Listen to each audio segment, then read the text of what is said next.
take a second to get properly positioned, and then I'll be with you properly. Now tonight I'm on goggles of gear, but I have just misplaced, it was here a moment ago, I've just misplaced my bottle opener. Where would that be? I just threw it on the bed some moments ago. Uh-oh. Without the bottle opener I'm doomed, aren't I? Huh? Oh, hold on. How can it have gone? It can't have gone very far, can it? It's got to be here or hereabouts. Wouldn't you say? I had to just search for the bottle opener. I just found it. I've thrown it onto the bed. Just before getting on the bed myself. On the bed, in the bed, under the bed. I got no clue. Uh-oh, we're in trouble. Huh. Huh. I've also misplaced the dog. She's at the bottom of the bed just finishing her evening meal. What I would call her tea. But you might call her dinner. Well, that's the damnedest thing, isn't it? I'm going to need a minute, folks, otherwise I'm going to find myself sat on top of a corkscrew and bottle opener. I've got no fucking clue. Give us a second. I've literally just thrown it on the bed. If I don't find it, I've got no way to open the beer. Without a fight.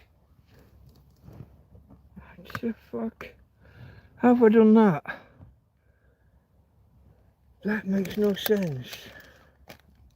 Come on, think logically. Where could it be? It can only be here. It can't have gone anywhere. It has to be here. That's ridiculous. I have to find another way. You ever opened a bottle of beer with a fork? Hey Tina, you're gonna get up on the bed, darling.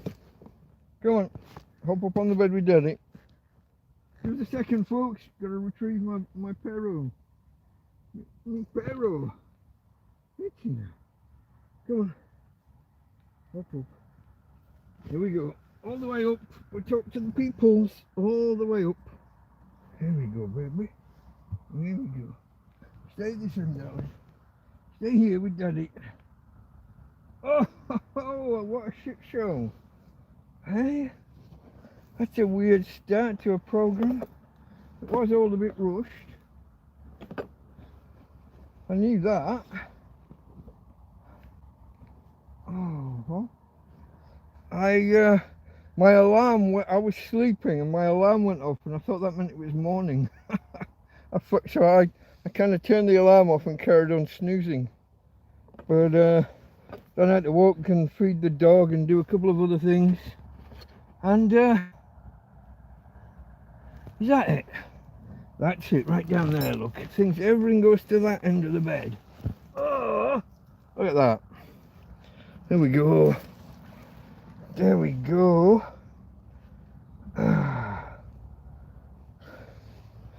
Wow. Exciting opening to the program. I'm sorry, folks. I do apologise. I'm just finishing off the last of my cans of beer. And then we're moving on to bottles.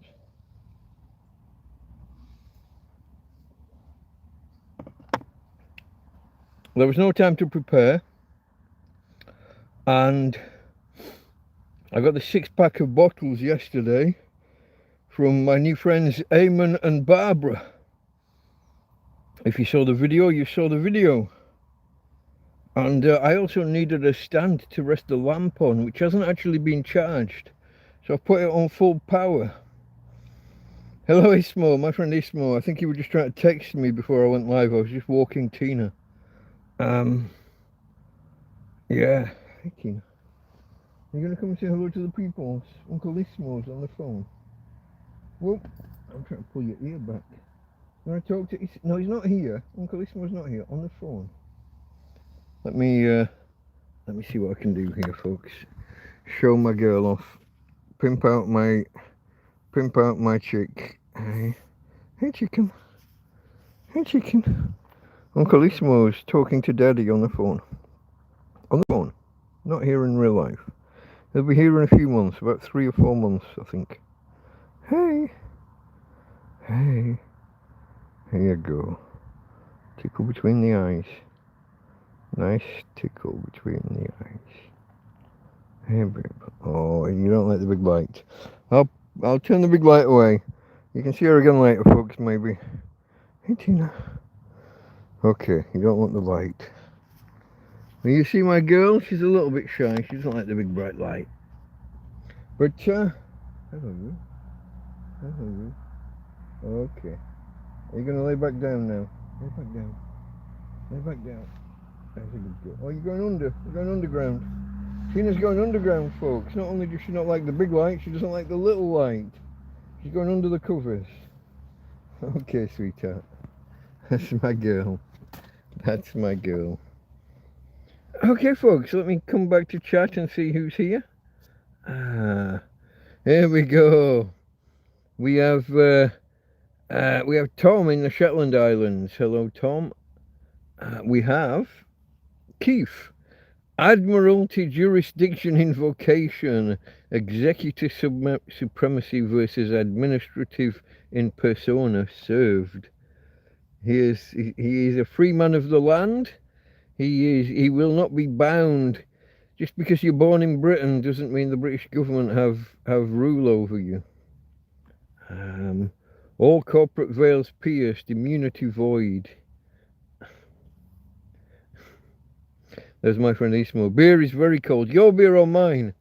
Mine is fairly cold. This one's been out. This one's been out from this afternoon since about an hour or two before I fell asleep.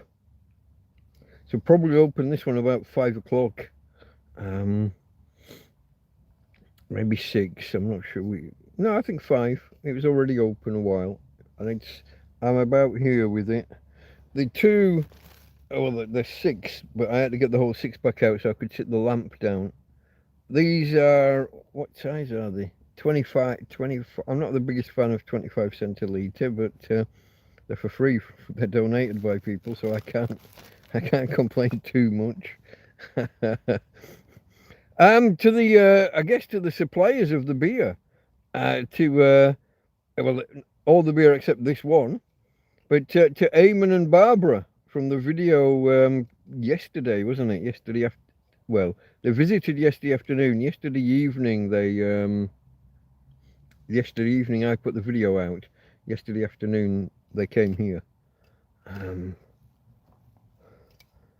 Tommy Tombstone says Skoll for that. Cheers for that, I would say. I would guess. Cheers for that.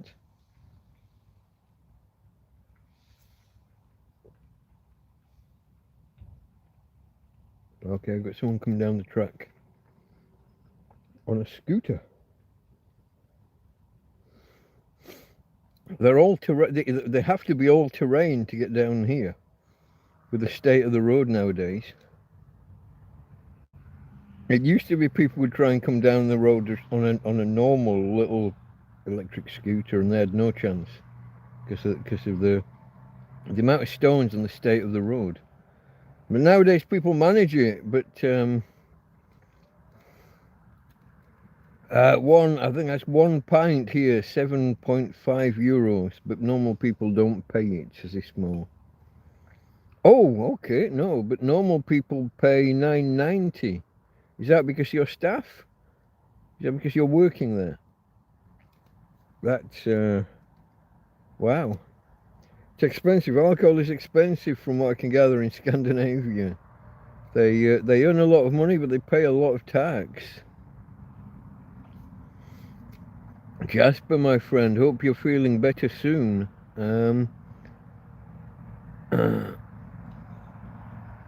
How is it Spain and UK have a lot of 500 milliliter cans. A lot of our cans back home in the UK are 500 ml.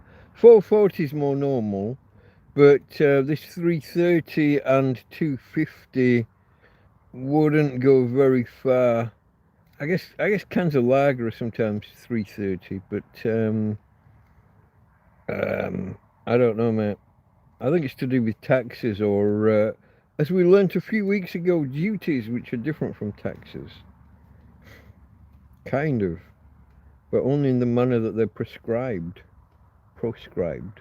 applied, we'll go with.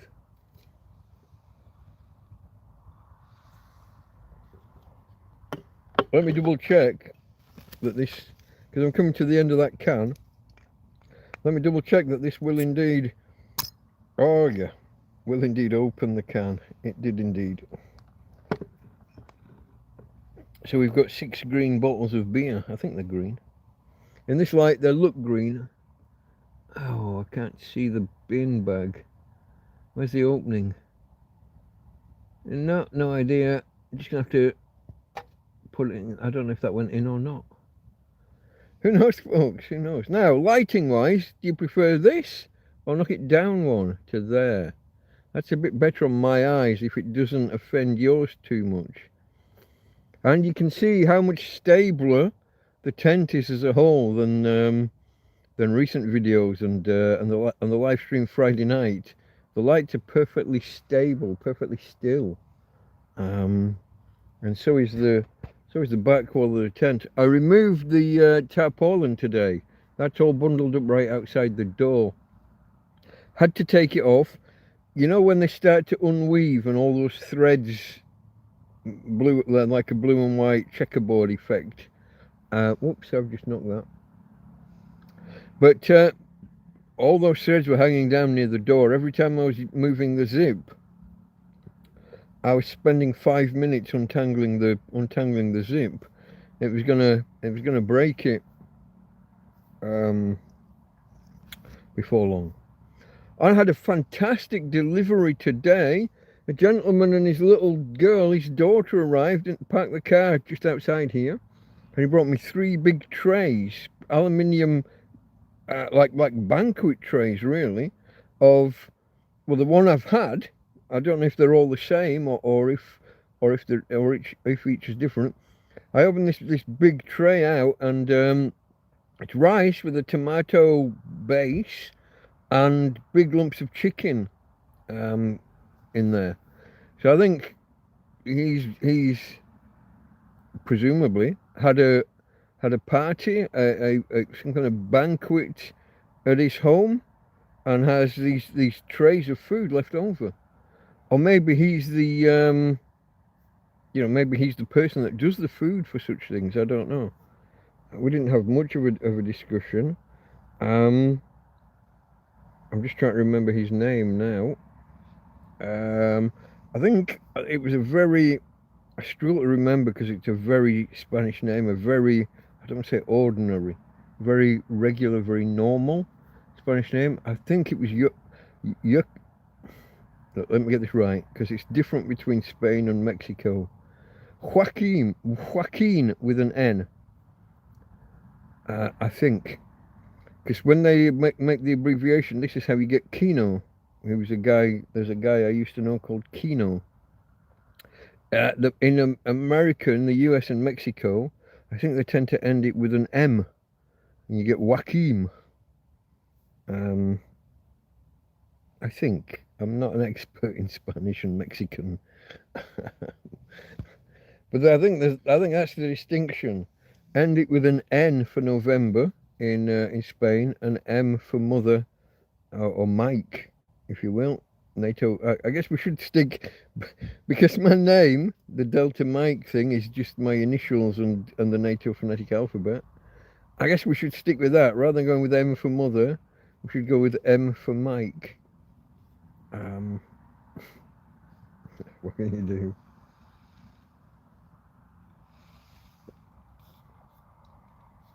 So it's been an interesting couple of days. The wind carried on right up until maybe 10 o'clock last night, maybe a little bit more. So the weather forecast has been for it to start at 2 a.m. and if you're here on Friday night into Saturday morning, you'll know that you got here an hour and a half early. It was due to stop at 6 p.m.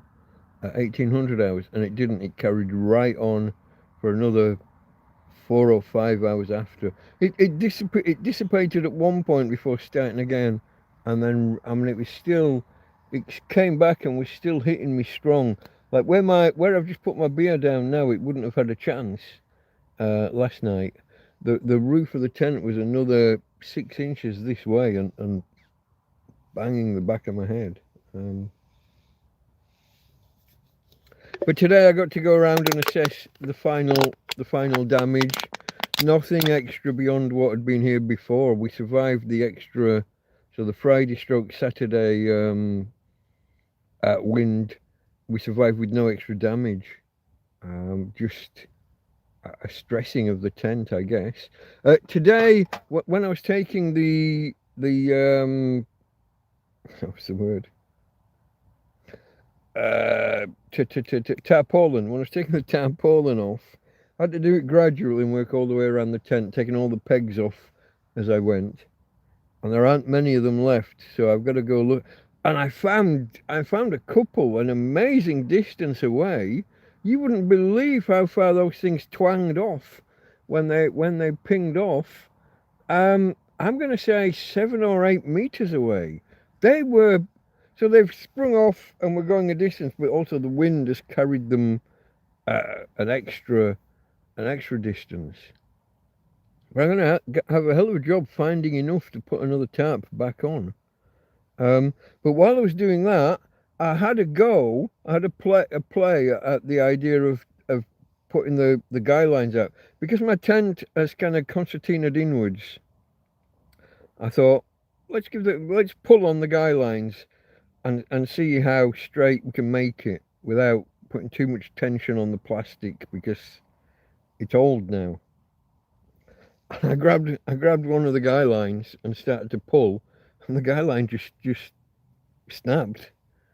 Guess they've been in the sun too, so I thought, oh, that's unusual. So I grabbed another one. Exactly the same. It snapped. Do excuse me, folks. I've got a bit of garlicky tomatoey burp from the food I was just mentioning some time ago. I got 2.5 trays of it left, and no space in my fridge box to put it in as yet. I was hoping so this morning when I woke up, I was psyching myself up to go and do. I thought I was going to do 2 live streams through the day. I was going to do a breakfast stroke brunch edition, and then a couple of hours later I was going to do another Sunday lunch, another cooking outside kind of thing. And if you remember last week I burnt everything. I wanted to have a bit of a go at doing it again, but without burning everything. And so I was psyching myself up for that. It gets to 9 o'clock and I'm thinking, okay, at 10 o'clock we'll go and we'll start. And at 10 o'clock I thought, oh, it's a bit cloudy. It had been sunny and I was getting the EcoFlow up to power and the phone and tablet charged, and then it went cloudy. And then it got a little bit breezy, and I thought, oh, not ideal. We'll wait half an hour or an hour, see what the weather does. No better. And in the end, what do you do? Hello, Kev. Kev just arrived. I'm just scrolling back. Just scrolling back a bit more to where was it last time? I was talking with okay, I was talking with Ismo. Jasper was here, that's right. Hold on, let me look. That was the last question, wasn't it? How is it in Spain and UK? You have small amount of liquid in bottles. Germany's 500 ml. Ismo, season work here, little cheap. Yeah, staff price, cheap. Okay. Did you look at calf hutches? No, I looked at pig, what did you call them? Pig arcs and sheep arcs. Man, those are expensive. The ones I don't know whether you meant something cheaper or what, but you said to get 2 and put them together with like a tent over the top or something. The ones I could see were like 300 or 400 euros each. I couldn't afford two of those and a tent on over the top or a tarp over the top for disguise. It looks expensive. But yeah, no, I'd never even heard of Pig Ark. Ark, A-R-K, as in Noah and Friends. It's a shelter for animals. For people who don't know, I had to look it up. I didn't know. Tommy Tombstone says 500 mil in Scandi too, Jasper. 330 is an option rarely taken. Yeah, it wouldn't be my favourite, but and even more less favourite 250. Unless someone else is paying, in which case, cheers to Eamon and Barbara for paying. Let's have a look. Oh, for my friend Ismo. Can you read backwards, Ismo? Argus Suave. Takes you back. Those days around at mine. The Argus. When we sent that day when we sent Christian down and he just swept them all off the shelf into a bag. He gets to the shop he gets to the checkout and he's got a Mercadona bag full of cans of Argus. He didn't get the Suave, he got the Especial 6.5%, if I remember correctly.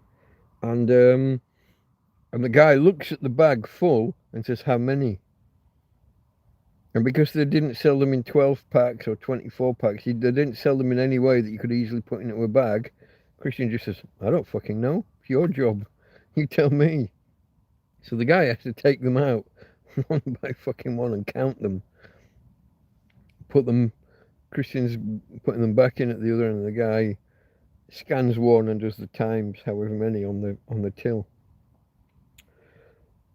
We'd been asking them to stop. They used to split all of the 12 packs and put the cans out on the shelf individually. And we kept asking, "Can you leave some in the 12 pack? We want an easy way to just buy in bulk. You know, it's the lads. We want 12. You know, there's 3 or 4 of us in the house. Come on, we don't want to be buying individual fucking cans when there's 4 lads waiting back at the house." And they wouldn't.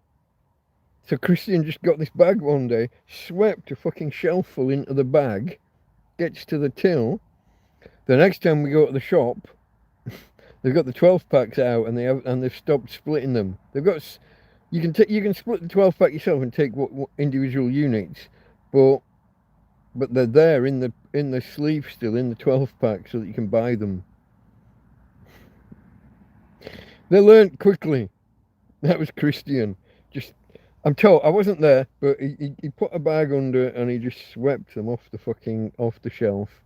And then when he gets to the till and the guy says, "How many?" "I don't fucking know. It's your job. You tell me." That, my friends, is how you bring about change. By showing people the ridiculousness, the ridicularity. I like that word. I might have just invented a neologism. The ridicularity of their own actions.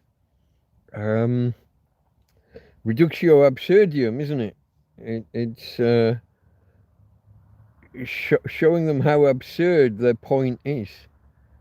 When someone's gone shopping and he's got 2 or 3 mates sat at home waiting for a night on the beer, and you want him to pick the cans off the shelf one by one and tell you how many, count them. Fuck off. Give a 12 pack or a 24 pack. It kind of reminds me, I was just on the verge of remembering another. I'm trying to remember the name of the lad. There's another story like that. I'm struggling for the name of the bloke. He was Swedish, but he didn't like his name, so he pronounced his name, and he even changed the spelling. He changed one letter to make it not be like everybody else. What? Oh, I'd have to look at my Facebook back in the day. He loved Tina. He knew me when I first got Tina. See, I've got Hassan in my name, and that's not right. Ka.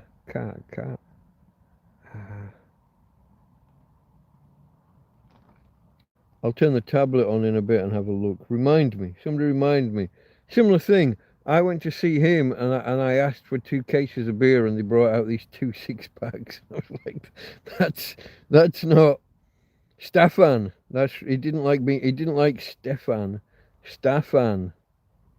My friend Staffan from Sweden, who broke his hip.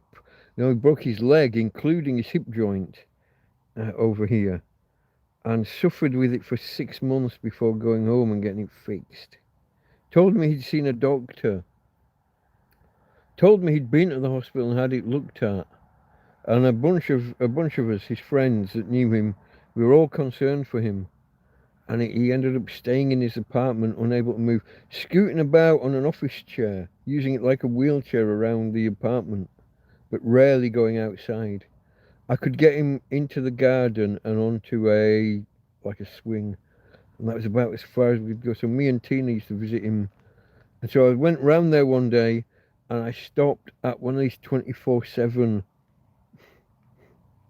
Got these shops here in Torrevieja. I don't know if they're in the whole of Spain, but they're called 24/7, and they brag basically about being open 24/7, except they're not.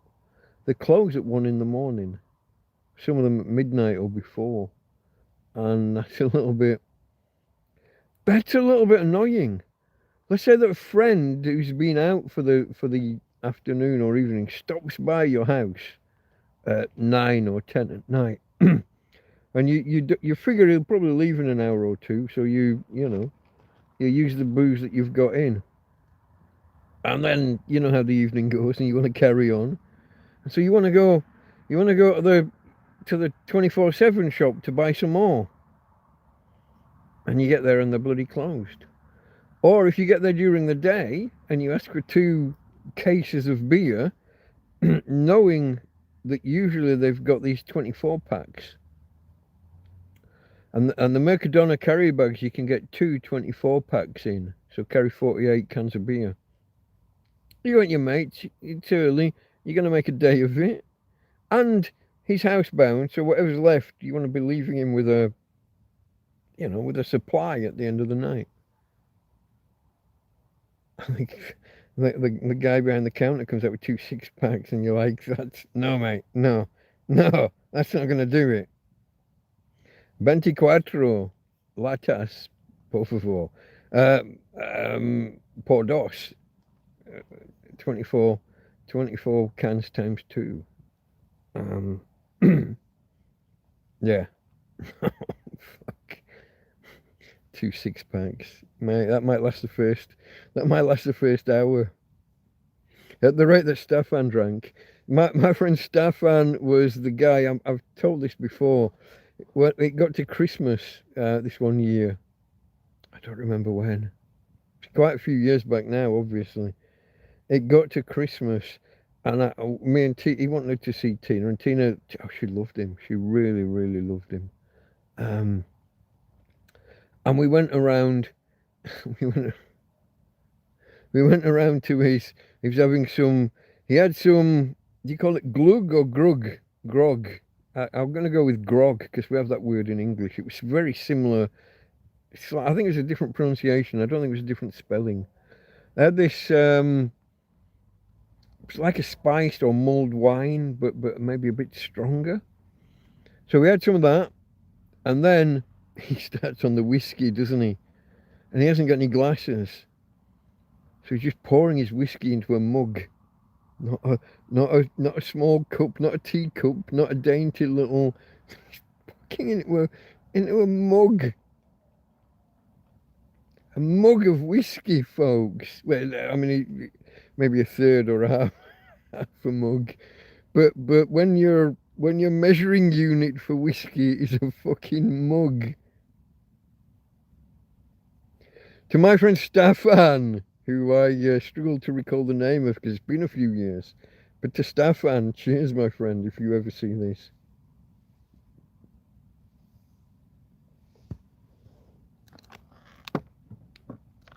I have got his surname locked in now as well. I could look him up on Facebook or something, couldn't I? Okay, Tommy Tombstone only got half. Sorry, I cut him off halfway through his statement. 500 millilitres in Scandi 2, Jasper. 330 is an option rarely taken. That said, German beer bottles in Spain coming 440 ml at 2 also as well. I wondered where I wonder where they're bottled. It sounds like an English measure to me. Isn't 440 ml? Isn't that a fluid pint? Isn't that 16 British fluid ounces? Maybe. I think that's where that comes from. No, not a pint. Well, a pint's 560 something. Yeah, but maybe it's the fluid. Maybe it's the 16 fluid, because a British pint is 20 fluid ounces in the old measure. Yeah, so it could be one fluid pound or 16 fluid ounces. That's my guess. Tommy Tombstone, Joaquin El Chapo Guzman from Mexico. El Chapo, drug cartel, is that? Maybe? Maybe both are used. There was Kev. I saw Kev arrive. I didn't read your message, mate, because I was mid-flow. You know, when I find a tangent, I think I was scrolling backwards, and then I went off on a couple of tangents. Let's have a look at what Kev O'Hara says. And I do thank you for the money the other night, which will be used probably tomorrow for the next beer run. Evening, Mike and all. Great to see the wind has died down and you are in good form. Yeah, I'm not in too bad form. We're in good standing. It didn't hit us too hard. I don't think there was any extra damage from this one. I got one mystery bit of damage to the tent. If you saw the video, was that yesterday afternoon, when I went around pointing out some of the bits of damage that we've got. But there was the one high up at this end that was repaired from the inside with tape. It wasn't repaired by me. I have no knowledge of what that is.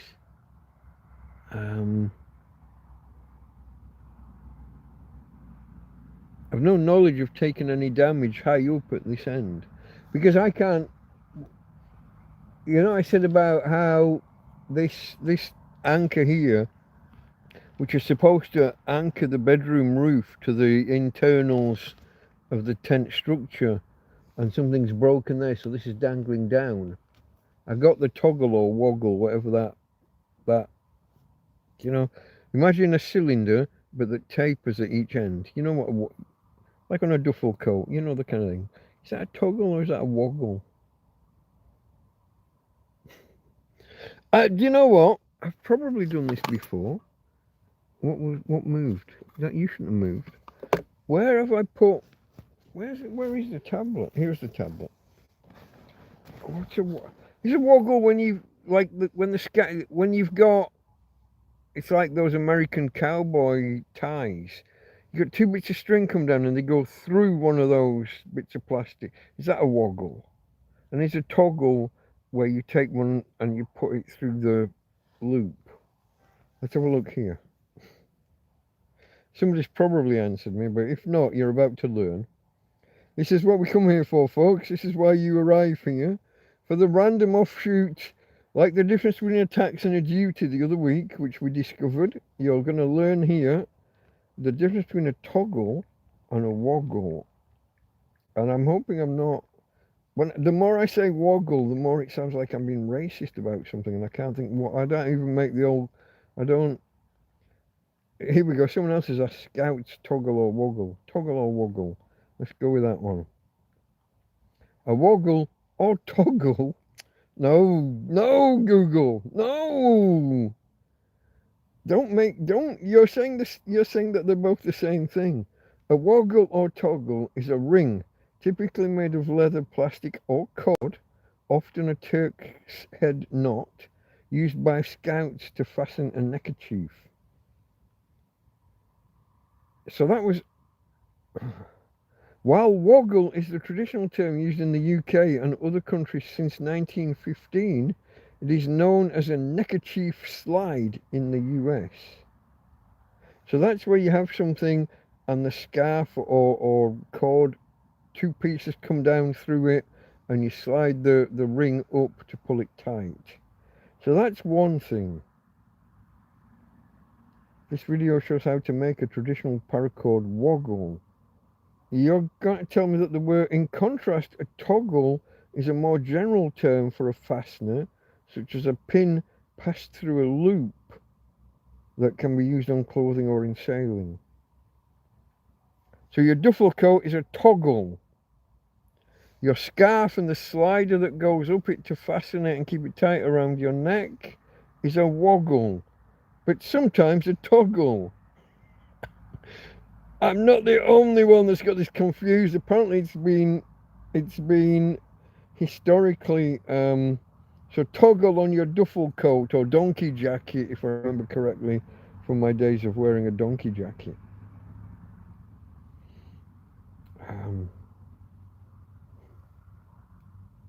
You come here to Delta Mike to learn, and now you've learned.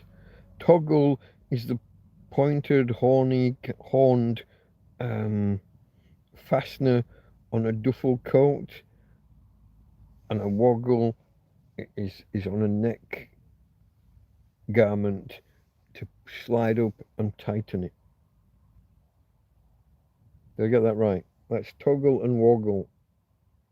I might have got them the wrong way around. Look at this, I've already forgotten. I'm telling you that you came here to learn and I didn't learn.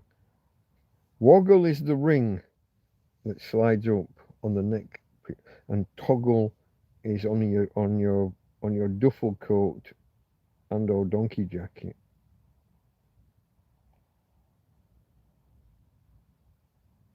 Woggle was coined in 1923, possibly by a Scouts master William Shankly, to rhyme with boondoggle, a term for American Scout accessory made of bone. Boondoggle. What's the other word that they have for when you're in the boonies, when you're in the boondocks?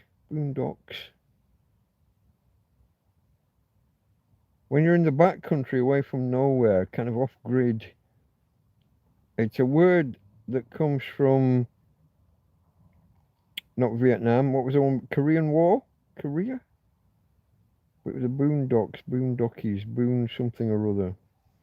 But that's all a lot later than whatever we just learnt here, 1917, 1920, whatever I just said. Who knows, folks? Who knows?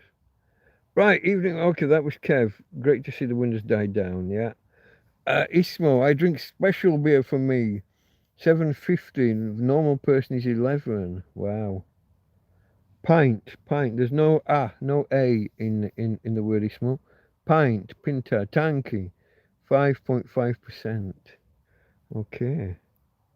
That would be considered a good strong beer back in England. Our bitters stroke IPAs. Let's not have that argument. They're the same thing to me. Can't tell the difference. A pint of bitter. Typically, well, a session beer, a good session beer. If you're going to go out for the day, the session beers can be somewhere between 3.5 and 4%. Something like a winter warmer would be somewhere 4 to 4.5. That's a stronger beer to keep you warm in winter. But that's an ale. That's a pint of bitter ale IPA. We're not going to have that argument here. The whole India Pale Ale thing. An India Pale Ale was an attempt to make a thick beer like a stout, but for it to travel well to India. So it's almost originally it would almost be a soup, and over the years it became refined and darker and deeper. You got your stouts, but those don't travel well, or didn't. In fact, Guinness, to be fair, Guinness still doesn't travel well. A proper real barrel Guinness, cask conditioned or whatever term they use. Guinness is notoriously fickle, and so they wanted a dark brew that could travel well, and what they ended up with was something really stable that could travel to India, but was paler. It wasn't as dark. India Pale Ale, IPA. History lesson. Again, you came here to learn. If there's anybody out there from camera, I'm sure I've simplified beyond. And you'll all tell me that an IPA and a pint of bitter are all different, but fuck you. They're the same, and I can't tell the difference. If I can't tell the difference, you know, then there's no difference.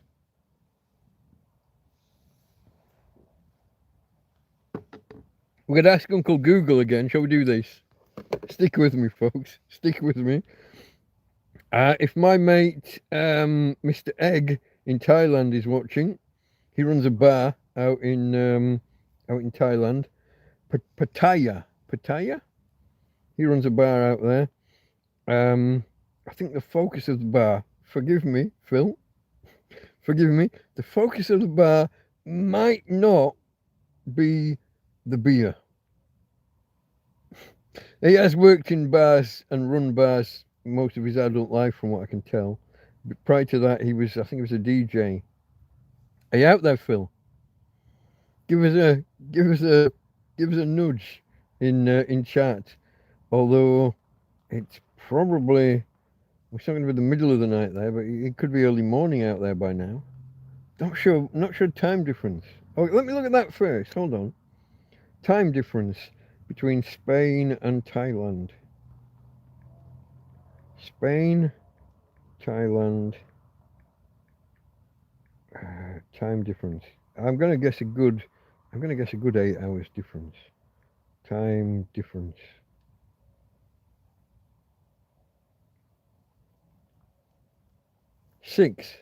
Generally 6 hours ahead during winter. So now 6 hours ahead. I figured 8, but okay.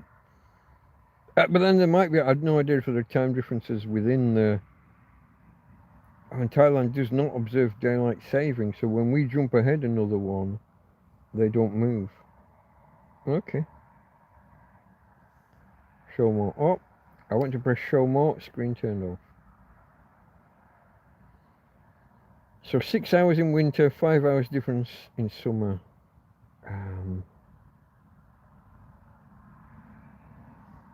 So hold on, let me apply the difference. We're saying 6 hours difference now, yeah? We're coming up on 23. Almost 5, quarter to 5 in the morning over there. So he's probably not watching. I will continue that thought. The focus of it's a go-go bar. If you know, you know. The focus is on the ladies that are dancing. Where was I before that? I was coming on here to check something else out before I went off on one about bars and Mr. Egg and Thailand and time difference. Let's see if I can wind my way back or work my way back around to where I started. No idea. I came here to look something up. I got no clue what I was talking about. I was building. Pint 5.5. Problem with plastic tents, the wind destroys them, but canvas is heavier. Yeah, canvas is heavier.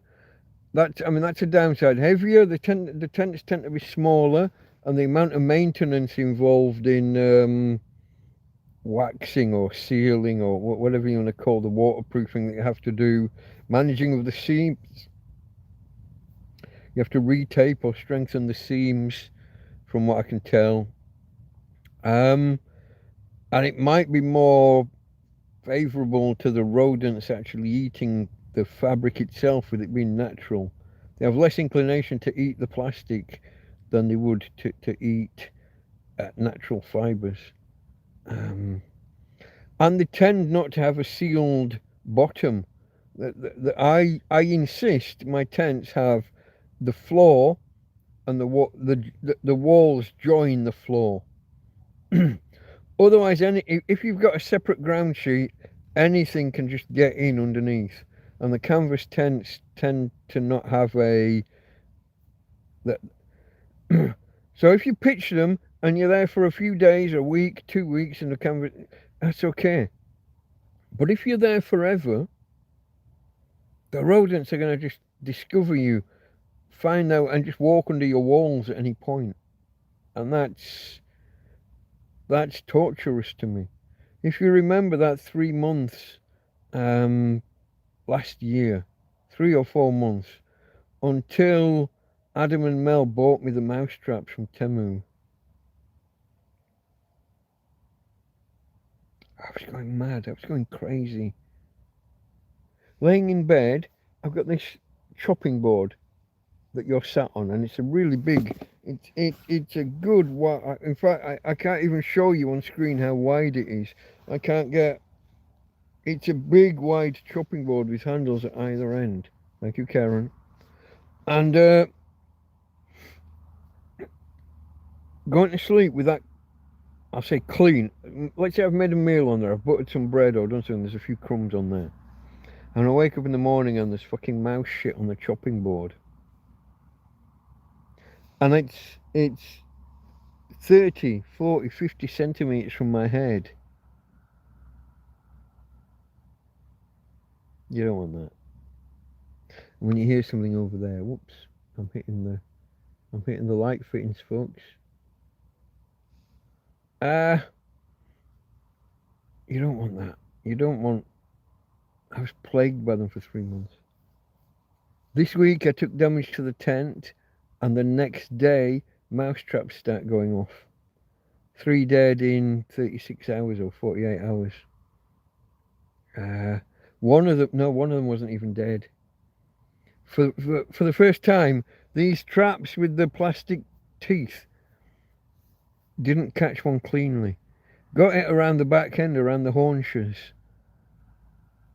Not by the legs, but got it. So I had to take one dead one out and one still alive and throw it into the field. And I figure, in the past, I've put them on the floor and stomped them. But that damaged me. There was one time I had one in the bottom of a shopping bag. I emptied the shopping bag and he was running, and I took a hammer tip. That damaged me. It did almost as much damage to me as it did to the fucking mouse. So I don't do that anymore. If the trap kills them, good. If it doesn't, so be it. I'll pick trap and mouse up, I'll take it across the field, and I'll throw it on the wood pile over yonder. If he lives, he lives. If he dies, he dies, and I don't really want to know the fucking difference. I assume most animals will die. Even a minor injury will kill a lot of animals over the next 24 hours from shock. It's common with things like if a car hits like a baby deer or something, even if you can get it at the boot of the car or van or truck, whatever you're in, you put a blanket over it, you try and keep, you put a blanket under it, a blanket over it, try and keep it, it's gonna die. Birds are the same. Most birds that are picked up and that people try and rescue, they put them in a cardboard box with cotton wool and blankets, and they'll be dead within 24 hours. 90% of the time, unless you can get them somewhere where they're really trained and ready for it. And even then, there's probably still a high fall-off rate. Let me just check this, folks. This lamp seems to be, yeah. I was right. It was getting a little bit dimmer. So that white cable that I broke the other day plugs into the to this lantern and seats properly.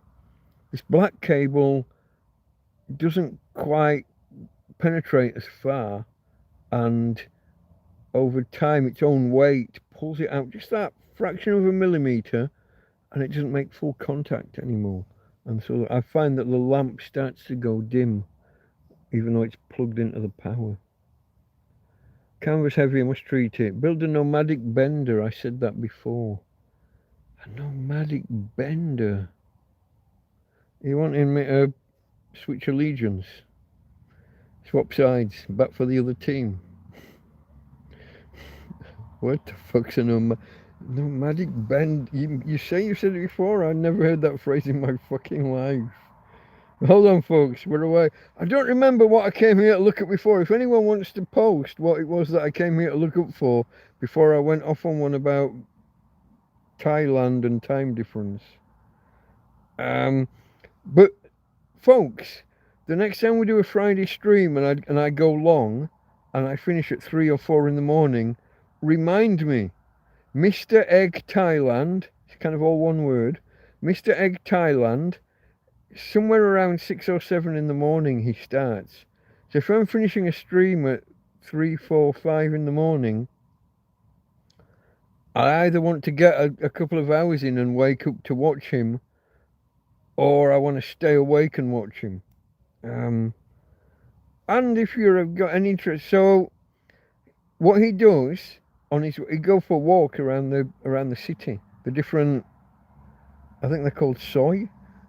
They're the side roads off. So there's a major road goes somewhere nearby, and he's on one of these side roads.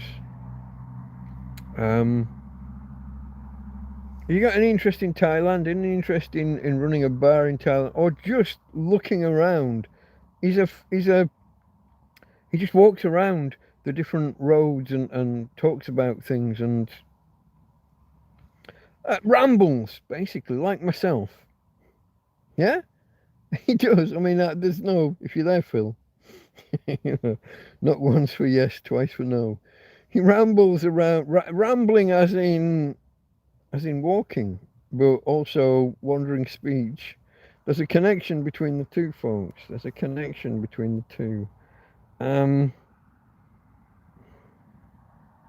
Again, I've come here to look something up.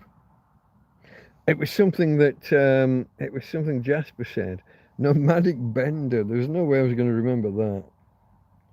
Nomadic. I mean, the other Bender is the cartoon character, but that's Nomadic Bender. Bender. No. Air Nomads are a fictional culture in Avatar: The Last Airbender. I don't think Nomadic Bender. I've spelt that right. No, this is not what we're after. Bender tents. Hold on. Other nomadic Bender references. Josh Bender. Fuck. A digital nomad. Okay, no. Interesting that you put him as the first of the alternatives. Nomadic Bender. Instagram user focused on AI generated ads. No. Bender tents. This sounds more like what Jasper could be talking about. A type of nomadic shelter mentioned in a 24 article about a woman adopting a nomadic lifestyle. And yet Jasper uses it like it's a well-known term of art in the field. Bender tents. Is that a clickable link? It is. Okay, it looks like it's the top half of a wagon. When they did wagon train kind of wagons. Sorry, I'm gibbering. Wagon train wagons and wagon train. The top half of the shelter. You got the wood of the trailer, and then the fabric and I guess canvas over the top. A Bender tent is made using flexible branches or withies, such as those of hazel or willow. These are lodged in the ground, then bent and woven together to form a strong dome shape.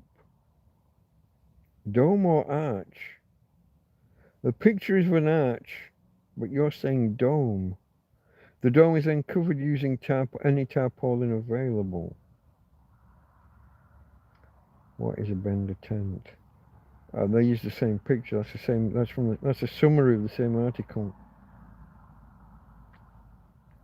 It shows something like this, like a polytunnel, like a tunnel made with separate reeds or willows. But then they talked about a dome rather than just arches. So I'm not sure.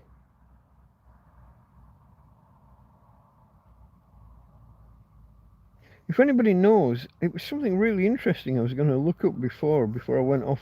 When I watch it back, I'm going to kick myself having missed an opportunity to go off on on a rant. Andy's computer tube arrived. Let's have a look. On the 25 minutes ago. Sorry, mate. Hello, hello.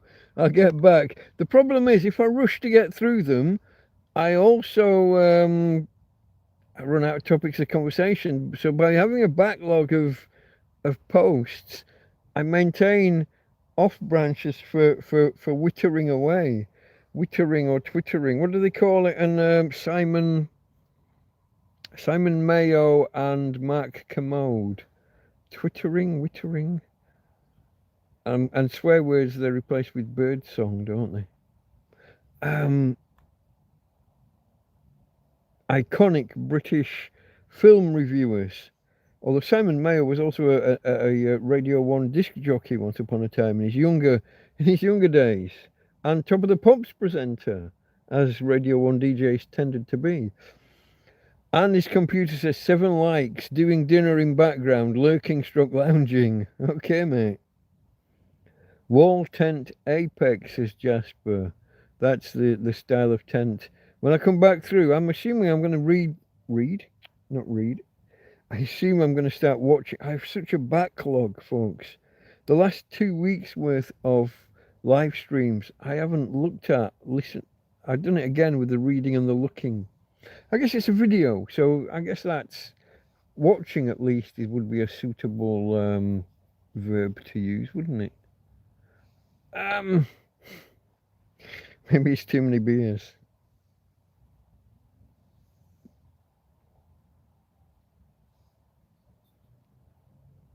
We're coming up on an hour, and I'm 2/3 of the way through the first of these mini beers. Can anybody extrapolate? I've got 6 of them.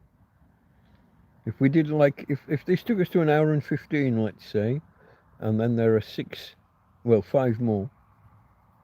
I'll just multiply by 6. An hour and 15 multiplied by 6, 1.25 multiplied by 6 is that 7.5? That's 7.5. I always freeze when I'm doing the maths in public. I call myself like a statistician with a bit of a mathematician kind of base, but then you come with something basic like that and the pressure. Don't make a dick of yourself. Don't make a dick. Don't get it wrong. Don't be a cunt. C word. C word is dropped. The swear jar should receive a penny or 3. Can I? No, I missed it. There was a fly landed on the lamp. I thought I could eradicate it without effort.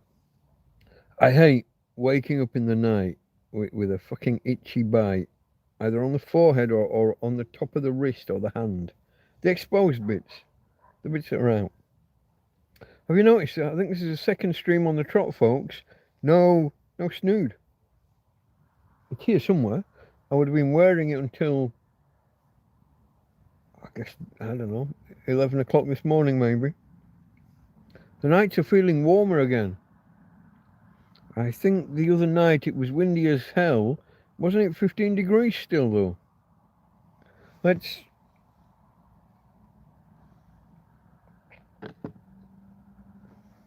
I'm hoping when I get down the comments you'll have told me what that tangent was that I was so keen to go off. I was so keen and I had another half thought. Must have been to do with bars. Or beer, maybe. Because then I remembered Mr. Egg and then we went on to Thailand and we went off. What was the topic that was either beer or bar related that I was so keen to look up before I took myself on a tangent and lost myself? I'm no Billy Connolly. Billy Connolly was renowned for being able to go off on tangents from tangents from tangents from tangents and take himself back around to where he began. That's a good memory. If you've been here a while, you'll know I don't have a. I used to remember every. Tell me a fact or an interest. I watch QI,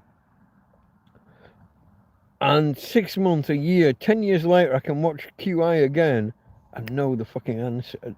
I remember. Used to.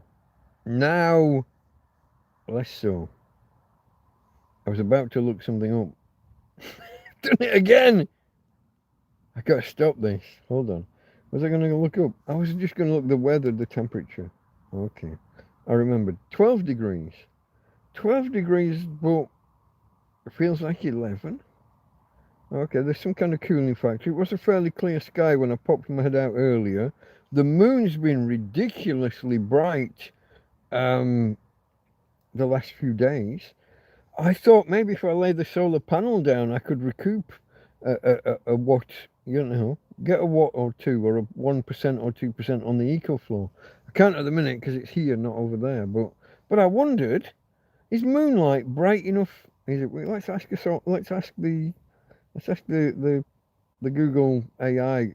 Does it have a name? I've got no idea. Moonlight and solar panel.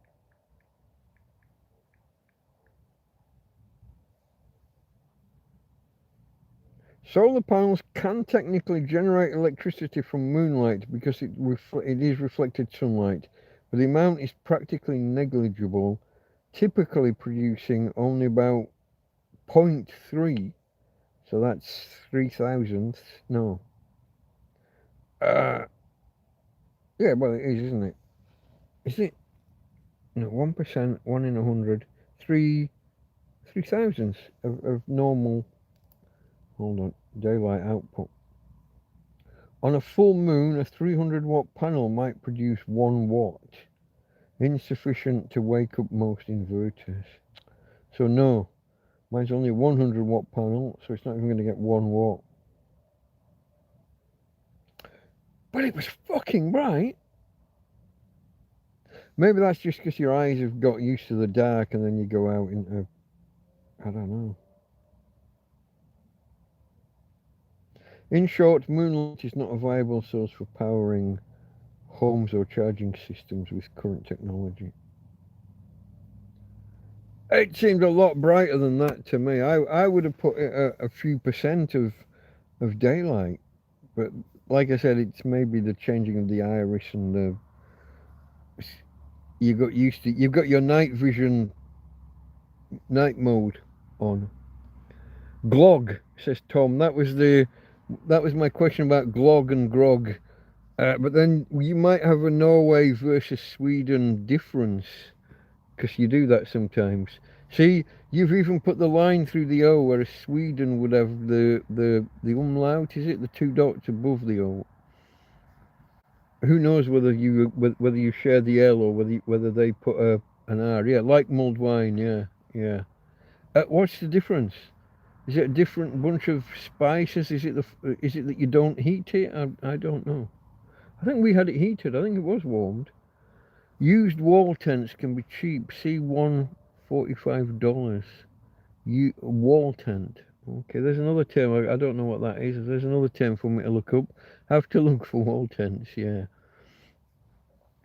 I know you got tents already, but 8 months, then another one. I'm trying not to do that. I'm trying to make this one last me through until... If I can get through the next couple of months, I'll get through the next 8 months. Summer, it does have the occasional heavy downpour, but if we're intact enough for me to decide to carry on using it, then it's intact enough to get through the odd downpour. Unless we get another one of these fucking windstorms. This winter has been crazy in a number of ways, folks. I often tell the tale about in December and or January sitting outside Tweety's and seeing the temperature hit 30 degrees on the pharmacy sign. So for anyone who doesn't know, outside pharmacies in Spain, and there's a pharmacy on almost every corner, it's kind of mandated by law. There have to be so many pharmacies per so many citizens or population. And the signs will rotate through an advert for the pharmacy, showing the time and showing the temperature. And I've sat there and watched them actually hit. Now that was a remarkable. That was out of the ordinary to actually hit 30, but high 20s would be quite common in a December or a January. through the only difference really, typically, in my experience, 10 years now in Spain, in a week or two, 16 days from now, the only difference in between winter and summer was the length of the day. The actual temperature was during the daytime, the daylight, the sunlight, the actual temperature wasn't that different. This has been the coldest and wildest winter. Do you remember a month or more ago, I was sitting here and the temperature was like 3 and 4 degrees, and I had and my ears were getting cold, and I've got the snood, the scarf pulled up around my ears, and that normally, that's 1 week in late February, and it's been on and off. It's been on and off all December and January this year. Other people are acting like it's no different to normal, but I saw a Scottish couple in Spain, if you watch their channel, Barry and Karen, and they said they were on the beach having a walk with anoraks and hats and shit. And they were saying, hold on, 5 years ago we were sunbathing this time of year. And it wasn't just that they've acclimatized and become Spanish. It's different. This winter's different. It's a lot cooler, even in the sun, even through the day. I don't know.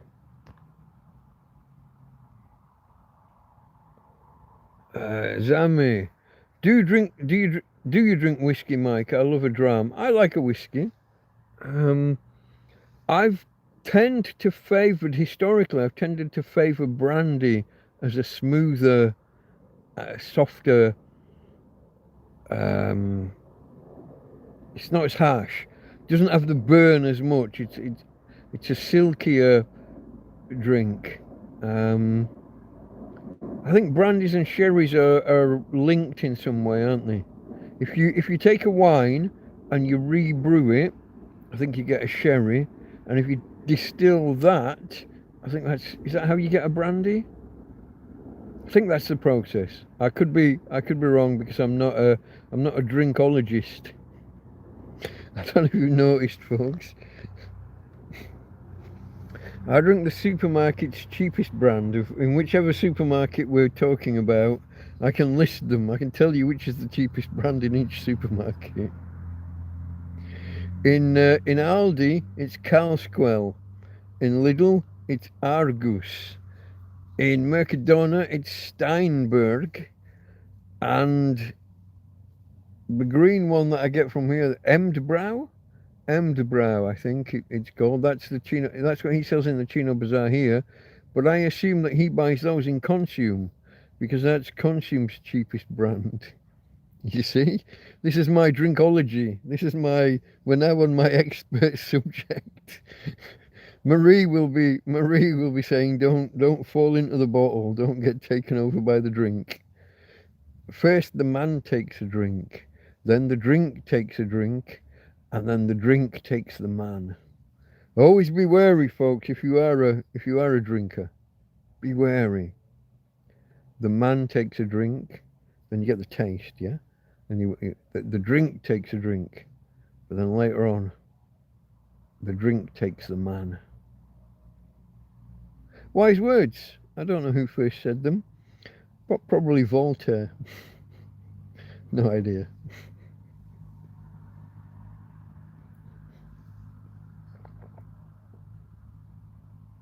But wise words. Watch yourself. Be careful out there.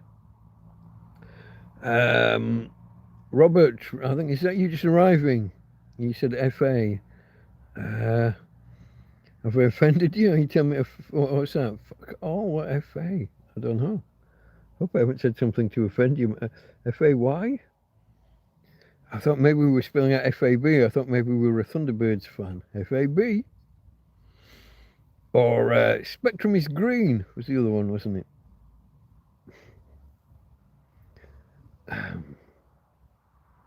Boondocks was the word I was looking for before when we were talking about the American word for out in the outback, out in the countryside, in the middle of nowhere. And the derivation is to do, I'm fairly sure, Korean War.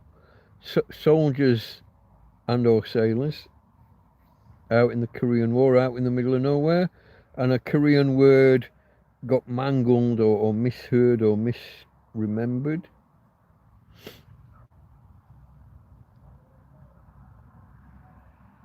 Angling tents are sturdy. Do you know, I found one, I found one, it wasn't a full tent, they're open, they don't have a door, or this one didn't, but it was one of those hoops folded over. I found one in a bin, and I put it up in the park, and it unfolded. Could I fucking fold it back down afterwards? Could I bollocks? I had to just leave it. And I fought with it for 3 hours, folks. Now it's not like I just abandoned shit in the in the park. But once you'd undone the, how do you fold those fuckers back up? Anybody? Anyone got experience? I was reading I had the bag it came in. Otherwise you couldn't. As soon as you take them out of the bag, they just spring open. But I had the bag, I had the label, I had the instructions. It made no fucking sense. I couldn't do it. Twist this way, fold that way, bend again. To my utter shame. See, topology it's a branch of mathematics, shapes and changes in shapes. And this thing was a plastic origami exercise. And I could not unfucking do it once the fucker twanged out. So yeah, it was close to being a tent. And this one, it had a fairly small doorway, but you would have needed to put a tarp or something over so you could close it. And this was when I was just sleeping out in the, so when I saw it in the bin, and I thought, fuck yeah. I thought tent, I didn't know fishing shelter, but I thought, 11 o'clock at night, when there's almost no one about, there's still a few people in that park walking their dogs, but I figured, hey, I'll get under the trees or something, poof, put that out, and I wouldn't have had to worry about the sprinklers if I had an actual fucking waterproof tent. Because that was the problem living in the park in those first 2 months of being homeless. I had to I set 2 alarms to make sure that I got up and moved myself, my bed, and all of my belongings each and every night at I think it was 2 o'clock. At 2 o'clock I had to move from one spot to another, and then I sometimes, depending on the cycle and how I had to watch which sprinklers went off when. Sometimes they went off in a slightly different order. Sometimes I'd have to move from that second site to a third. And that was more exposed, that second site. So I had a spot next to a bush that was big and overgrown, and partially under some trees. And Tina had her choice, whether she slept in the bed with me. So I would lay down on my back and open my legs, and she would come in kind of ass first. Like I was bumming her, but I wasn't. Honest goof. But she could lay nice and warm between my legs. If we had really bad weather, if it was windy, if we thought there was rain, I would put the covers over. And that's where Tina would be during a storm, and I'd be patting her backside through the thunder and lightning. If the weather was good, she'd wander off 2 or 3 meters away from. I had a 25-meter. It's like a training dog lead. It's like the straps that you get on rucksacks and things. That ribbon fiber. There's a word, and I've lost it. But she could go off, and she'd make a little nest for herself under the trees, and she'd often use the same 2 or 3 spots. Clever. She'd never had to do that in her life before, as far well, she had been ejected and homeless at some point in her early days. So I don't know whether this is instinct, whether it's a memory, whether she's learnt it in those first 6 months before I got her. I don't know. Clever little girl, huh? Ain't you, babe? Are you awake? You know, you're under the covers and fast asleep. Where are you? I can't even find her. Oh, there. Oh, you got your head tucked right under my bum. Okay, babe. I'll try not to fart. I didn't know where she was. She's right here. Tucked against me. I didn't... She's entirely under the covers, so I can't even... She was here earlier. If you were here at the beginning, you will have met Tina. But right now, I can't even show it to you. Where are we? Angling tents are sturdy. They are, but they're not full tents. You got to bring something to cover the doorway. Guinness is brewed in Ati, South Island, said Robert. And then he says Kills. Kildare, maybe? Kilda. Are we having trouble with the keyboard, mate, or the fingers? You've been on the Guinness, maybe. I don't know. I have one tent, but tent is May, Spain. Yeah, Ismo's coming to Spain in May. He's currently working on the ski slope. Well, he's not on the ski slopes, but he's driving people between their hotels and the ski slopes. My spell checker is fucked, indeed. Do you get scared every time you get a new tent that you might get trouble from the... Jasper got cut off mid-sentence. Do you always get blue tent? So let me go back to your original. Do you get scared when you get a new tent you might get trouble from the police, from the authorities? Oh, Ismo's gone to sleep. I've missed him. I'm 25 minutes behind. Sorry, mate. I apologise. Good night to my friend Ismo, who I will see again in May, apparently.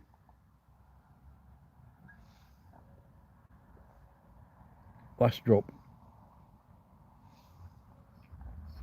But to answer Jasper's question, where am I going to... I haven't even thought about where I'm putting the empties. Well, that one, as long as there's no breeze, they'll be all right balancing there. Whoa. I'm going to have... When I took the one out, this one came out automatically. It just I guess the box, they're in a... Can I show you? I can show you. If I turn the thing around... Oh, I don't even need to put the light on, look. There's the lantern. They're in a six-pack holder. But I took one out, and I guess the box lost tension, and the second one just fell out along with it. But this is the bit... Oh, can I... Argus Suave. Suave is smooth. Suave. Suave and sophisticated. We have the word in English. Yeah? Cary Grant was suave. He was suave. Suave and sophisticated. A lot like myself, folks. Obviously. Shouldn't do myself down. I don't need to refer to Cary Grant for smooth and suave. That one we've got me throwing the lids. That, I think that went... Okay, I think the first one did as well. I think I'm 2 for 2. Cheers to me. And also to Eamon and Barbara for the beer. Again, it's the Argus Suave, yeah.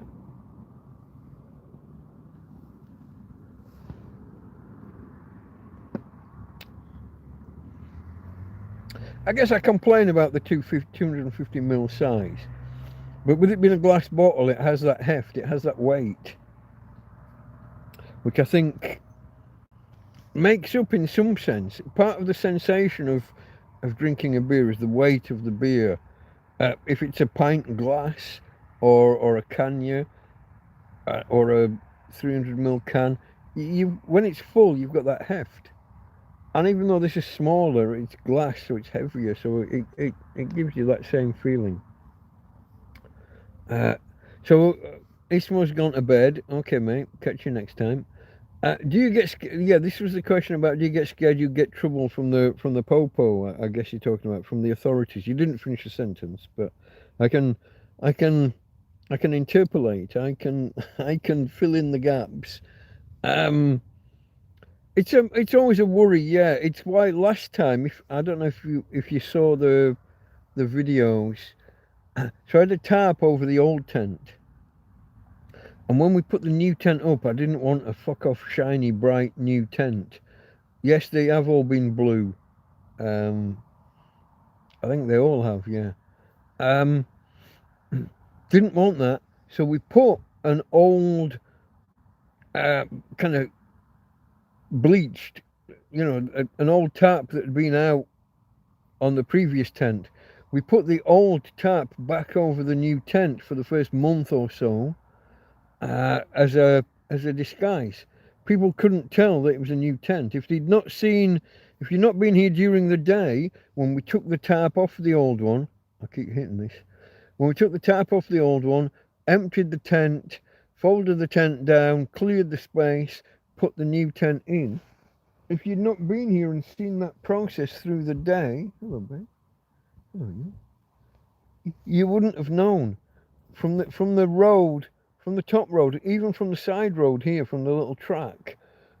I don't think a lot of people could see the difference. Now, a month later, that old tarp gave way. Within the month, I'm not sure. And that's when I got the big tarp that we've just removed.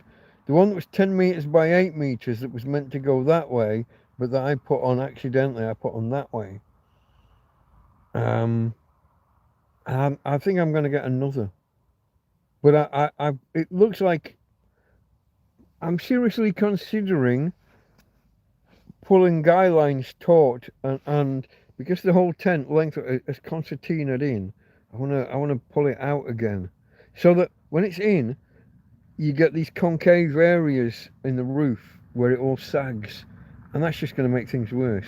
You want that tunnel shape, really, that arch, that roundedness. But all of my guy lines are snapping when I pull on them. I'm not entirely sure. Even if I put new guy, I've got a bit of paracord, but I don't think I've got enough to do everywhere. So I might have to go to the Chino Bazaar and look for.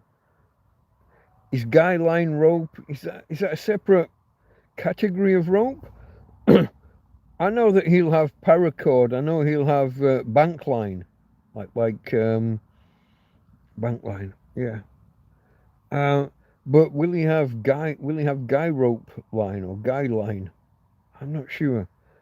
But every one of these that I've pulled on sufficiently strong to even pretend to pull the tent taut, they've all snapped. They're all perished in the sun, the ultraviolet, maybe the wind and the rain. That's why they're all loose. I mean, they were all there and put out. I can't find the tent pegs. They either get pulled out of the ground in the wind in winter like this, or in the summer they get kind of sucked right down tight and under the ground. And then when the string snaps or breaks and goes away, I need a fucking metal detector just to find the tent. There must be so many tent pegs around this area. It's the same way that these clips that have sprung off. Lost so many over the last 2 years. They got to be here in the hedges.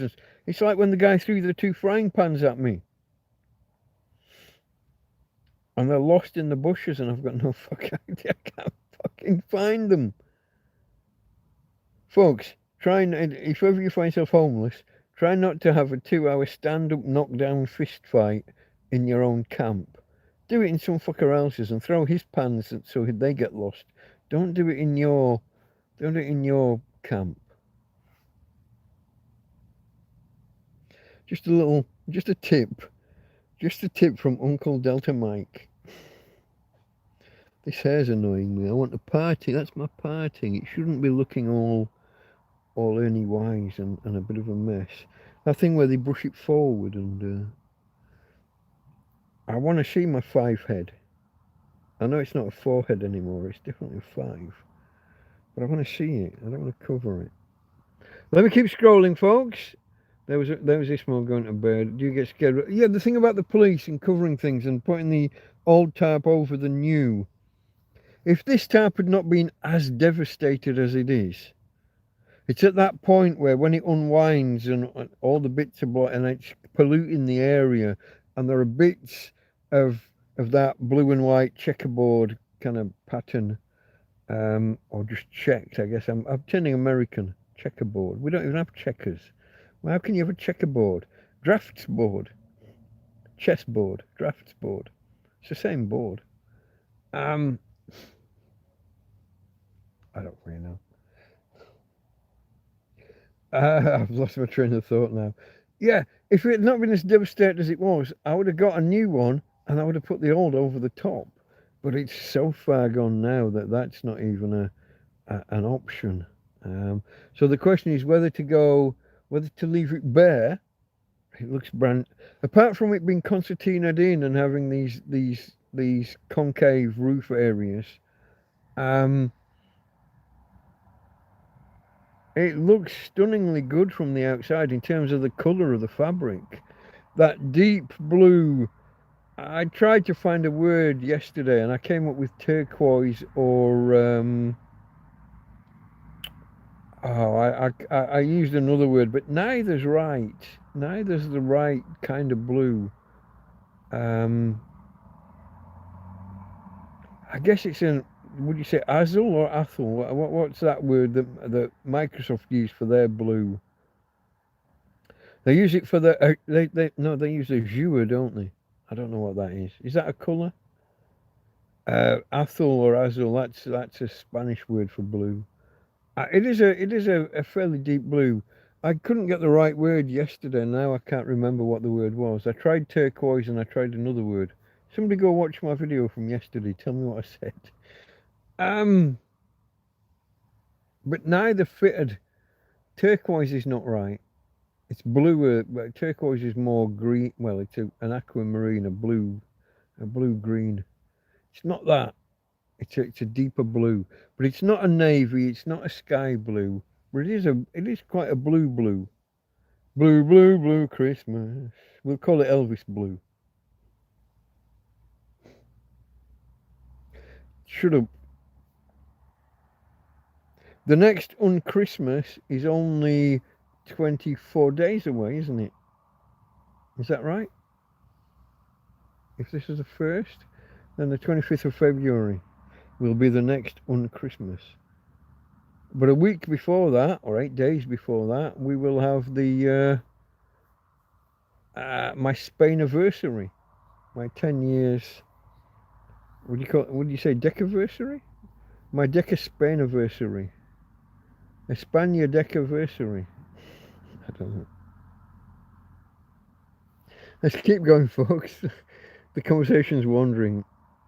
Buenas noches, amigo, said Ismo. I'm sorry, mate. I thought I said good night already. I've missed you though. You're well gone by now. Do you always get a blue tent? Not deliberately, but that tends to be the predominant colour. In many ways, green, olive, or camouflage would be. In many ways, that would be better. When people walk up or drive up this main road at the top, it bends around over there. When you come up here and you look, there's a green hedge in front of the tent, and then there's the blue just over it. And one of the tents had a really white roof. The tent before this had a white roof. It stood out a bit like a sore thumb. But I guess people get used to it and stop seeing it. But camo or just olive green would have fit in with the hedge. Now, I've made things worse for myself the other day by trimming the hedge, because the shadow from that was getting in the way of the solar panel an hour earlier than I wanted.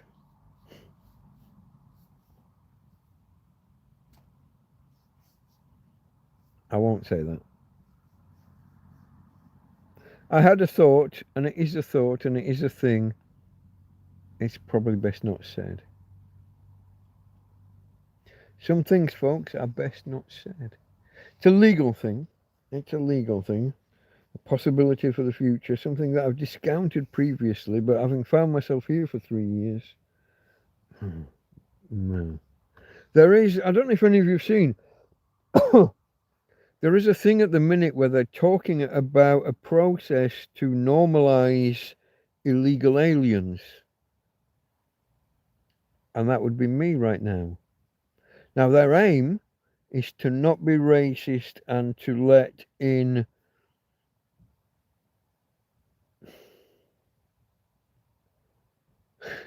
can I find a word? I'm going to say Abdul. But you know what I mean. People with a richer suntan than myself. That's the aim of the law. But I also find myself being an illegal alien in the land. And my friend Roger, who's often here and might even be here now because I haven't worked down through the chat, he has a lawyer looking into the process on his behalf. He has a friend who is paying for a lawyer to look into things on his behalf to try and he's got a few things going on. Basically, the Spanish equivalent of ICE are after him. It's not my story to tell. I'm not going to say any more. I'm not going to identify him by handle, but if you've been here a while, you'll have seen him. And it's not my story to tell, so I'm going to shut up there.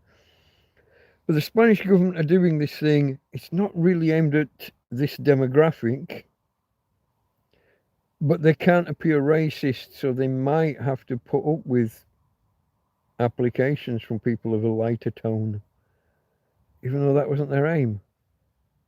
I don't know. I don't know the score. There are.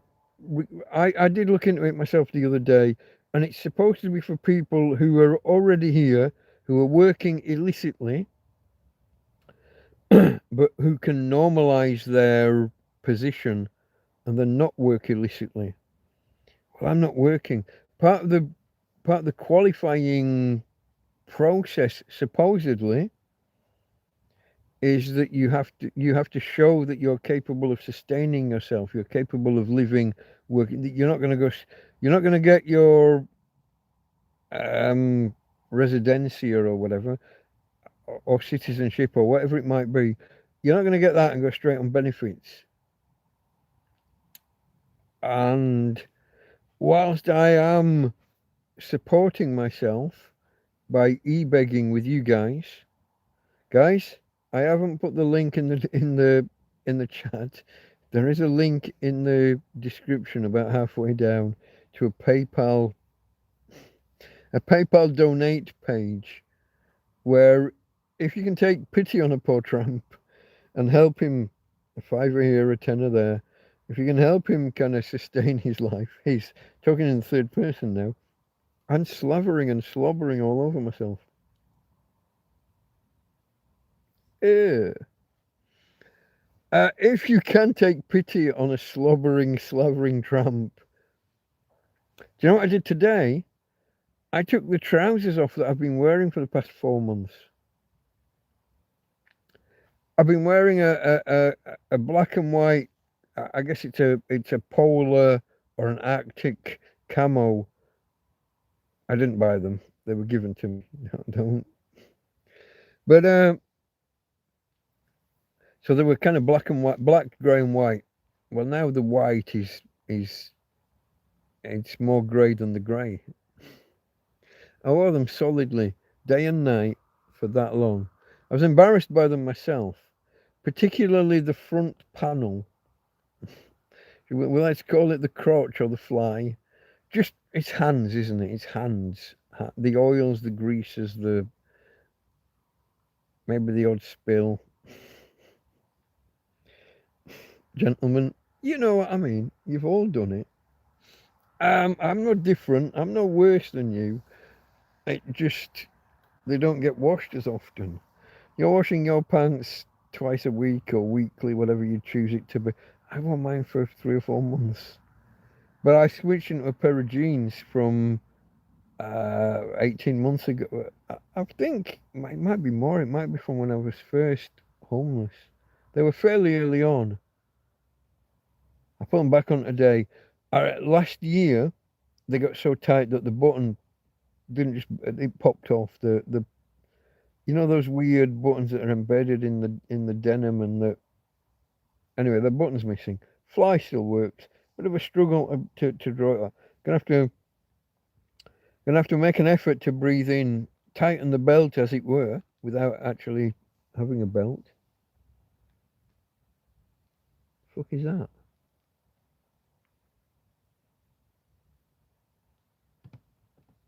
Is it rain? Or is it an animal? Can you hear it?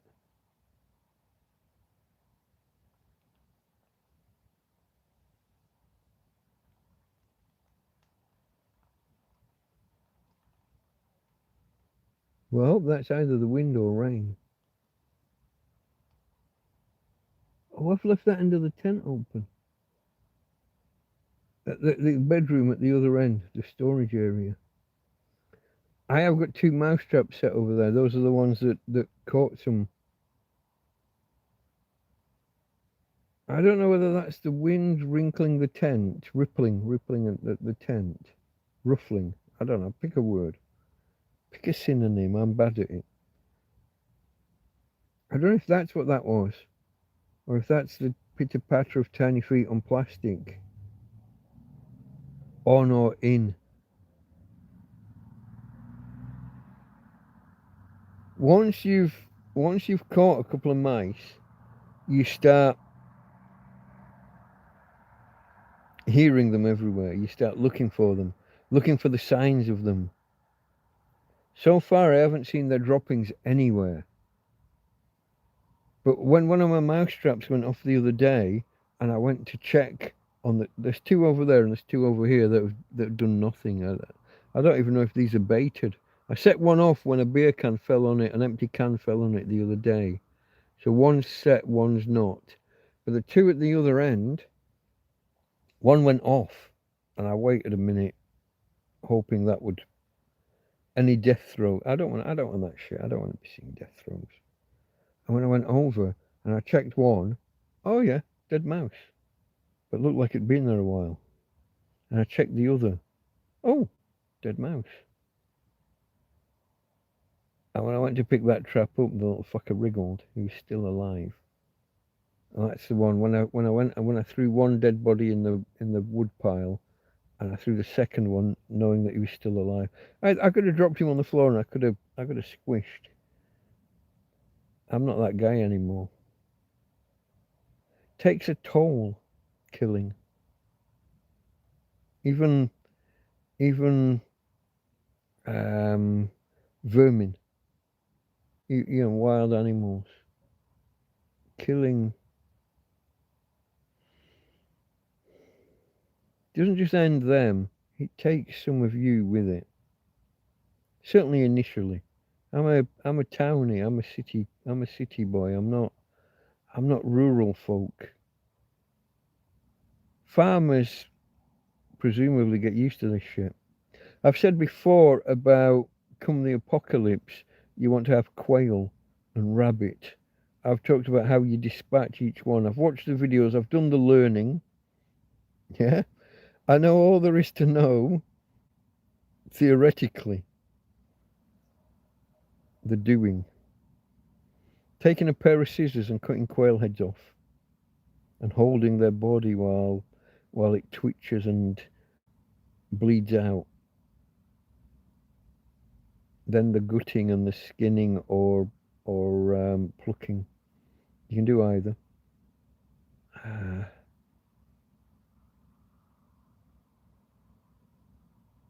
You want to make the plucking easier, you dip them into boiling water for a minute.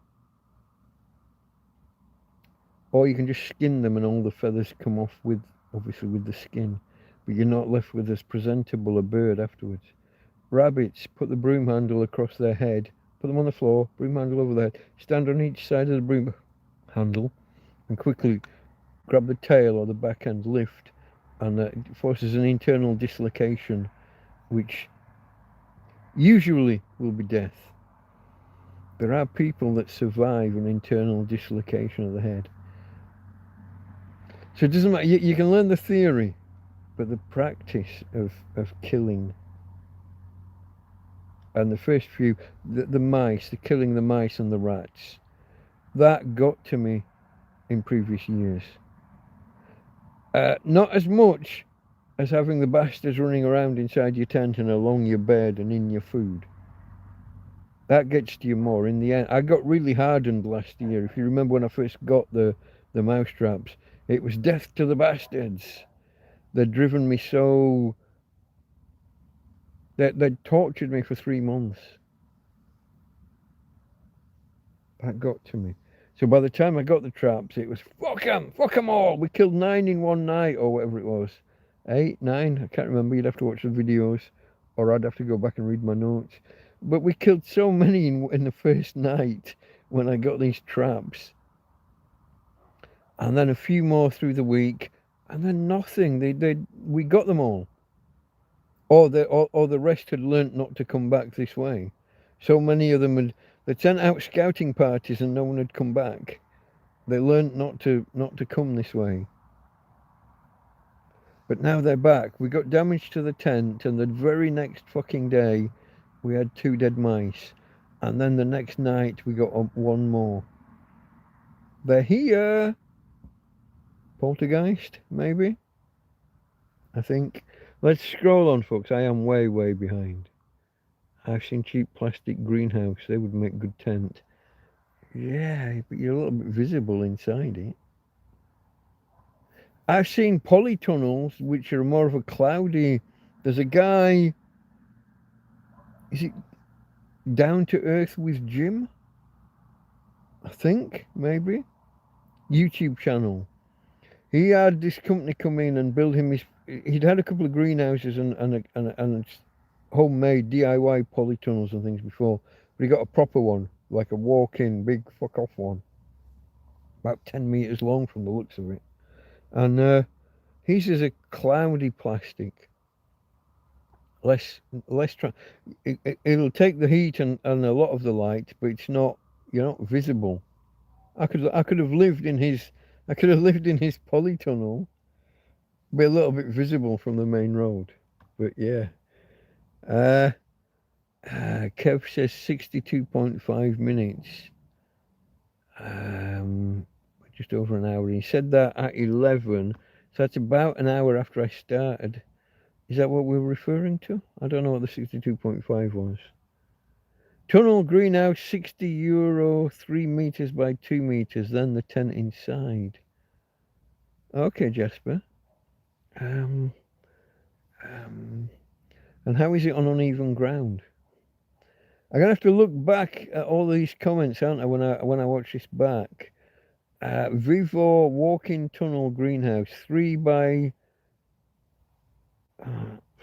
2, 3 by 2.1 by 2.1, 3 meters long, just over 2 meters wide, 2 meters deep. That's not a lot of walking space, is it? 6 square meters. What have I got here? I'm 6 meters by 3 meters. I got 18 square meters. 6 square meters. I would feel squashed in that. Maybe. Then again, I'm spoiled. Like my mate Job is in a I think he's in a 3-man tent at the minute. I'm not sure which way around. I gave him one of my tents, if you remember, because he had he's got slashed by vandals. Has it just stopped? Oh no, I thought it jumped. As you guessed, it might be a bit sweeter, but it is prepared in batches for a household with guests to drink over Christmas. This is your glug, glug, glug, glug, glug. We have the word glug, glug, glug is a onomatopoeic word in English. Glug, glug. That noise, when you pour a bottle, if you tip a bottle up and the air can't get in smoothly, so it comes out in glug, glug, glug, glug, glug. When the air bubble rises through the neck of the bottle. We have glug. I don't know, your O with the line through, or the Swedish O with the dot to both. Is that an O? Ah. It's one of those, isn't it? And I don't know, I'm guessing it's going to be the glug, glug, glug, glug, glug. Maybe? Don't know. Sorry for all my Scandinavian friends who I may be offending. But you do have these, I think it's three. Certainly in the case of Swedish, there's the three extra vowel sounds. And they're denoted with the O and the A and, is it the U? But with accents or like the feature, like that line through. Ooh, was how Staffan that we were talking about earlier taught me. He says, imagine you've been kicked in the balls and you go, ooh, who did it? It's like, ooh, she did it, something like that. Probably offended every Scandinavian language teacher ever, but and maybe just all of the Scandis all at once. He's about to teach it to me. So as you might have guessed, it's a bit sweeter, but it's prepared in batches for a household. Yeah, we have. That's traditionally that's what mulled wine is for us. So okay, the strike through and the umlaut are interchangeable. Norwegians and Danes use the former. Yeah, yeah. But the pronunciation, I'm going to go with the ooh, glug, ooh, that, ooh, oh. It's been chilly and especially windy. Still beats minus. Yeah. I've got to catch up, haven't I, folks? I'm nearly 20. No, I'm 25 minutes behind on the comments. It does allow me to ramble more, though. You know, when I did the 7-hour stream the other night, this is preferable to me getting to the end and going, oh, come on, guys, what are we going to talk about now? I had that painful hour or so on Friday before it was Kev, who's about to be next in the question. His arrival salvaged that stream. I ended up going for, did I do 5.5 hours nearly? And I was about to end it on 2 because it was like pulling teeth. So I apologise to anybody who's like going to bed or says good night or says hello, and I'm not ignoring you. I haven't got there yet.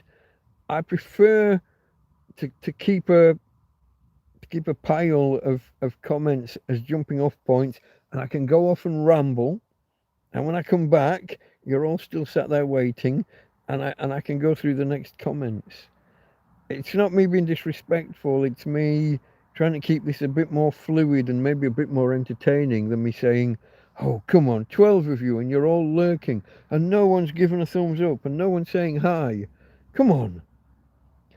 It is telling as well, folks, that when I get to the end of these streams after 3 or 4 hours, or sometimes 5, 6, 7, there's been like 100 or 200 people in here. But there's only been like 5 or 10 in chat. New guys, lurkers, loungers, whatever you want to call yourself, come and say hi. I don't bite. I can't bite, no fucking teeth. You can ask, that's the whole story. You could ask that question, why no teeth? In fact, it's 3 or 4 different stories. How do you cope with no teeth? Why are you a tramp? How are you a tramp? Where are you a tramp? These are all questions you can ask. Come and ask away. I don't assume that my audience knows the whole lore, the whole background, the whole story.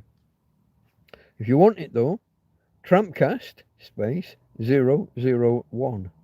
It's all out there. 2.5 hours of solid goodness. Oh, for a treat, for a real treat. If you want to see me, like I'm a bit of a scruff at the minute.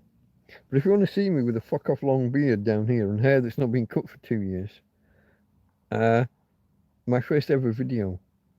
So when you're watching these videos, underneath the video player, there's a picture, that my little icon, my little avatar. Click that, go to the channel, any of the videos.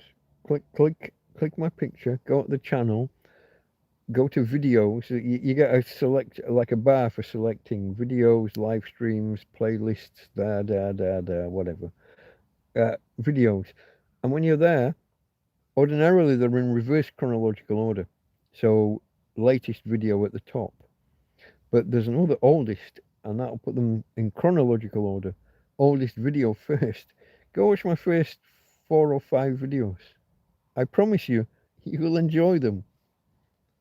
Whitebeard, Father Christmas, fuck off Whitebeard down here. Uncut hair for 2 years, looking like a fucking tramp. I mean now, I clipped. I have beard clippers now. I have hedge trimmers. I only did it a couple of weeks ago, but it is in need of a redo.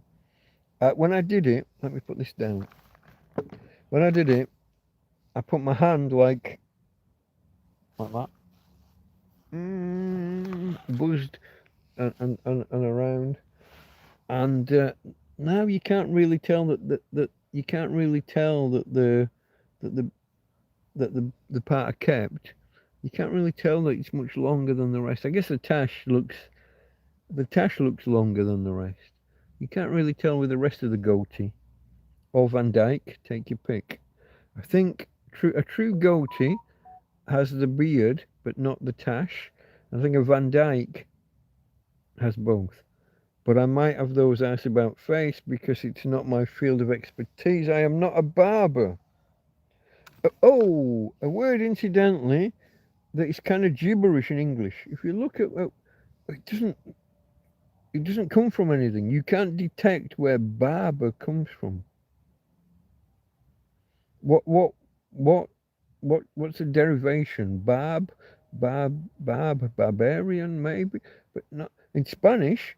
Barber is basically it's a Spanish word for beard. We're the same. We had looking glass.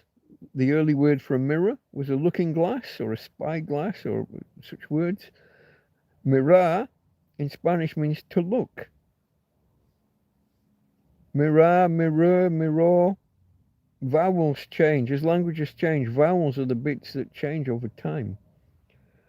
So whether it came from the Spanish root or whether it's via French or something else, but it certainly doesn't have an English root, some of these words. Barber and mirror.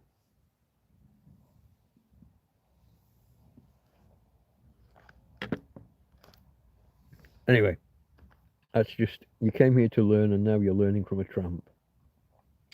I agree it's been chilly, especially windy, still beats -15. That was Tom, yeah. Kev O'Hara over in Ireland says, weather has been terrible the past 2 years. Was in Marbella last Christmas and was cold and grey. Used to go each year, much better, 2012 to 2020. Solid, sunny, warm days in December. That's my experience. Yeah, December and January can be solid and sunny. So used to sit at Keno's bar. So I've said that the park, it's a couple of, it starts a couple of blocks back from here. But it's pretty much, fuck, I'm in the wrong direction. Where am I? I've lost my bearings.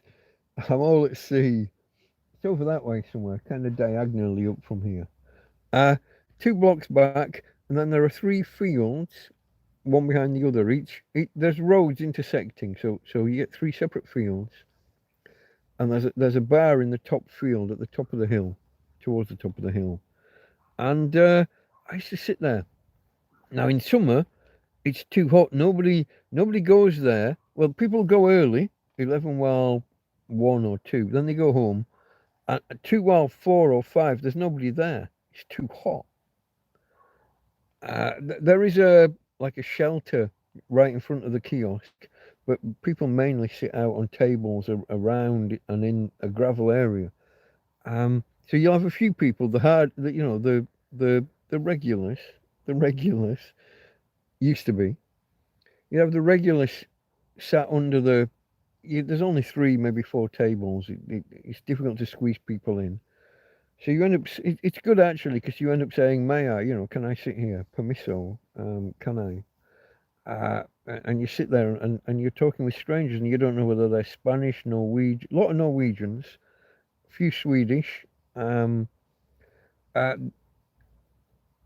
less Spanish than you would expect, fewer, less. The difference between less and fewer folks is whether you can quantify. Pile of sugar, you're talking about the grains, It's hold on, which way around is it? Fewer, less. If you can cut 4, 5, 6, less. No, I might have got that the wrong way around again. That is the difference. I can't tell you when to use which, because as a native speaker, I'm fucking useless at it. But there is a difference between less and fewer. Anyway, going back to what I was saying originally, it forced you to mix with people and sit with people. It's a lovely bar, and the bloke who runs it, Keno's a lovely bloke. If you're ever there, don't say hello from Delta Mike, because he won't know who that is. This is my alter ego that developed after everybody there turned against me. Yeah, but in summer too hot, you had to sit under the shelter. In winter, brilliant. What, 10 or 11 o'clock until 4, and then once the sun went behind the trees, you were cold. You had to get under the shelter, and he put a plastic tent basically around it, and it's blind. It's a blind kind of thing on each side. Anyway, he shelters the cabin, the kiosk, whatever you want to call it. But yeah, in summer, even in January and February, in the sunny hours, you could sit out and enjoy a beer or a coffee. He served hot dogs as well back then. Don't think he does that anymore. That was a good little money maker for him. Selling hot dogs for €1.50. Those buns, you buy 6 of them for what, €1? Probably less. The sausages are for naught, aren't they? 85 cents for 6 or 8 in a jar. Stew some onions, warm, either fry them or just in the microwave, a little bit of water, onions, a few minutes. Stick the hot dog sausage in the jug, 30 seconds. Put it in the bread with the onions, bit of mustard, bit of ketchup. So for €1.50, costs what? You couldn't even quantify the cost per hot dog. 30 cents maybe? I'm going to go with like 15 cents for the bread and a sixth or an eighth of 85 cents. Yeah, I mean, you're another 10 or 15. You're looking at 30 cents. A bit of electric for the onion and the cost of how much does an onion cost? Surprisingly much, actually, but I think you get 2 kilograms for about €1. Probably 8 or 10 onions for €1. Maybe €2 nowadays. I'm out of touch, folks. Prices. I've only been shopping twice in the last three times now in the last. It's almost 18 months, isn't it? This is how reliant I've become on food deliveries from friends and strangers. 2 food deliveries from new people in the last 2 days, isn't it? Ready-made rice and the rice, tomato, chickeny meals that I think I've got over here today. And yesterday, Eamon and Barbara, who brought, well, funnily enough, hot dog buns. How long was I gone? I was just saying 2 deliveries in 2 days. The guy today, Joaquin, who brought the rice, tomato, and chicken meals. I don't know if they're all the same because I've only sampled from one, obviously. I took the lid off it. Cardboard, metallic, so tin foil trays with a cardboard lid and I've taken the lid off. And when I'm like 3/4 of the way through eating the whole, that's a fucking big tray. When I can't find I've got no idea what I did with the lid. Can't find it. It's lost in the tent. I might have a greasy cardboard lid inside the bed somewhere. Or maybe I've just been an idiot and thrown it straight in the bin. That'd be silly. It's a big tray. This isn't your Chinese takeaway single portion kind of fucking tray. 1 or 2 portions. It's a fucking what's the word I'm looking for? Canteen or there's a word when you hire people to put on a party for you and do catering. There you go. Fuck. It's like a catering fucking tray, and I've unfoiled it, and and when I've eaten, literally, I ate basically 2 days worth of food from this one tray, and there's still about a third of the tray left. And I'm thinking, okay, well, let's go put it down because we've got mice now. Where's the fucking lid? Where's the? How do you lose? What kind of fucking retard am I? I kid you not, folks. In the last week, I have lost. Count them. Oh, if you know your sign language, do you know how to count in sign language? I don't either. But I'm not sure which is one. It's either that or that. Okay? So, 1, 2, 3, 4, 5, 6, 7, 8, 9 is like that, because otherwise it would be mistaken with 4, which is that. And that's British Sign Language. So 1, 2, 3, 4, 5, 6. That's how many batteries AA and I have lost in this fucking bed in the last week or so, and I think I've recovered one of them. So you put 3 batteries down on the edge of the bed, on the edge of the mattress, and because I'm kind of living, me and the dog, we kind of live here. In the bed, on the bed, sat on the edge of the bed. There's all sorts of combinations and variations. But you put stuff down. But then I've got to get up and go, and I can't get off the bed and walk around. There isn't enough space. So a lot of bum shuffling. And the bed has tended to sag in the middle with the weight. And the batteries will roll in, roll down. This mattress is on top of another mattress, but this mattress is slid that way. So the bottom end, like... When I was looking, if you were here at the beginning and I was looking for the fucking bottle opener, corkscrew stroke bottle opener, it had moved almost 2 meters that way. Everything moves. 6 batteries lost in the last, I'd say week. 3 AA and 3 AAA. But I think I recovered one, but I don't know. I found it, but I don't know where I put it. So I've maybe lost it again. Does that count as a 7th battery lost? Why was I talking about losing things in bed? I don't remember where I was going with this. There was a point.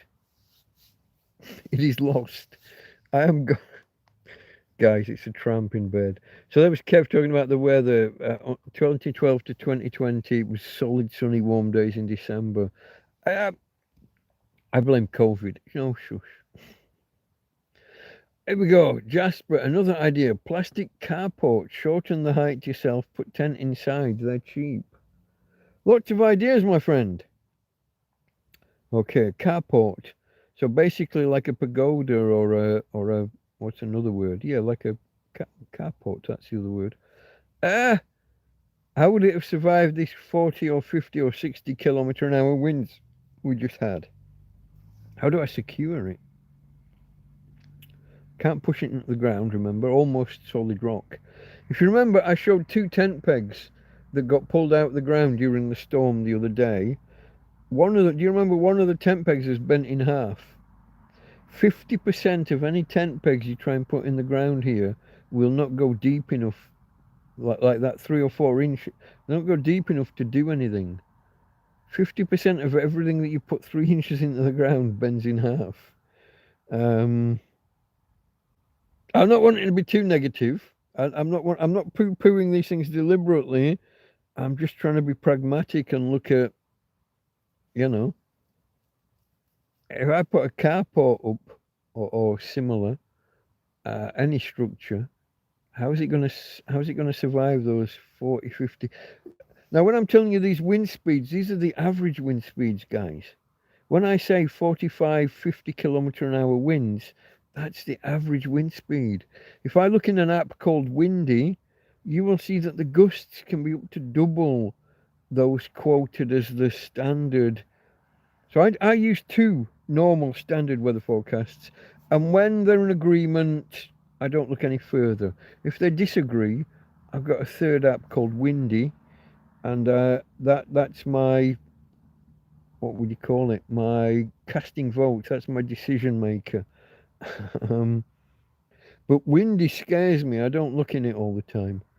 I don't want to see 30 km/h winds in the normal weather forecast and then look in Windy and start seeing 60, 70, 75. That's I'm in a house made almost out of paper. I mean, I don't want to see those fucking numbers. Those words were on Jimmy Greaves' autobiography, first non-kids book I read. Powerful story from of his descent from stardom. Jimmy Greaves, dropped from the World Cup winning side for the final, if I remember correctly. Sent him into a downward spiral of alcoholism and whatever. Recovered somewhat in the 80s, along with Jimmy Greaves and I want to say Banks isn't right. Ian St. John. Was it Ian? Was it Ian? The former Liverpool player. Jimmy Greaves and Ian St. John doing the TV football. Wasn't Football Focus, that's the BBC. The ITV's version, World of Sport version almost, of Football Focus. The Saint and Greavesy it was called, wasn't it? The programme. So he did have a comeback later in life. I don't know. I'm so far behind, Kev. I don't know how we got there. That was at 11:15. It's now 12:05. Those words. Which words? I haven't got the context. But yeah, no. His descent, and he did ascend again though. He did reascend before his death. But I guess the damage done. He died fairly young. I think. Yeah. Hey babe. Hey babe. Whoa. We all right? I can hear there's a proper real tramp. You know, I use the word a little bit performatively. I call myself a tramp. Obviously, I'm homeless. But there's a guy. Did you just hear the? I don't know if you could hear the coughing. Coughing, not wooden box. You can't hear a wooden box. I could just hear him. There's a guy. He's not in the field, but I think he's in the trees at the far edge of the field. Not behind, not on the cliff tops, but at the side. Near the kiosk, there's a little kiosk here. It used to be German, I think. I don't know what it is now. It just has a European flag. But I can hear the other guy coughing his guts up. I don't think he's got a tent, folks. I don't think he's got a tent. Seen him a couple of times. How do you say it? He doesn't look like someone I want to get to know. On the other hand, I have spare supplies.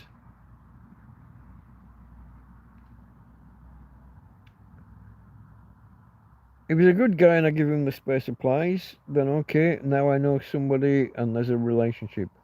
If he's a wrong 'un and I give him some spare, see, I've still got my emergency tent.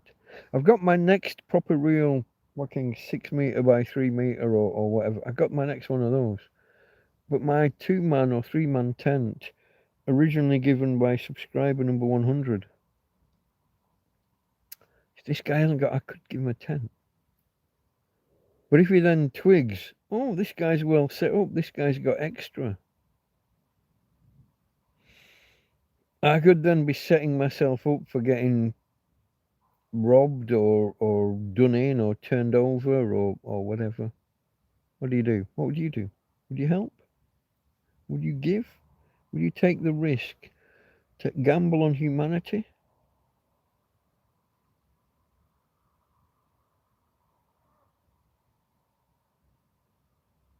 I hear him coughing from. Usually it's 4 or 5 in the morning onwards when he wakes up, I guess. But he's awake now and coughing his lungs up. I want to help, but I don't want to get done in or get turned over, end up worse off. Signalling, here I am, I've got lots. Come and take it.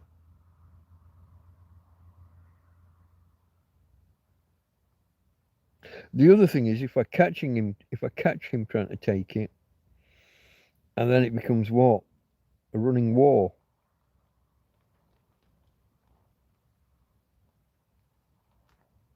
Yeah. Conundrums, folks. Conundrums. There's Jasper giving me some more words to look up and some PVC carport, €70. I mean, that's a bargain, yeah. Azure, okay, this was the Azure Indigo. That would be that's a slightly more purpley, but headed that way. But yeah, this was back when we were discussing the different words for blue, or different shades of blue. Yeah.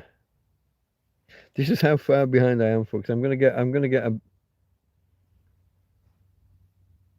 tomato lang on meta bread. I've lost the context, my friends.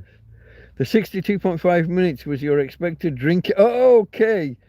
Yeah. Okay, that was when I was, what was I? I was 2/3 of the way through 1/6 of my beer, and it had taken, I don't know, I don't remember, it was 40 minutes or 45 or something, and we had to multiply out. All right. You think I've slowed the pace? Oh, Kev, you're pushing me to drink faster, which can only get me I've got a reputation. So Marie thinks I'm in danger of dropping into the bottle. I've had people in the past asking me, how much do you drink per week? And people worry for my health. My liver is as strong as an ox.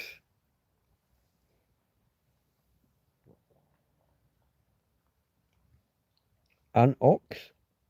Is oxen the plural of ox? You don't say oxes, do you? Oxen must be the plural. Not a word you use often in life nowadays. Look at those oxen in the field. Look at those oxes. No. I don't need any animals to plough my field, so I'm not. Jasper will know. He's a farmer type guy, although he's more livestock than arable. How are the sheep, by the way, Oscar? Fuck. Jasper. Sorry. Different ideas crossing my head at the same time. How are the sheep, Jasper? How many you got at the minute? I've lost. I'm not. I haven't seen. I don't think I've seen videos with your sheep. I saw you doing something in the kitchen a while back, and I saw you with what I presumed was a girlfriend, either Russian or Ukrainian, a little while before that. Oh no, I'm a little bit behind with Jasper's got a channel, folks. Jasper, when you find his name here, when you find his handle, youtube.com/ and then the full handle with the @ sign, I think gets you to their to the channel. Let's get Jasper's subscriber numbers up a little bit. Go there, watch a couple of his videos, give him a go, and see whether you want to subscribe. Andy's okay. UK Richie, hold on, I scrolled past UK Richie. UK Richie, hi Mike and chat. Just lurking. Lurking is allowed, my friend. There's quite a few of you. There's only what 2 or 3 people chatting in chat. That's a bit of redundancy there for you. I apologise. There's only 2 or 3 of you chatting, but you're welcome to lurk, or to just be listening and away from keyboard, which can be even worse with YouTube, can't it? One of my pet peeves, when you're not within reach of the keyboard or screen, in my case, because all of this. You'll never guess, folks, but this whole production, like when you watch my videos and how poorly they're edited and everything, that's because there's no proper edit. It's just done on the phone. There is editing software, but you're limited when you're editing just in an Android app versus having a full keyboard, mouse, screen, and proper full editing software. I don't want to be hold on. I should give credit to the apps that I do use. Let's just name a couple of. Some of you guys out there do videos, like we were just talking about Jasper there before. Let me give some credit to some of the apps that I use. Okay. So for editing videos, and I wasn't meaning to be disparaging this software. It's fantastic for a phone app to be able to. In fact, when I was a kid, the shit that we do nowadays, I mean, just the internet, just the idea of the internet would have been a dream. I had an idea of a credit card sized device that would keep me updated of football scores. And then I ended up with fucking a radio built into my watch with a little dial and a headphone socket. Plug the headphones in. I always felt the socket was on the wrong side, so the socket was on the outside of the app. But I was listening to the shit. I was plugging the headphones in and then running them through my sleeve and up and in the behind the ear and into the ear. I was trying to listen to like the news or sport, whatever was happening in the world, while I was sat in class at school.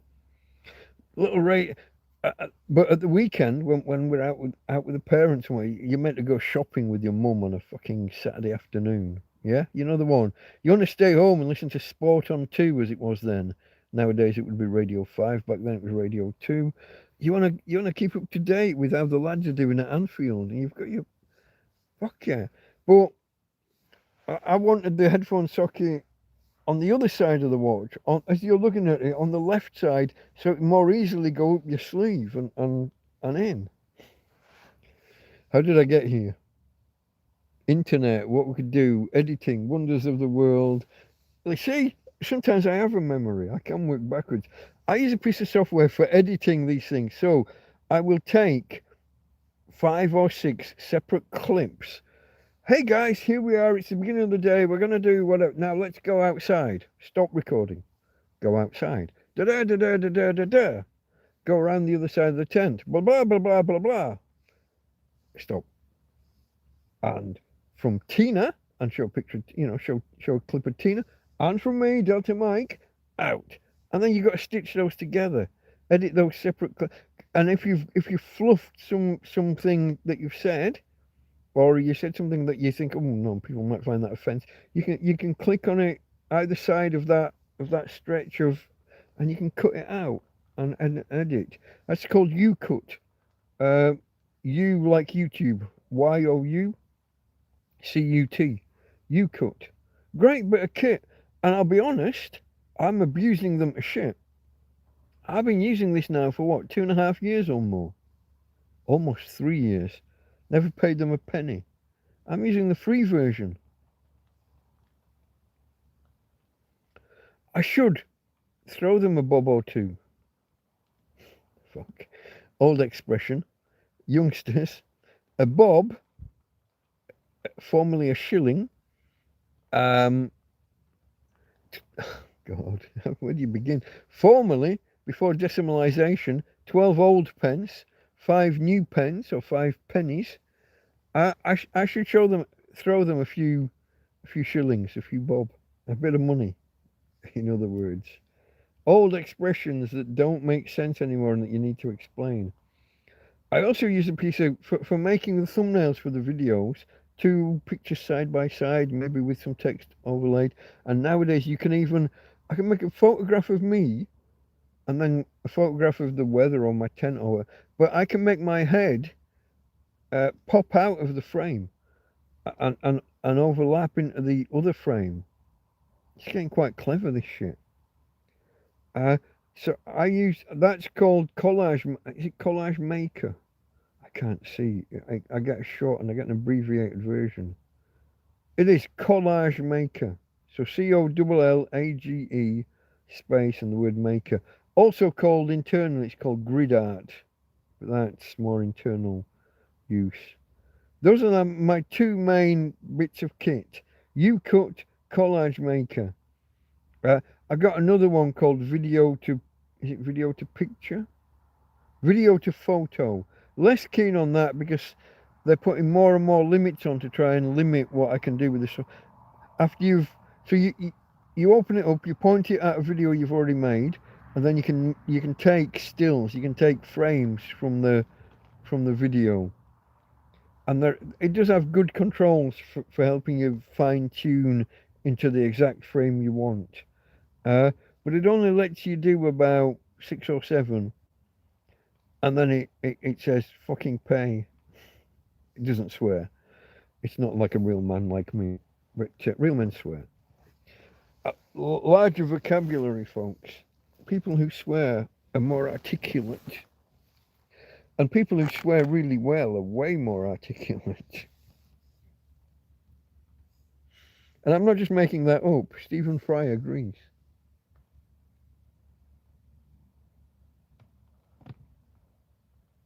He swears like a trooper, even though he's a Nancy, really, but that's okay. Each to their own. I like him. Not like that.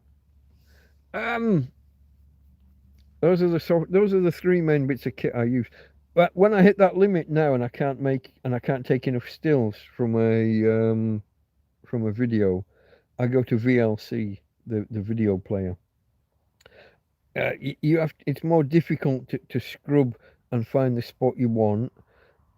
See, the one I use, the video to photo, when you stop on a frame, you can also navigate to the frames adjacent and find the exact right one. With VLC, you have to just stop the video and hit the snapshot or frame output. Not as fine control, but no limits. You'd make as many as you want all day long. But again, I should probably just pay the guys and have the full use of the software properly. This is how I make my living. This is how I do my e-begging, isn't it? By creating entertainment, hopefully, entertaining you folks, and hopefully securing some level of pity. Donation link. It's not pinned in chat. Donation link's halfway down the description if you want to, but you don't have to feel obligated. Only if you've got it, only if you want to, only if I am entertaining enough. And I'm probably not at the minute. And I'm not hard up at the minute either, folks. Karen tells me off for this. She tells me to stop saying this. She says, never turn down money. You might not need it now, but you might need it next week or the week after. And life is precarious like that, folks, especially when you're living in a field, in a foreign country where you don't speak the language, where your bank won't let you have your money. To protect you, the bank won't let you have your money, so you end up living in a field for 3 years. Thank you, Santander. Your day's coming. I'm coming. You won't like me when I'm angry. I still say that's a big cop-out, the Incredible Hulk, when he's talking to the newspaper reporter. And he says, don't make me angry. You won't like me when I'm angry. It's the wrong phrase, really. The more scary response is, don't make me angry. I don't like me when I'm angry. When you wake up the next day and look back at what you did, when you are not happy with how you behaved or what you did, the damage you did, that's far more scary than you won't like me. You could knock 7 bells out of somebody and that'd be fine. They won't like it, which is what you warned them. But if you wake up the next day and you're not happy with what you did, you've put them in hospital or worse. That's far more scary. Anyway, sorry folks, I didn't do I'm gonna, give me a second. I've scrolled chat away. I gotta do the, what's it called? Do not disturb. I was in a rush. If you weren't here at the start, I was running a little bit late. I got everything a little bit wrong. I was a couple of minutes late. I didn't do the do not disturb thing. And now I scrolled backwards by accident. So there was UK Richie arriving. There's Andy. Andy is still lurking. Barb is from Latin, but I couldn't tell you more. This is the beard thing. Barb and barber. So the word barber is to do with trimming beards. Hence the what did we have? The Demon Barber of Fleet Street, was it? Yeah. There's in English. There's no other connotation. The word barber seems to come kind of from nowhere. It's not like mirror. That there's not, but Spanish, French, and other Romance languages that have a higher Latin input than us have barber, barba, I think beard, something like that. So then it makes more sense how you get the word barber. Ah, he's 25 minutes behind, Lawley. He's a lot more now, I bet. Hold on, that was just before midnight. It's 26 minutes. I'm about 26 minutes behind. Yeah, okay. What? Okay. Oh, Hannah. Hello, Hannah. How are you doing? Yeah, we're all right. We survived we've had I think 3 days out of the last four have been lots of wind. Uh, not flatulence. The other, the real stuff, the weather stuff. um, yeah, we're all right. Tina did just wake up a few minutes ago. Are you there, babe? Or are you asleep again? You've gone back under, haven't you? Are you facing this way? Oh, that might be nice for the camera. Oh, I gotta watch the phone as well. It's unplugged. Oh, I've scrolled. Yeah, look, we're down to 22%. I'm gonna try and show you Tina, and then I'm gonna have to plug the camera in because it hasn't been all this time. Hold on. Do we need? I think yeah. There's some light here, but I don't think it's enough for you to see my girl. No, you don't. You don't get that. Hold on, Tina girl. Daddy's going to annoy the hell out of you. I'm sorry, babe. You are awake, so. Hey, here she is. Hey, baby girl. Hey, I got to stop looking at the phone when I'm stroking her because it doesn't gel with my movements. I can't coordinate properly. I have to look at my actual hand. Look at her. Here she is. She's seepish. Hey, babe. I cover you. You were awake. Hey. There's my girl. She was earlier. She was under the covers, and I couldn't. This is going to sound bad. I couldn't tell she was there, but she had her snout, her head tucked right in my ass. She was. I was feeling for her to find where she was. I couldn't. I didn't know where she was. Oh, hello, baby girl. Sleep tight. Sleep tight. Here we go. She likes the eyebrow stroke. Both ways. There she is. That's my girl. Daddy looks after his girl.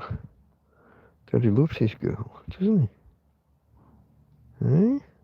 Except for when you fucking steal my block of cheese, you little bugger. Do not steal Daddy's cheddar. Auntie Karen gave me that. Hey. Okay, folks. Sorry, I got carried away. Petting my dog. That's Tina girl. Where are you, babe? I don't know whether you want to be under or not. I'll leave your head out a little bit. I've got to put the covers back on or I'll end up cold though. And like I just said some moments ago, folks, I've got to work out how to get the cable over here and into there. There we go. Weren't we on 22% a minute ago? No? Was it not that? It's 16 now. How did it get that? This phone is an absolute, it devours power. I'm a poet and I didn't know it. Devour power. Yeah, no, it's a real energy sink. So okay, I've scrolled back, haven't I? I've gone back. Andy, well, I saw Hannah. That was the last one. No, he's 25 minutes behind. Okay, yeah, there's me. Right to be cautious, I think. Probably, but I don't know about what. Is this the bigger tents or carports kind of question? Not being visible, maybe. Uh, Great Gary, hello, hello. Strong as an ox. Yeah, ox singular, but oxen plural, if I remember correctly. Uh, Damn, Mike, the algorithm removed you off my feed for some reason. It thinks you're a bot. It's unsubscribed you. They do that every night. I watch my. Do you know my? Okay, here's one. Here's one. During the whole of January, do you know how many subscribers I gained? Fucking zero. For every new subscriber, I lost a subscriber. It was up one, down one, up two, down three, up two, down one. It was the entire month I gained fucking zero. I wondered whether it was my far right extremism, folks. If you remember, if you recall the story so far, I didn't like the rise of Skywalker, and so therefore I'm a Nazi. I'm a Nazi, um, transphobic. Oh, I can't even remember all the fucking I'm all of them. I didn't like the rise of. I, that's how it goes nowadays. You have one view on something and you're now a Nazi. You are now far right, and the algorithm ditches you. Everybody leaves. Hey, you say the N word 5 or 6 times, and fucking suddenly nobody wants anything to do with you. It's ridiculous. It's ridiculous that you can't say the N word while discussing whether or not you should be able to say the N word. World's gone fucking balmy. Rapper on stage, no this, no that, ninja this, ninja that. Ninja is the acceptable alternate. You could take a risk and go with the A ending rather than the ER ending, but anyway, there he's on, and he gets a fan up off, at the crowd, and they sing it, and it's end this, end that, end the other, and he gets another one. This guy's a white guy, and he says end this, end that. The star of the show has the guy thrown out of the stadium. Paying customer has him thrown out. How dare a white man say that word? Singing your fucking song lyrics, you cunt. What are you doing? Get to fuck. See, I am far right. I demand the right to say the N word, and I have said it. It's slightly performative, but maybe that's why the algorithm doesn't like me, Great Gary. Thought you had disappeared. No. Bought a hot glue gun. This is the most useful device I've ever owned. Do you know what? I bought one once and it was the biggest piece of shit ever. It wouldn't glue fuck all to fuck all. Fucking Argos. My mum was very annoyed with me. I would have been about 15 or so at the time. Didn't get pocket money, but if I needed something, I got it. So you have to ask your parent, obviously, rather than just having your own cash at that. Again, I guess by this time, by 15, maybe I did have an allowance, as it were. I'm not sure. I think I got you remember family allowance? I think it was back in the news a little while ago, wasn't it? That they're going to start, now that they were getting outbred by Abdul, for every kid you've got, suddenly the government you're not capped at whatever the family allowance was for 2 kids. Now you get whatever you want just to aid in us being replaced. Far right. But my mum was most annoyed. She gave me extra to go and get this hot gun, and I think the gun got hot enough just to melt the plastic sticks that you get, the glue sticks. Oh, I got you. I'm fairly fucking sure I got you. I felt the wetness, but I can't see you in my hand. Where was that? Glue guns, glue sticks. Yeah, no, this one, it never. I couldn't stick fucking 2 sheets of paper together with this. Never mind hang a shelf on a wall or do whatever people claim to do with such things. I'd have been better off waiting 20 years and buying no more nails. I don't know. So you like your glue gun? Bought a hot glue gun, most useful device you've ever owned. I swear I could build an entire city with this thing. Oh, apart from nail clippers I've talking earlier about things lost in the bedroom. There are a set of actual fucking man-sized nail clippers lost in here. And I don't know how, I don't know where. I was saying the other night, I need to dig out the channel around kind of 2.5 sides of this bed. And I guess some of this as well down this side. So 3.5 sides of the... I need to have a damn good clear out. I keep just sticking stuff down and it disappears. Or I'll put it down the back of the mattress at the head of the bed. I can see now I've got two Tupperware containers. They're empty of food, but they've not been cleaned out. They've been sat there a little while.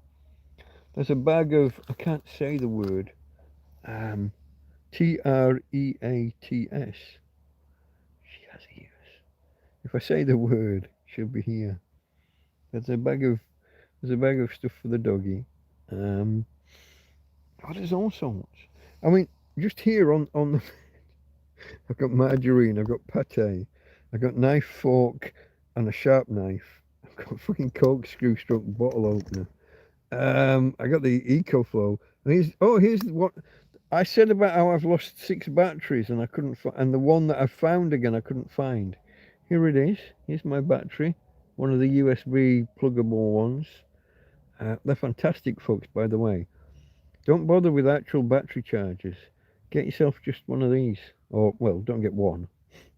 Get as many as you need. Just plugs into a USB A to C cable. As far as I know, none of them are C to C, USB-C. They're all A to C. They expect the cable to be hot to have electric flowing through. They don't do the signaling. Proper USB-C, as I understand it,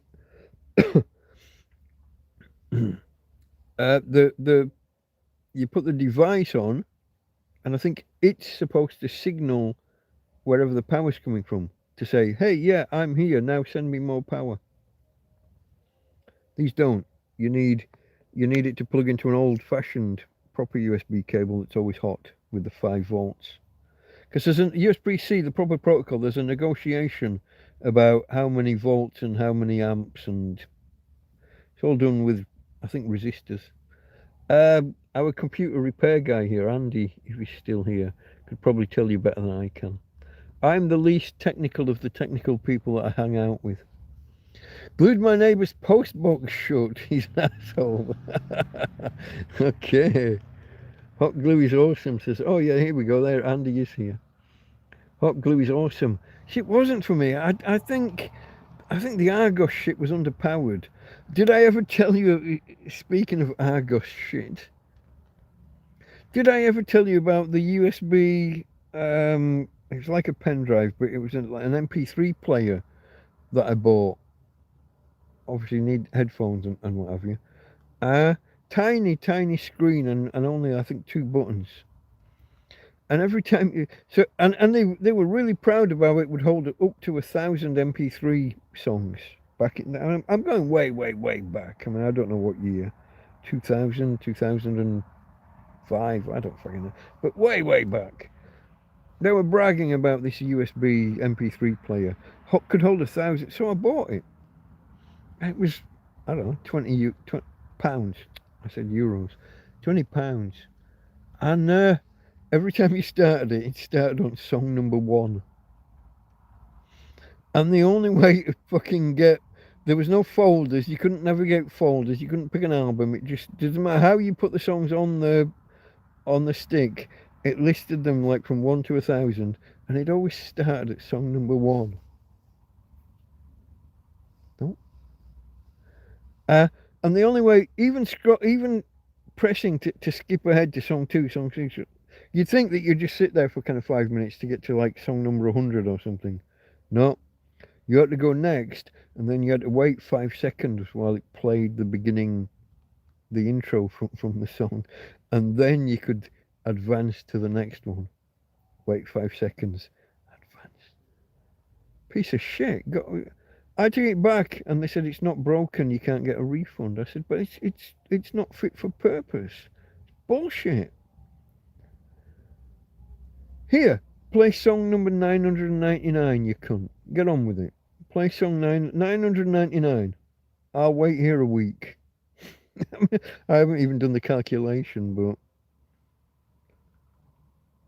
absolutely not fit for purpose. I don't know why I remembered that. What was I talking about? Oh, glue guns. Yeah, because my glue gun from Argos was shit, and so was the fucking MP3 player. I did get a refund in the end by threatening them with a court.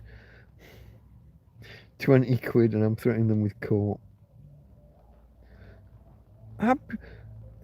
The fact that it wasn't broken didn't matter. That wasn't the fucking point. The point was it wasn't fucking fit for purpose.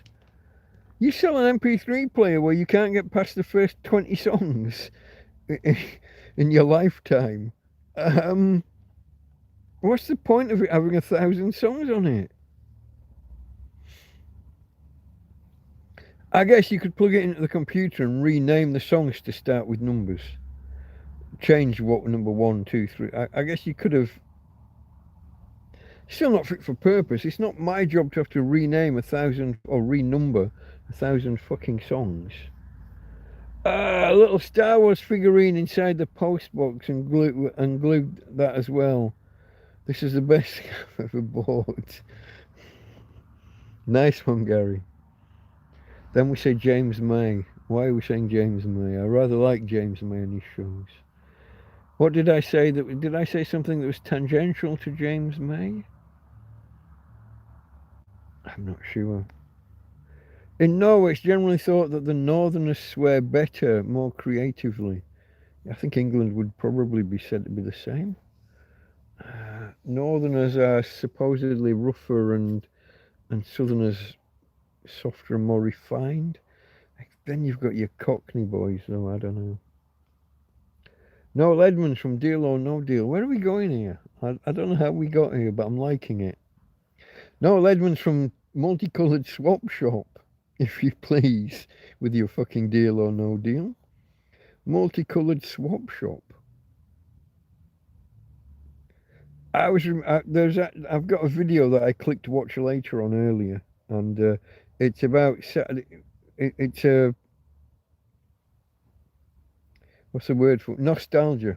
Fuck, it's a nostalgia clips of Saturday morning TV shows from the past, mainly the 80s and 90s. So Tiswas, Swap Shop. What's the one called Going Live? Philip Schofield did a few, didn't he? And then Ant and Dec came along, whatever their one was called, with Cat Dealey. Cat Dealey, yeah. Okay. One for the gents of a certain age. The Northerners in Norway, their funny accents help. Okay. Is it like when I had the argument with the Finnish guys, and other people tell me calm down, they're just backwoodsmen kind of thing. That the south of the country is the civilized part, and the north you got the woodsman, and then you've got the Arctic kind of shit, the Sami and the reindeer and all that. He's a funny little chap that blue cheesy tops. Where are we going now? I got random. I got no idea. Are these conversations spring up from something I've said, or are you talking amongst yourselves? English is a Germanic tongue at heart, but adulterated with so much Latin. You're half French. Yeah, the Norman conquest, 1066 and all that. We are aware of the phenomena. Latin, Latin was the official language of the country for a couple of hundred years before it all got relaxed. But that was amongst the nobles and the church and nobles, church, I guess academia if it existed at the time. I can't remember when were Oxford and Cambridge formed. But learning institutions existed before them. Those are the oldest ones that still exist. But learning establishments were tied to church basically. So yeah, Latin was the proles, the normal folk. We were still speaking our medieval Old English. It wouldn't have been medieval in 10 whatever, would it? But not even that. But you get the idea. But yeah, we have a lot of French and therefore Latin. But we also deliberately sometimes borrow or inflict Latin and Greek on ourselves. Wasn't it telephone? They couldn't find, when it was invented, they couldn't find a proper way to describe what it was. Tele means far away, phone or phonic or whatever meant noise or sound. But even that, they took one half from Latin and one half from Greek. Was that one? Or was that television? Which is the same idea. Far away sight. One half, one of them, at least one of them, is half Latin, half Greek. I don't know which because I'm not good with foreign languages. Hence, living in a foreign country and not speaking the language. Folks, thumbs up if you could. Sounds like it needs a software update. What does? Where? Who? When? Since when do turkeys have little beard things? Oh, this is a Turkish barber thing. Okay, now all turkeys have weird beard things. Oh no, you're actually talking about turkeys. Weird beard things hanging from their chests. What? They have the. Do they? They have the comb or coxcomb. Is that just cocks? Is that just cockerels? Do male turkeys do that as well? I don't know. I can tell you that pavo, the Spanish word for a turkey, is derived from the Latin word for a peacock. Another word for a turkey is kind of peacock hen.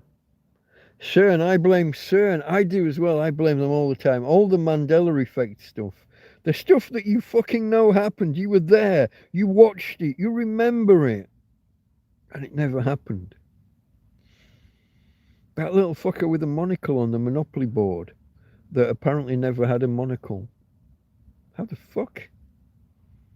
We had a whole dispute a little while back where I remembered this stuff about Egypt and the statues having phalluses and handmaidens having a job to do in the morning for the. And I was told I was wrong. I went away. I researched it. I could find no trace of it. I was wrong. It was a different fucking universe. 2 weeks later, other people are telling me, no, you're right. I found it. And I'm like, what the fuck? I'd ever swapped universes again. CERN. I blame CERN. /S we should do though, Gary. We should do the /S to say, end the sarcasm or end the joke /JK. That's their Adam's apple. We just say caramels. Hold on, now where are we going? Are you just fetching up? Are you here to taunt me? I was having a go at Americans the other day because they say caramel. They miss that second A out when they say the word, and even when they spell the word. Clint Eastwood was the mayor of a town called Carmel, but it's caramel. I mean, there's a second A. You've gone far enough, turn back right away. I've gone so far right, I'm fucking correct. I've gone so far right, I'm absolutely correct.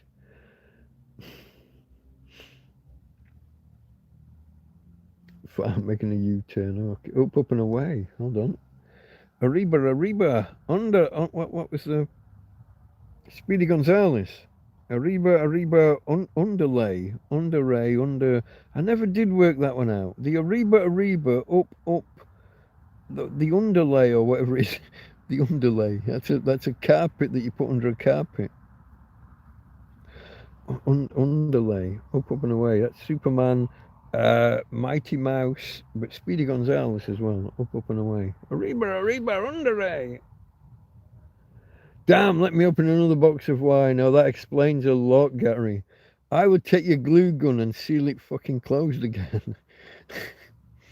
I glued a sealed Twix to the sidewalk pavement. Hold on. You're mixing and matching with your... Are you... remind me, Gary, where are you? You said something about ass or something before. It makes me think that you're stateside. To the sidewalk pavement and watch... Yeah, you see, even pavement, Americans use that differently.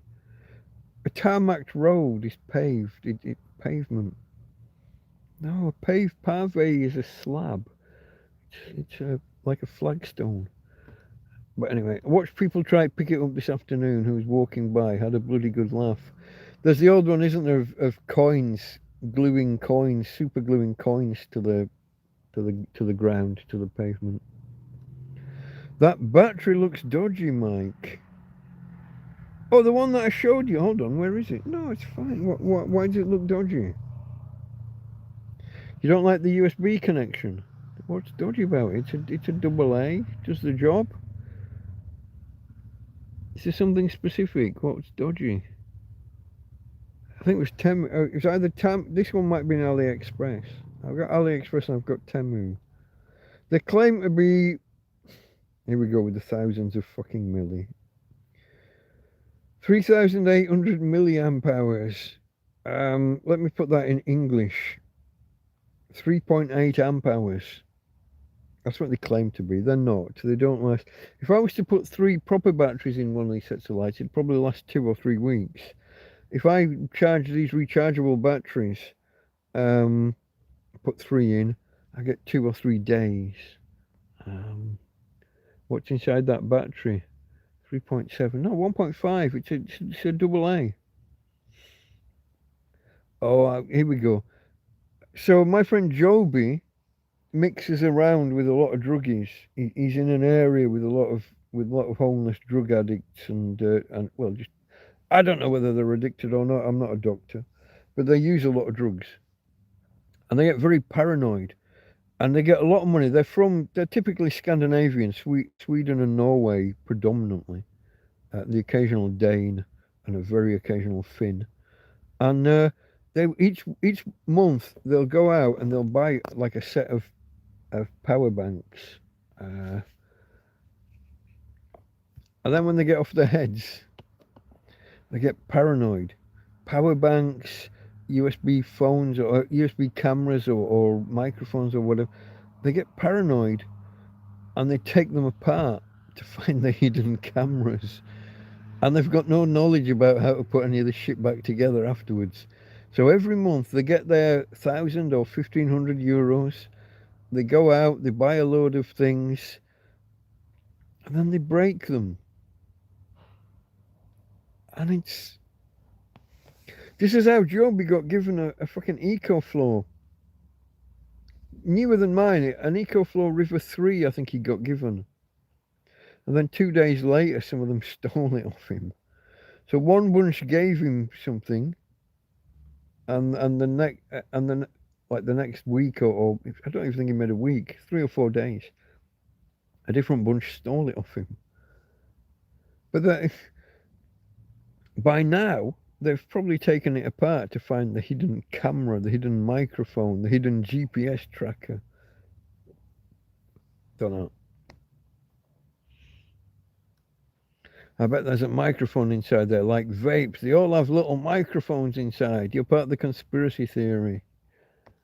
Argus. Oh yeah, Janus-sit. Yeah. I can ordinarily have a go at, but I'm lost here, Tom. Tommy Tombstone. Even the flipping fire alarms, they're listening to us everywhere. I doubt it. I got 2 of you at it. They're listening to us everywhere at all times. What would they pick up if they listen to me 24 hours a day? What do they get? It doesn't get them anything useful, and who's going to plough through it? Gary thinks it's Uncle Donald who sits listening to us. It's more likely the Five Eyes than the Russians or the Chinese. I'll take them to court if my KFC burger doesn't have enough sauce.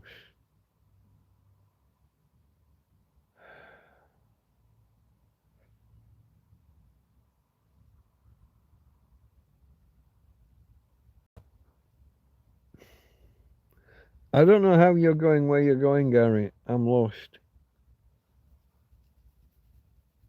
That's why the Romans are so famous, the reverberations. Through history, Latin, and if you affect the language, you're remembered, I guess. Shakespeare, there's another one. Changed language, invented so many new words. They held your isles for, I think, nearer 500, but yeah, 600 years after the fact, their culture ricocheted and imposed itself.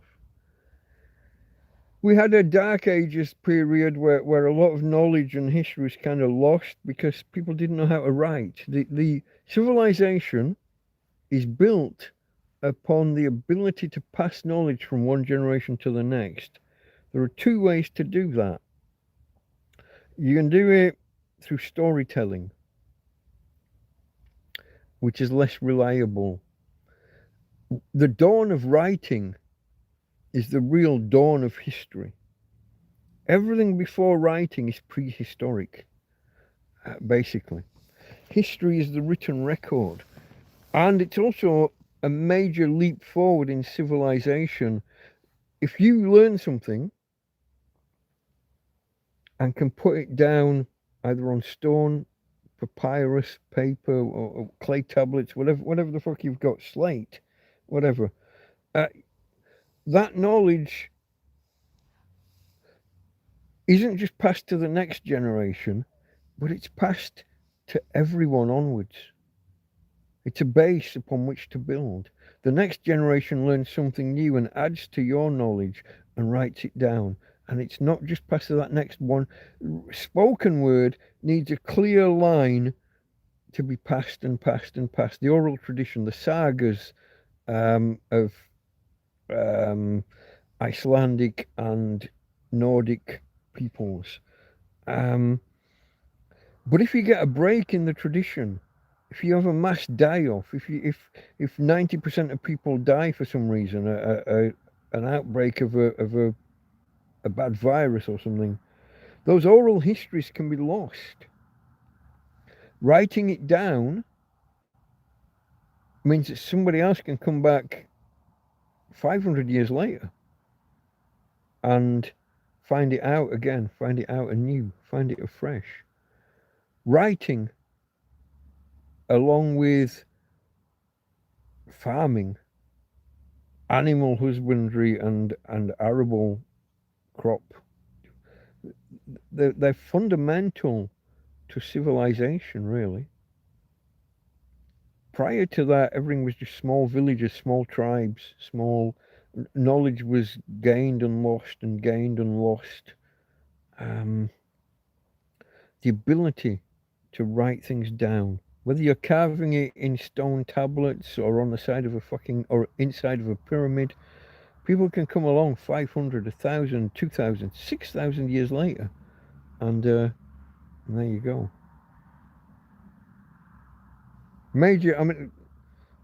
Civilization kind of happened, maybe 10,000 years ago. We think arable, we think farming.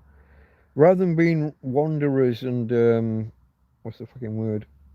I haven't got the word, I haven't got the vocabulary suddenly. But yeah, rather than the hunter-gathering, nomadic, like settling down,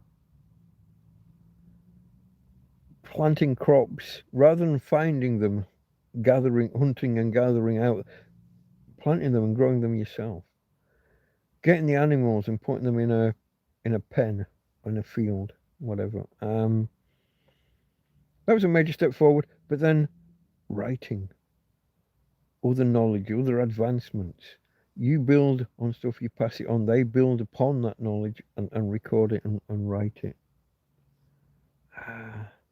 Yeah, but yeah, when the Romans left, we did take a backward step, but and we rediscovered them though. The Enlightenment. When are we going to say 12th, 13th century? Um, People began looking back at history, looking back at Greek and Roman or Latin or other cultures and recalling traditions. We went out and a lot of the lost knowledge of the West had been maintained in Arabic cultures. And we went out and rediscovered some of our own lost knowledge that had been maintained and developed and adapted by by the Moors and other Arab nations. And also we went out and discovered and intermixed with China and stuff out that way, the Far East. A major time, that 12th or 13th century to the 16th, 17th century, big rediscovery and advancements of knowledge.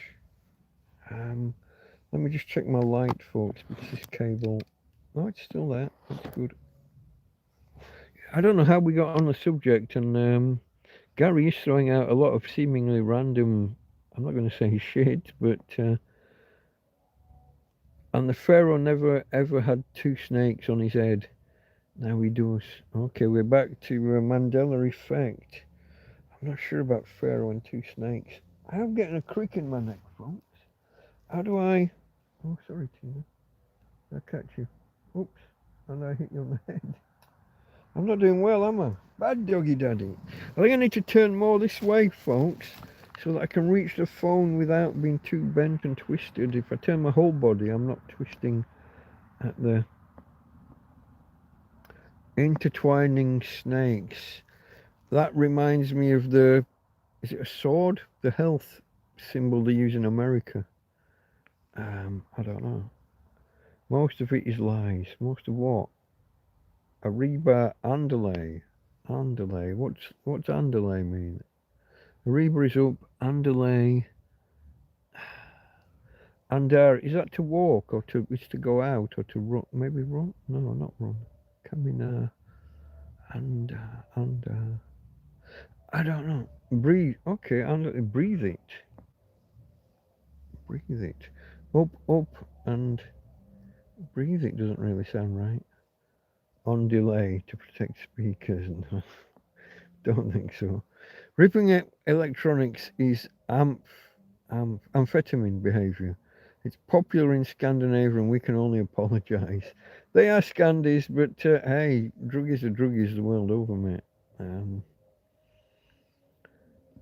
Mine broke, so I took it apart to use the battery and I found a little microphone. Did it serve an actual purpose? Was there a way for it to broadcast or do anything? Where did the audio go? Tom said saludos, salute, yeah, Sante, salute, cheers. What's the other one? Arriba, abajo, pa centro, no, a centro pa dentro. Up, down, middle, and for the inside.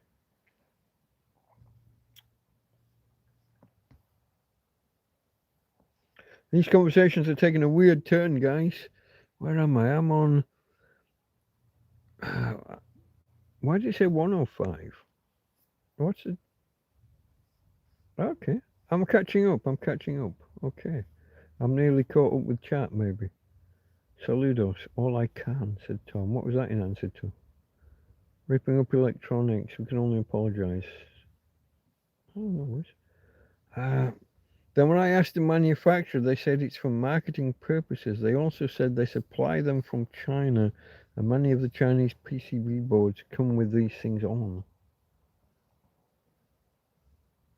Maybe the Chinese are listening to us. This is the hypothesis that the druggies kind of go with in their kind of delusional.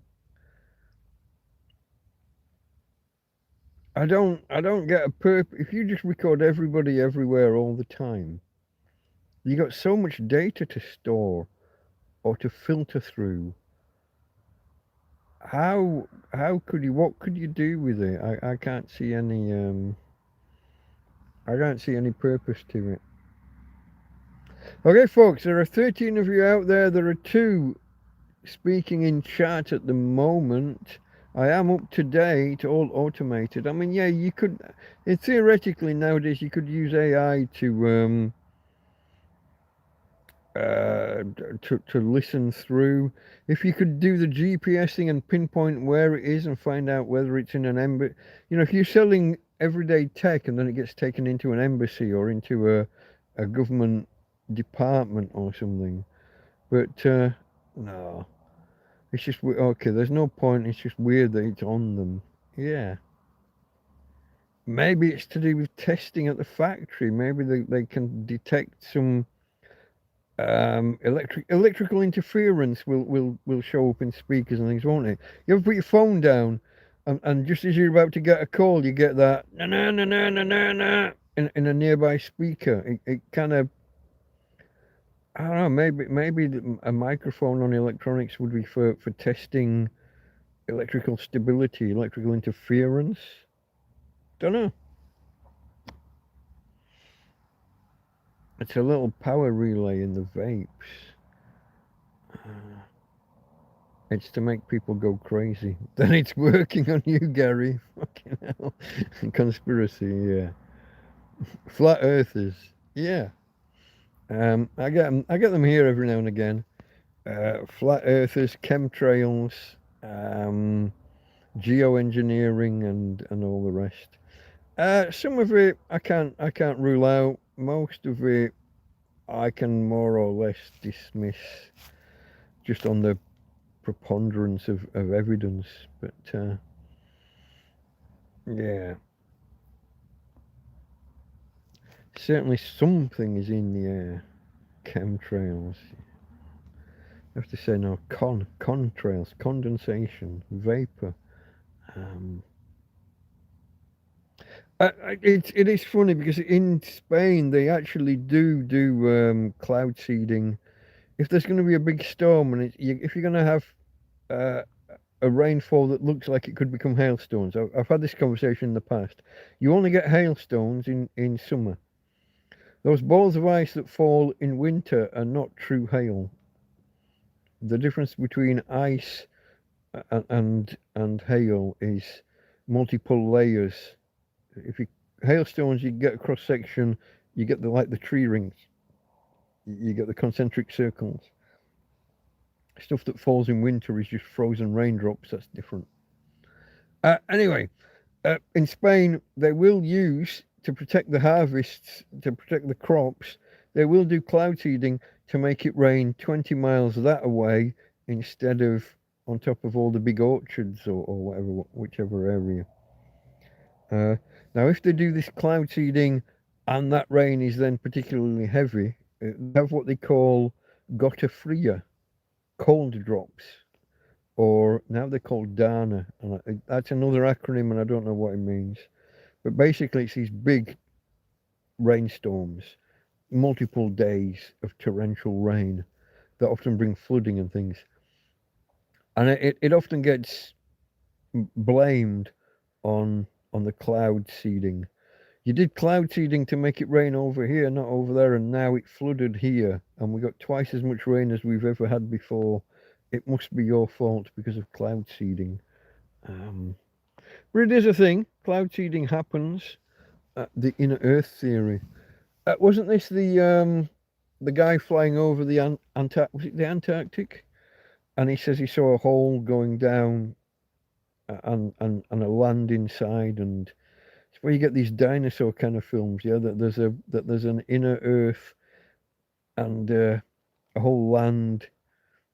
You get was it Jules Verne? Journey, I think it was Jules Verne. Journey to the Center of the Earth. Wasn't H.G. Wells, was it?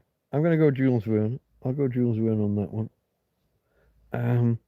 Yeah, you get all of those. You get all of those ideas.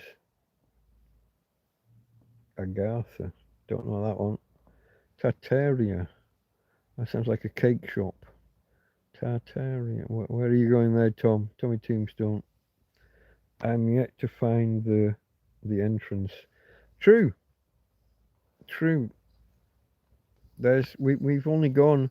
Isn't the deepest mine we've ever done only like half a mile deep or something? Um, it gets warm pretty quickly once you get down there. You find this with things like the underground. It's only, I mean, what is it, like 30 meters under the surface in place, and it gets red hot. Gary had a client that was convinced they were being gang stalked and they were a targeted individual and that people were following them and pointing electronic devices at them. It's a reality that people do struggle with. You're going to say paranoia. Oh no, just it's a that is a reality that people struggle with. Yeah, but mental illness is a thing. Uh, then again, just because you're paranoid doesn't mean they're not out to get you. Five eyes, yeah, Tom. Hmm. Come on, people. There are other people out there. Come and chat. Come and bring some. Come and bring some normalcy to the freaking conversation. We're on 19 thumbs up, folks. If one more of you hasn't hit that button, I always like to hit. Always nice to hit 20 thumbs ups. Uh, Take Pete on a poor soul. I'm having a talk with these buggers. Come and give us something proper to talk about. Meth. Yeah, meth. Yeah, drugs, paranoia, mental illness. Um, some people are just prone to conspiracy theories as well.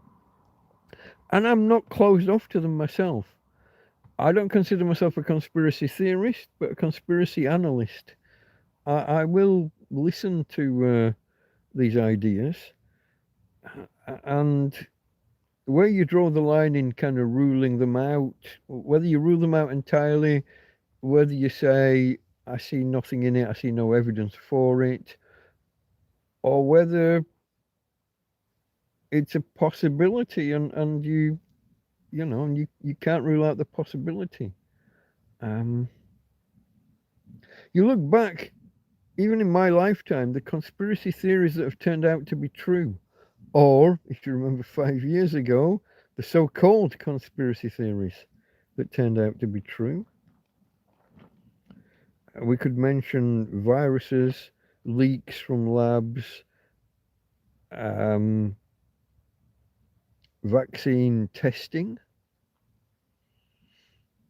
the lack of efficacy of said vaccine after release. Oh, it'll stop you getting it. Oh, no, it won't stop you getting it, but it'll stop you passing it on. Oh, no, it doesn't stop you passing it on. The data now, folks, is pointing to. Thank you to number 20. Thank you, whoever that was. That's well. Thank you to all 20 of you. But did you know that the latest stats are pointing to the fact that people who got the vaccine are more likely to have got the virus after? Not only did it not offer you the protection that was promised.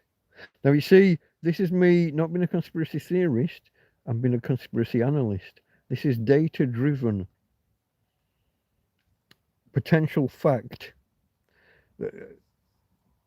peer review, and all of that.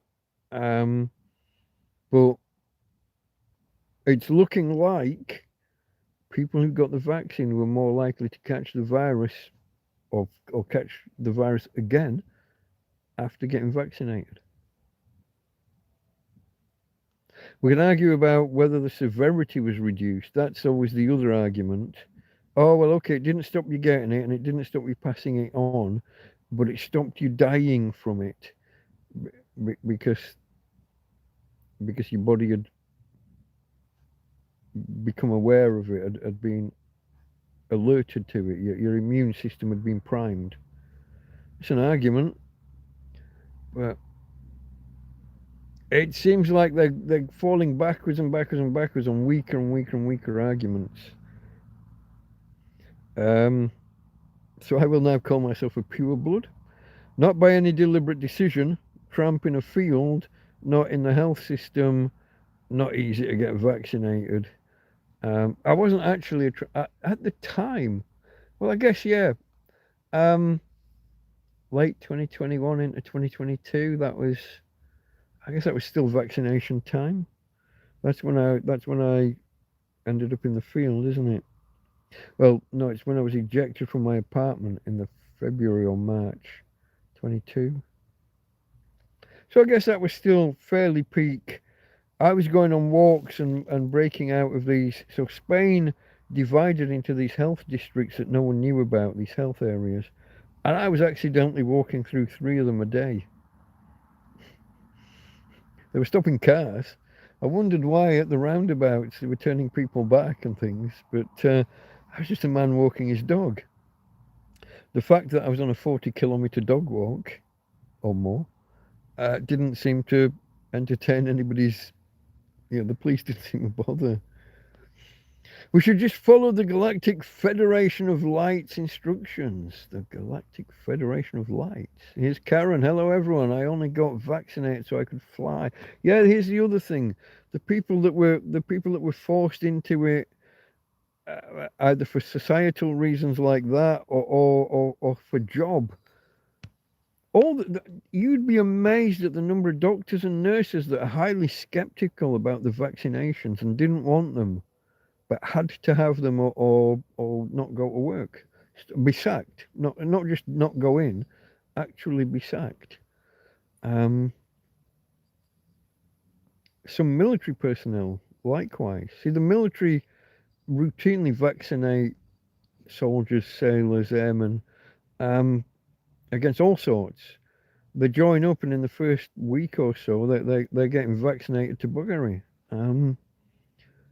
But a lot rejected and held against it.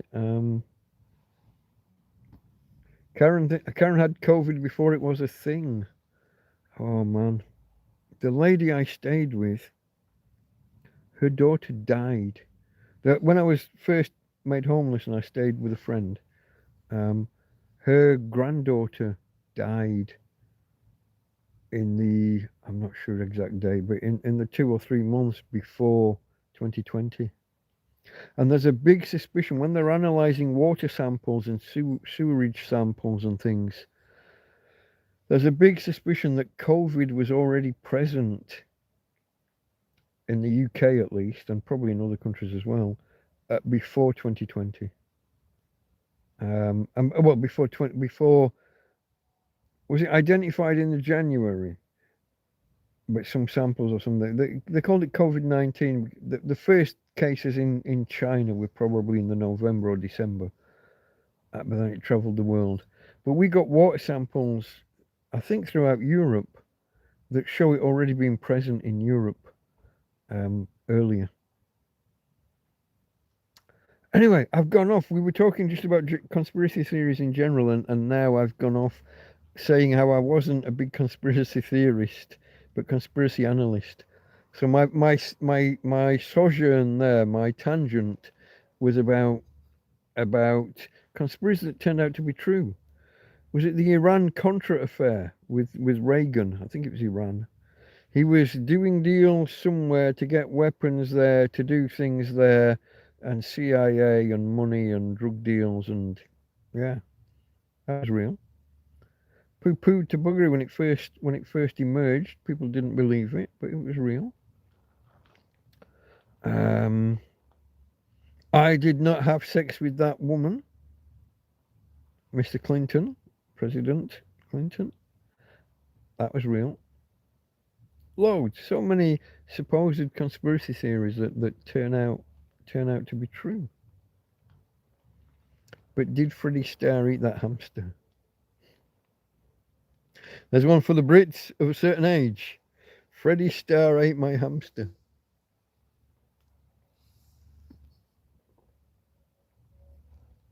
Not mine, but you know. What is scary is AI. I'm breathing or talking into the mouth of the bottle. I'm getting an echo.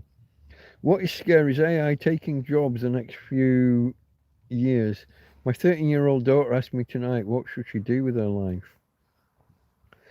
There's a thing. Who was that? That was Gary. Great Gary. Okay. That's the thing, isn't it? I was watching someone the other day. Someone asked a YouTuber, is being a lorry driver a good career?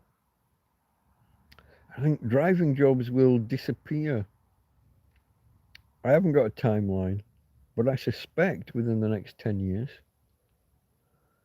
10 years ago, I used to have this conversation in the pub back in Britain, and back then I said 20 to 25 years, and I think we're still in line for the same thing. It would be 10 to 15 years from now. I think long distance lorry driving will go. Lorries will be able to drive between city to city, from the outskirts of one city to the outskirts of another. And then I think the authorities will insist that for within the city, it has a driver. In the same way that ships can go around the world with a really small crew, but then when they come to port, a pilot gets aboard to drive it into that port, into that harbour. I think lorries will. I think that will be an intermediate step before full self-driving. You've already got, is it Waymo in America? In it's probably only in San Francisco or something, but you've got driverless taxis, and that's where Uber wants to go. All Uber drivers, Uber and the other one, can't remember its name. Uber will become driverless fairly soon. 5 years maybe. I don't know what that means for Uber Eats. Will the restaurants have to bring the food out and put it into the car, rather than the driver getting out and going into the restaurant? I don't know, but yeah, a lot of jobs surprisingly, it'll be a lot of the middle class jobs, the office worker type jobs that will go first. Manual workers, the plumber and plasterer and the boiler engineer, a guy who comes out to do your, what do they call it, HVAC. That's a very much American term, but what's it stand for? Something air conditioning, heat, ventilation, air conditioning, HVAC. Those guys, you're all right. The office worker, the guy who's filling in spreadsheets for a living, your days are numbered. Maybe even lawyers and accountants. Once the AI is good enough, maybe instead of having 10 accountants, you have one to peruse the results and kind of sign off and say, yeah, that's about right. You're going to see a mass slashing in bureaucracy, administrative, computer programming even. Same thing. AI will write the programs, and you'll have one or two programmers to do the testing and correcting and validation. Surprisingly, it's going to be those mid-level jobs that are going to go first. There'll be a few at the bottom end. Burger flipping. There's literally a robot called Flippy. And there's another one. What's the drinks one? Flippy. There was three. Flippy, Dippy, and Drippy. I don't know. I can't remember. But there's a robot that will do like 20 pates at a time on the grill, and will flip them and get them just right, and with the infrared vision, he knows just when it's just right. So fast food restaurants will go from having 5 or 10 staff down to having 1 or 2. You just need someone to fill Flippy with new burgers. Put the frozen pates in first. What was the drinks one? Think of a word ending in I that's suitable for. It's not like cocktaily. There's three. There's three. There are three robots. Flippy is. I got a. Hold on. I'm going to type in. Where's my tablet? I'm going to type Flippy, but for drinks. I don't know. Give it a second, folks. I'm off on one now. I'm off on one. But AI and robots and things. It is. It's not the apocalypse, but it's. I don't know whether it's dark times or whether it's a good thing. It'll mainly become the boring, routine jobs that get replaced. So you're saving human drudgery. But at the same time, if all the humans are sat at home unemployed, that takes you towards, what's that other thing? That guaranteed living income thing. I can't remember what that's called. I'm going to type in here, Flippy. No, that's not how you spell Flippy. Flippy, but for drinks. This would be a nonsense sentence normally, wouldn't it? Flippy, but for drinks. No, not flip. No. Flippy robot, but for drinks. Flippy burger robot. Yeah, you see, if Flippy burger robot will find you the ordinary answer, but I'm wanting Sippy. Hey, Sippy, a drink making robot from Miso Robotics. Has around 90 engineers who tinker with prototypes or work on computer code. One of the next projects is Sippy, a drink-making robot. This was in 2022. One of its next projects is Sippy, a drink-making robot that will take an order from a customer, pour drinks, put lids on them, insert a straw, and group them together. I told the barmaids in the pub back in England 10 years ago that this was coming. Instead of having 3 or 4 I would say barmaids because I'm old-fashioned, but instead of having 3 or 4 bar staff, you'll end up with one machine, a vending machine, a robot, call it what you will. The customer will take a glass from the bar, maybe, put it in. It's like when you want a coffee from a vending machine. You put a cup in, press the button, select your drink, boom, done. And you'll be expected, like at McDonald's, and you'll be expected to take your glass and your tray or whatever at the end of the night and put it back in a washing area. Whether they have a human there to load up the dishwasher, or whether it's a robot or whether it's a conveyor belt, I don't fucking know. But it'll become roboticized? Automated. We'll go with automated as an actual word instead of me creating other neologisms. I don't remember the ones from the other night, but they were quite fun at the time. I'm scrolling. Population control. Here's another one. Another conspiracy theory. There's definitely something going on with the invaders.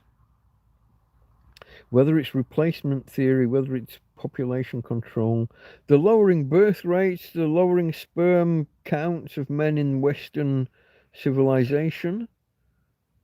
Japan has a terrible problem at the minute where their men and their women, their boys and their girls don't want to know each other. Men are happy to sit at home watching hentai and other extreme anime and cracking one off.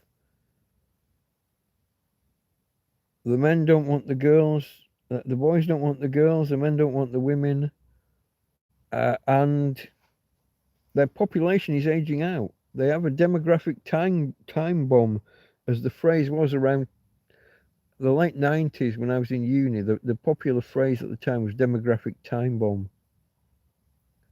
You got more old people than young, or more old people than the taxes from the young can sustain.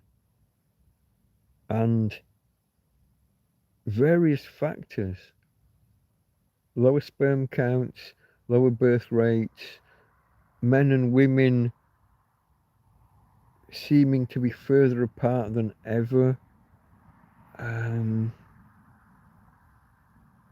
There's something in here. Fuck off!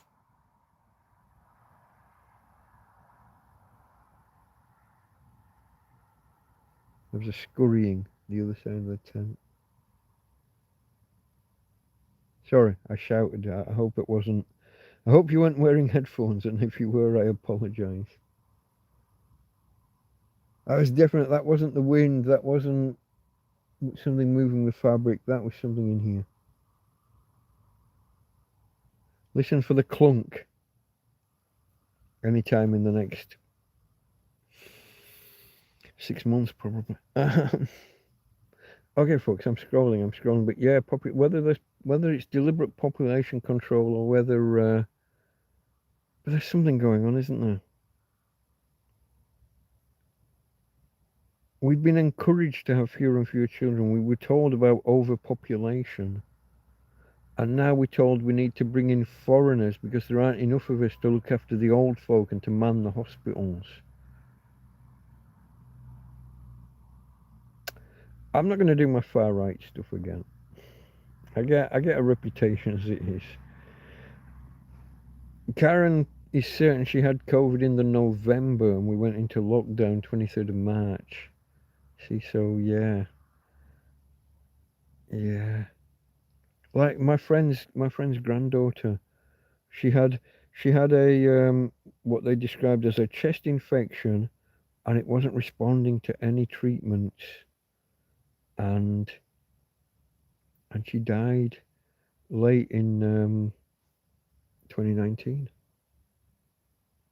She was heartbroken, obviously the friend, and obviously her daughter, all the family, but. I was the one that suggested, that later suggested. I said, I said, is it possible it could have been COVID before anybody knew? A runaway chest infection that wasn't responding to treatment, and there was nothing they could do, and they ended up intubating, and then she died. Like an 8-year-old, 10-year-old maybe. I don't know the details. But it makes you think, and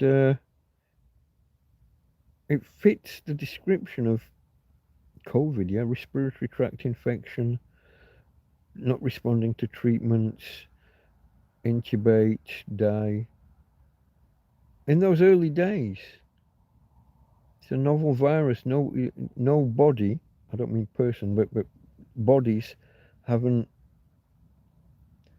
been exposed to it. They're fully susceptible. It's going to run away, and you had that, what's it called? You had that kind of cascade effect in the immune system. Cytokine storm, I'm going to go with. Look at that. For a guy who can't remember words, I'm pulling them out my ass tonight, aren't I? Cytokine storm.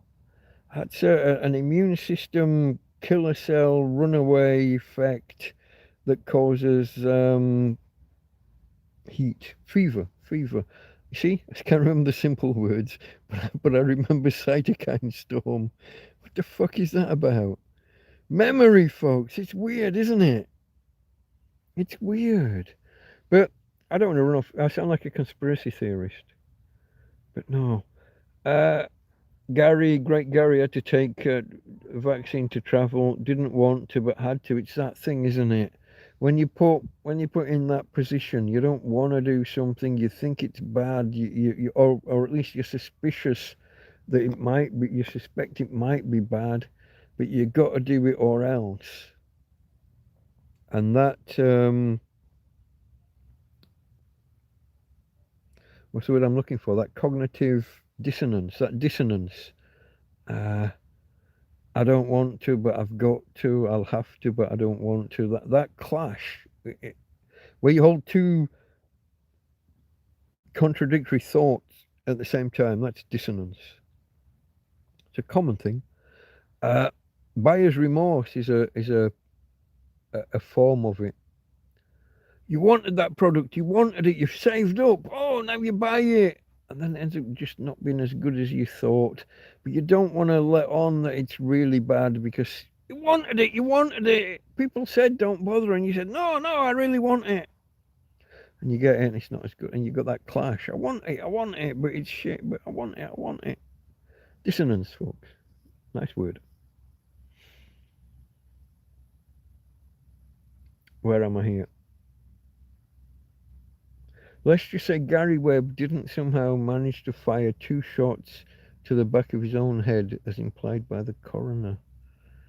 Gary Webb, I am not aware of the name, or if I am, it's not ringing any bells. But yeah, firing 2 shots into your back of your head. That's not normal, is it? Normally, traumatic brain injuries, your hand will release, you drop the gun, or at least your hand falls and you're on the floor with the gun, pulling a second shot. Do I need to look up who or what a Gary Webb is? Is that important to the story, or is this just a conspiracy theory in general? I've got to look up Gary Webb now. So Flippy Sippy, I don't know. I need to find the third one, but I'm not going to do that now. We're going to look up Gary Webb with a double B, I think I saw. Gary Webb, American journalist. Okay, there he is with his mustache. Gary Stephen Webb, American investigative journalist. Began his career in newspapers, Kentucky, building a reputation. That's cause of death, suicide. What do I have to do? Click on Wikipedia, it looks like.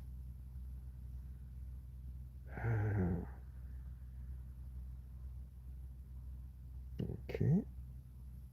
Where do I go? Is there not a menu? Here we go. Early life, career, education, Dark Alliance series, resignation, death. Expand the death. Found dead in his Carmichael home, December 10th, 2004. 2 gunshot wounds to the head. His death was ruled a suicide. Yeah, we should be laughing at that coroner, I'm sure. Sacramento County Coroner's Office. Unless it was an automatic, but you don't get many automatic revolvers. In fact, no, revolver rules out automatic, doesn't it? No. The fuck? Really? No. There's no such thing as an automatic revolver. You can't just pull the trigger, hold it, and have it fire off. That's not a.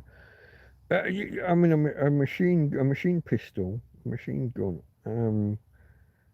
but not a revolver. I'll have to look at that. I can't spend time doing that now in front of you guys. I'll bore you. But I've never heard of him. I didn't know about that. But 2 shots to the head. That's obviously suicide. Are you sure about that? You think? You sure? Mm-hmm. Now the tricky part, folks. That's the end of the second bottle. It's a pack of 6. There's 4 in the container still. The lamp is sat on top of the container. I'm going to have to move the lamp to here. So a little bit, if you were watching the other night during the wind, we did the kind of the spooky strip. Was it spooky or was it just ugly? I don't know. But it was me. What can I do here? On the other side, when I took the first bottle out, the next bottle just fell out. So I got to be a little bit careful. You're going to have to bear with me. These are the beers donated yesterday, as in Saturday afternoon. No, yeah, Saturday, by Eamon and Barbara. Sorry, folks, I had to think about your name there for a second. This is a corkscrew. I believe this is the corkscrew that was bought for me by Harry and Jill. H&G. They're the people that bought me the trolley that I used to go and get water. The one that mysteriously isn't here anymore, and I've got no knowledge of where it went. or when it went. I thought it was here. I'm pretty sure it was here inside the tent, and now it's gone. So here's my corkscrew and bottle opener. Obviously, as a professional alcoholic living in a field, as some of you think, I have to have the accoutrements, the tools for the job. I do have a second, more sturdy, more substantial corkscrew. People, unbelievably, people do bring me bottles of wine from time to time. Yeah. There's Tom saying good evening to Karen, Tommy Tombstone, as opposed to the other Tom that was here earlier. Are you still there? The other Tom, Shetland's Tom. Are you still there? Great Gary, Uber has those little robots now that deliver in America. Okay, is that like a van with compartments on the side? Or is it an actual just little trundling along the road robot? There was a little robot that was trying to traverse America. It was trying to cross America, and it kept getting thrown in lakes and ponds. People kept picking it up and fucking vandalizing it. HVAC, yeah, that was the initials. I couldn't remember what it stood for. Heating, something, and air conditioning, ventilation and air conditioning, I think is the term. Walk in and it's run by AI, no staff at all. It's bloody scary. Walk in where? Barista, yeah, anything like that. Anything that's sippy, drippy, pory, flippy. Yeah, if you're standing there doing something fairly fucking repetitive. I think barmaids are going to be gone. I do, folks. I don't think that there will be I keep saying barmaids. I do apologise to my woke followers. I don't think I've got any. I've scared them all off when I said the N-word. But to my woke followers, I didn't call anybody, just if anyone's watching and wondering, I didn't call anybody any name. I used the word while discussing the usage of the word and whether speech should be policed and how policing speech leads to the policing of thoughts and thought crimes and thin end of the wedge, blah blah, slippery slope. It's not a fallacy, by the way. Slippery slope is real. There are these argumentation types that will argue that the whole slippery slope, thin end of the wedge thing is a fallacy, but it's not an error. It can't be a fallacy if it's not wrong.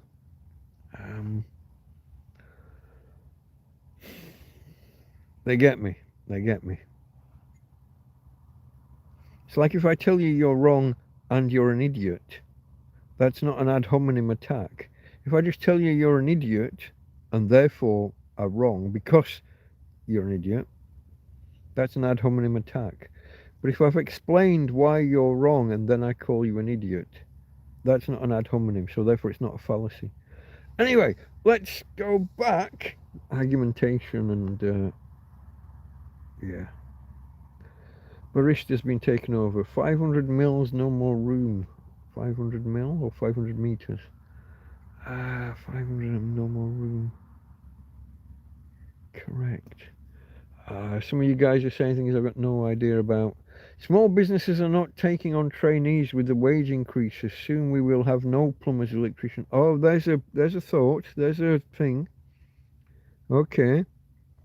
The end of what's the word I'm looking for? The training period for tradesmen. Apprenticeships. There we go. I get that. Look, there's that delay. These words just used to be there instantly. Now I have to sit there and give myself clues. And but the effective end of apprenticeships kind of started when the government introduced the modern apprenticeship.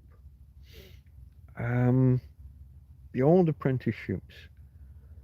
Kids used to learn on the job at a low rate or at a very low rate, but were paid one day a week and went off to like a technical college, as it used to be called. But they went to college and did a college course one day or half a day a week, but most of their learning was done on the job. Now they flipped it. The kid has to get a college certificate in woodwork, carpentry, cabinet making, plumbing, electrical, sitting in guilds or whatever in electrical work. And that's kind of full time. And then they'll go off at some point and do some short period in industry. That was the de-skilling. That was the end of a proper real apprenticeships and proper real learning. And then when you introduce minimum wages and living wages and you make it so expensive that an employer doesn't see the value in teaching you the skills.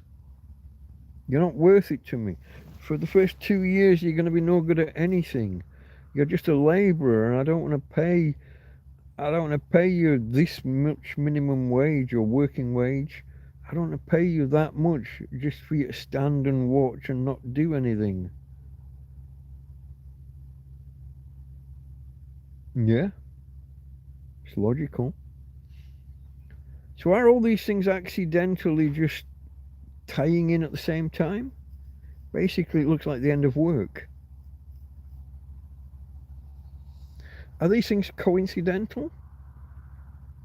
Is there a plan? Is there a planner?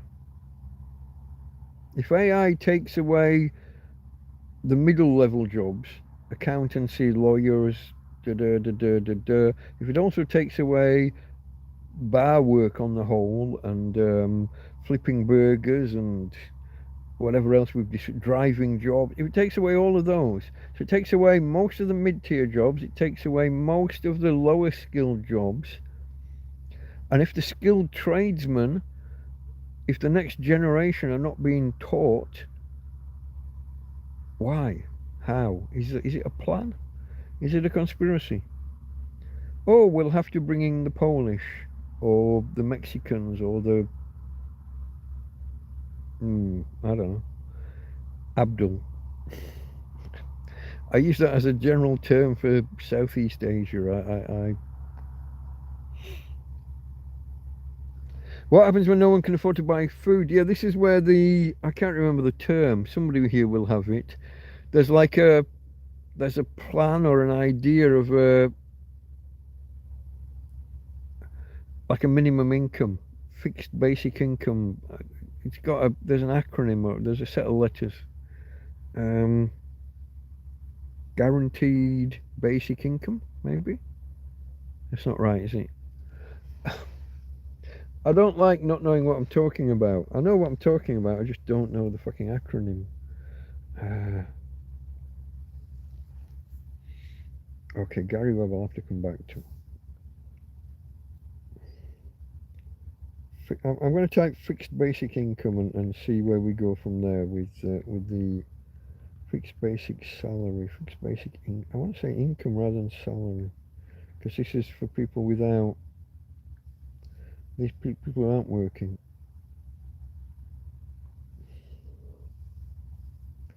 A fixed basic income, often implemented as a guaranteed minimum income, minimum vital income. This is a Spanish specific thing. To vulnerable households. The universal basic income is the phrase I was looking for and not getting to. Universal basic income.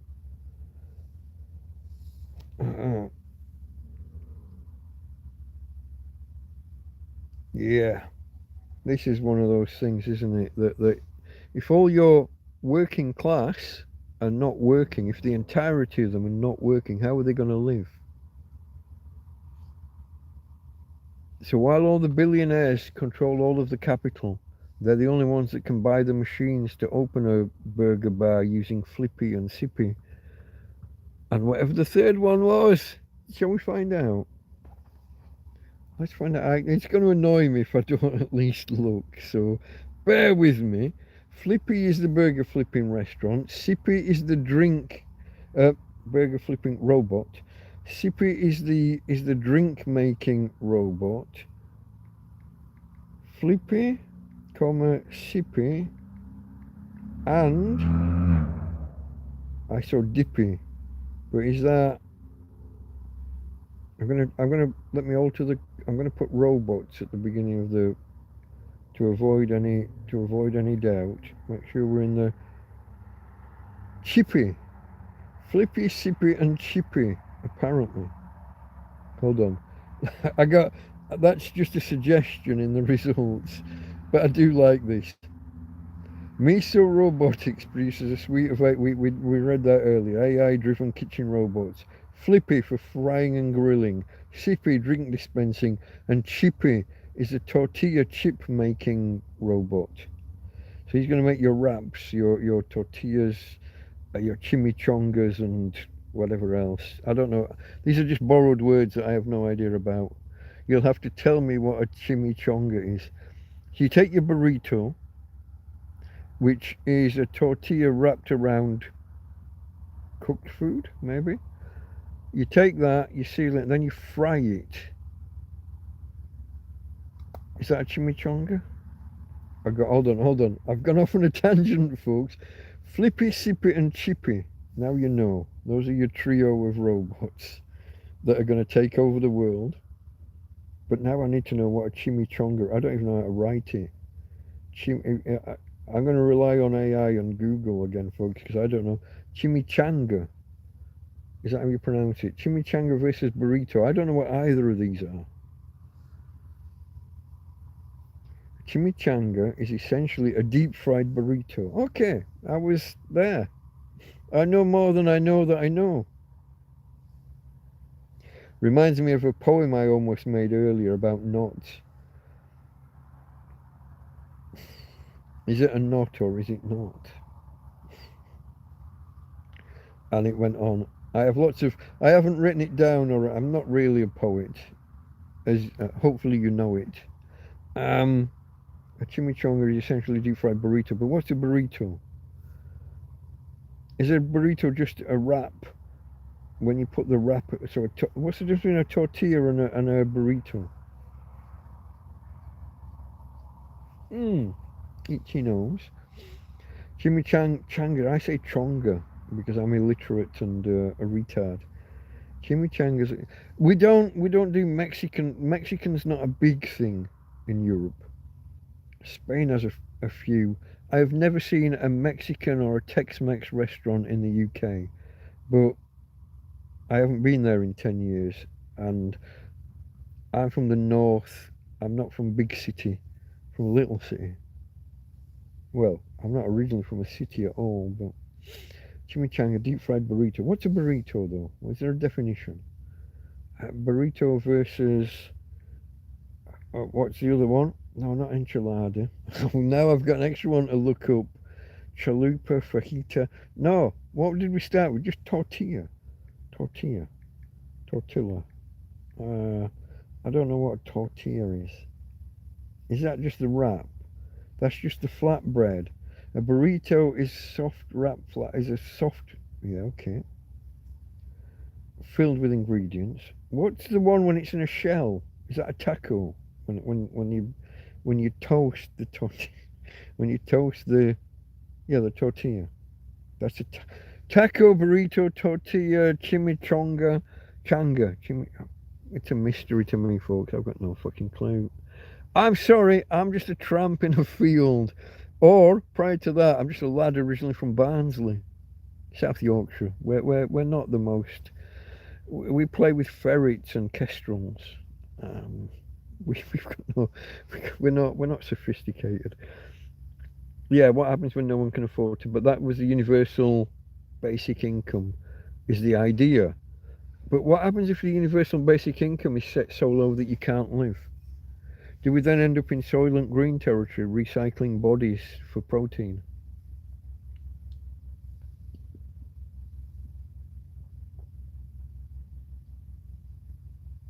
Do we? Just so the billionaires can make an extra billion. Is that where we're headed?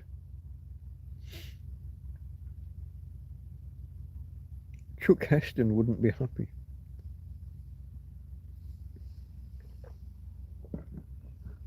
I think it was Chuck in that movie, wasn't it? Charlton. He didn't have any wheelies. We have a robot that delivers drinks to the table at the country club. Karen, shut up. Yes, my lady, I'm sure we do. Aren't they called footmen? Do they bring you a drink? They're carrying the what's that chair called with the two poles?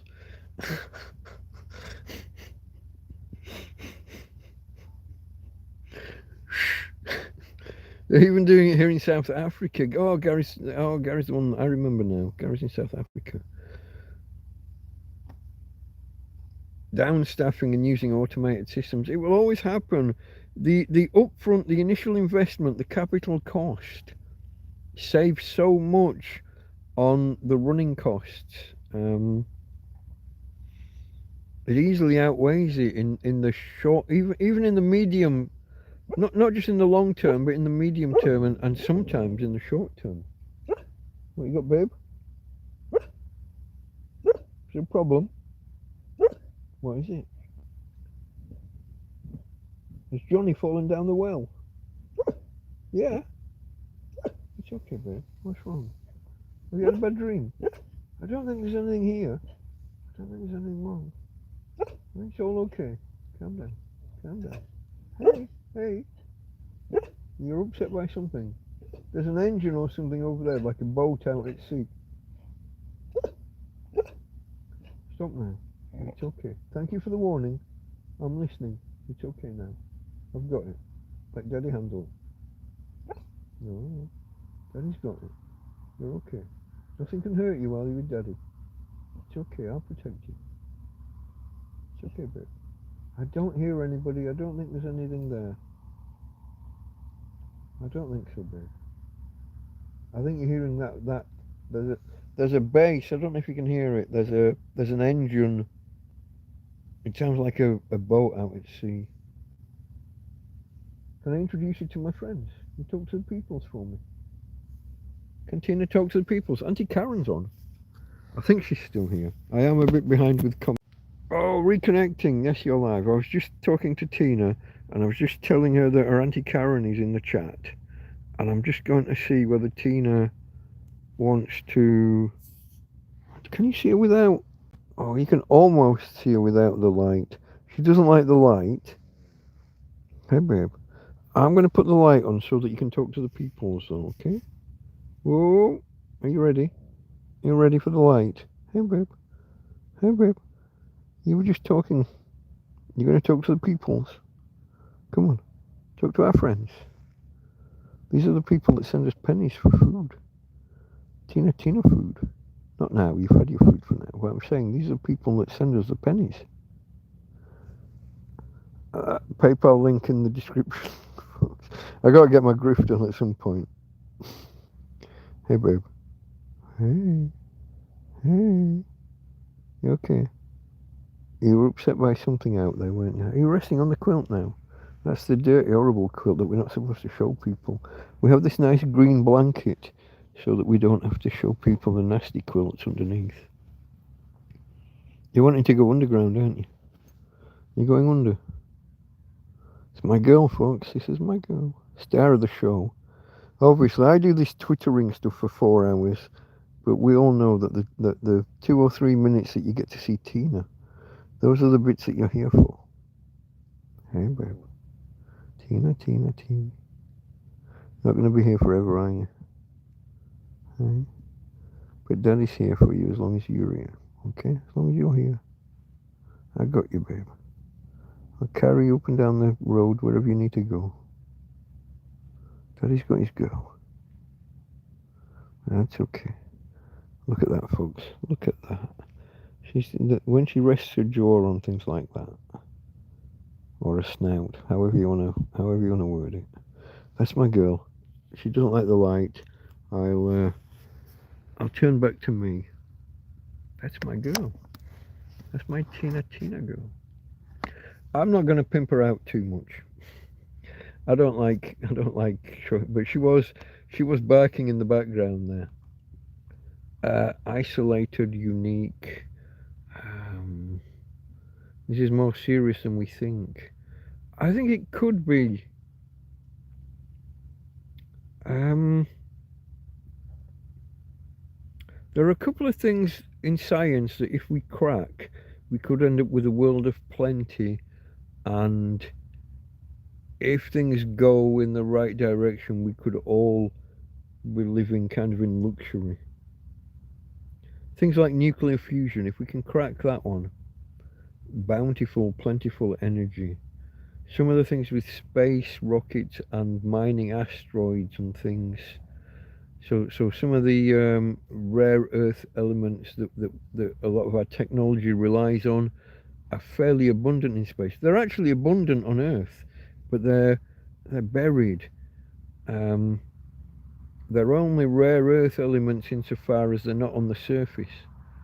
But in space, things are different. They're organized different.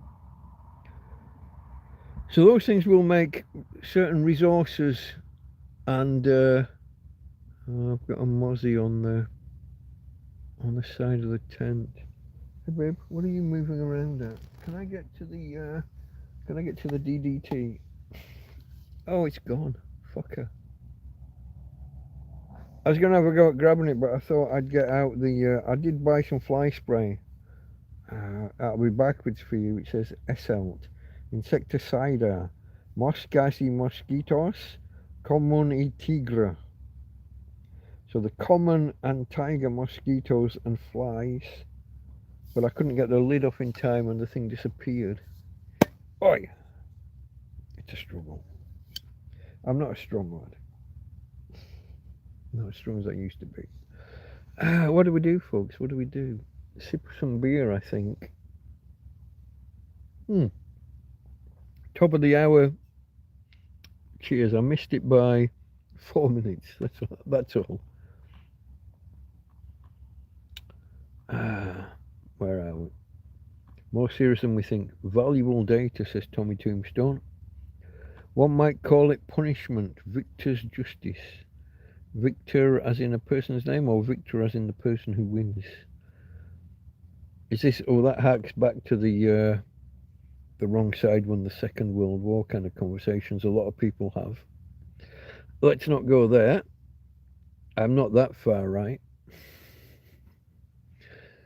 I'm just concerned for my children's future. Makes me sad, says Gary, great Gary. Yeah, concern's fair enough. I don't think we should be too pessimistic until it's here. There are possibilities that can, like I was just saying about the age of abundance kind of theory. When things become plentiful, when energy is bountiful and almost free, if it ever happens. They thought that would happen with nuclear in the 50s. Tina, there's nobody walking past or driving past. Do you need me to go and look? What's wrong? I don't know what's wrong, babe. Talk to Daddy. Has Timmy fallen down the well again? She's called Skippy. Tina the bush kangaroo.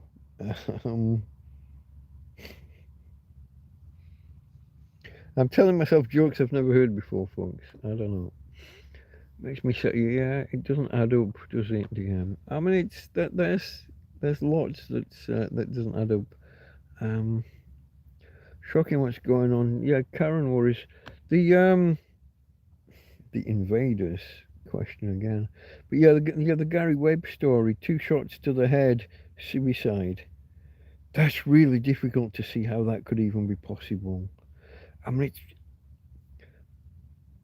the initial one is under your own control, and then what, a spasm as you fall? Two to the head, but back of the head, you said.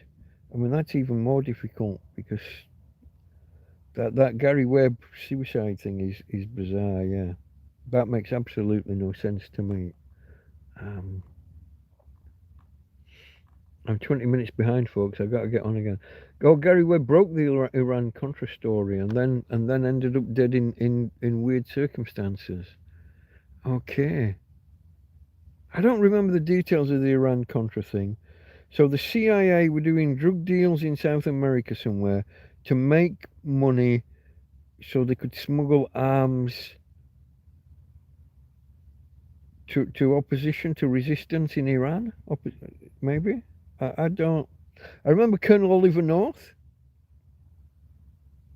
He was that kind of tall, upstanding, good-looking, and a U.S. colonel. I don't remember what branch. Oh, it's going to be Army, isn't it? If he's a colonel. They don't have colonels in the Air Force, do they? Possibly Marines. You've got 4 branches of military in America.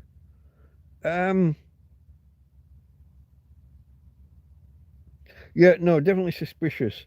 Guy breaks a major news story and ends up dead with two bullets in the back of the head, and they call it suicide. Two to the head. I don't even see how it's possible. A revolver as well. So you got a. It's not a touch. It's not a sensitive trigger. You got to pull the thing. It's a lever. It's got to be pulled to rotate the cylinder. That fucking guy. No, I don't get that. I don't get that one. That one is Gary talking with his daughter. Advised her to just follow what makes her happy, find a way and support her. Yeah, it's while you're in education, you can be forced down too narrow a channel if you pick your options too early. If you pick your thank you as well, folks, for being over 20, 21 thumbs up. I appreciate the thumbs ups. Thumbs ups, the likes, whatever we're going to call them. Thumbs ups. Where do you pluralize? I appreciate the thumbs up. Sounds rude. Thumb ups. That doesn't sound right at all. I'm going to go with thumbs up. I can't pluralize twice. That seems silly. It's the old question, isn't it, of mother-in-laws, mothers-in-law, spoonful, spoonsful. Where do you pluralize? Follow what makes her happy. Yeah, certainly while in education and what have you, you just do what you just stimulus, and don't see school as your only learning. School is the bare minimum. Learn outside of school and keep learning forever. Reading, learning, more knowledge. Even if it's like me with random fucking. Actually, I wouldn't advise anyone to do what I did. Be a sponge for random fucking rubbish. Have a generalist cover, but find 2 or 3 topics or 2 or 3 areas. Go deep. Learn more about something than anybody else knows. Learn more than 95% of people know, and you'll always have work or opportunities in that area. Go deep. I never did. I'm very broad but shallow. I can talk with anybody about anything. I can talk with you about nuclear physics. I can talk about cosmology. I can talk about this, that, and the fucking other. But I can't get a job in any of those areas. That's not why I'm a tramp. Anyone who's here just watching, that's nothing to do with being stuck in a field. That's a banking, money, debanking, legal thing. That's separate. I did work, I ran a business, I did okay, I was okay, it was all good until I came to Spain, and then my bank turned on me. So that's not related. I'm not in a field and a tramp because I was a generalist picking up random facts from QI and just remembering shit, but rather than specializing and going deep. That's not why. But I wouldn't advise anyone to just be me. I wouldn't advise anybody to. You should certainly know know a bit about a fair few subjects. But if you want to be useful in society, go deep in a few areas, whether it's with knowledge or whether it's expert practical. So my mate Karen there, the hairdressing thing, and you got to aim to be better than most of the others, most of the competition. Then you can charge more. Do more, do it quicker, do it faster, get more people through the door. Charge each one of them more because you're better, you're good. Same if you're a plumber or a bricklayer. Do it bigger, better, faster. Um, what was it? Super Hod was he called? The guy that could lay more bricks than anyone. No, he could carry. He was a labourer basically, but he could carry more bricks than all the other labourers. He got a bigger hod, the device that you stack bricks in to carry while you go around the building site or up ladders and shit. He could keep 3 or 4 different crews of builders, of bricklayers, stacked with bricks. He could bring them more than anybody else could, and I think he became a millionaire through it. He's basically doing 3 or 4 lots of work. He's replacing 4 other labourers, hod carriers. I might have the numbers off. It could have been fucking 5 or 10 for all I know. But he's replacing multiple. Be better at whatever it is that you do than aim to be better than everyone else. You might not become the absolute best, but yeah, do that.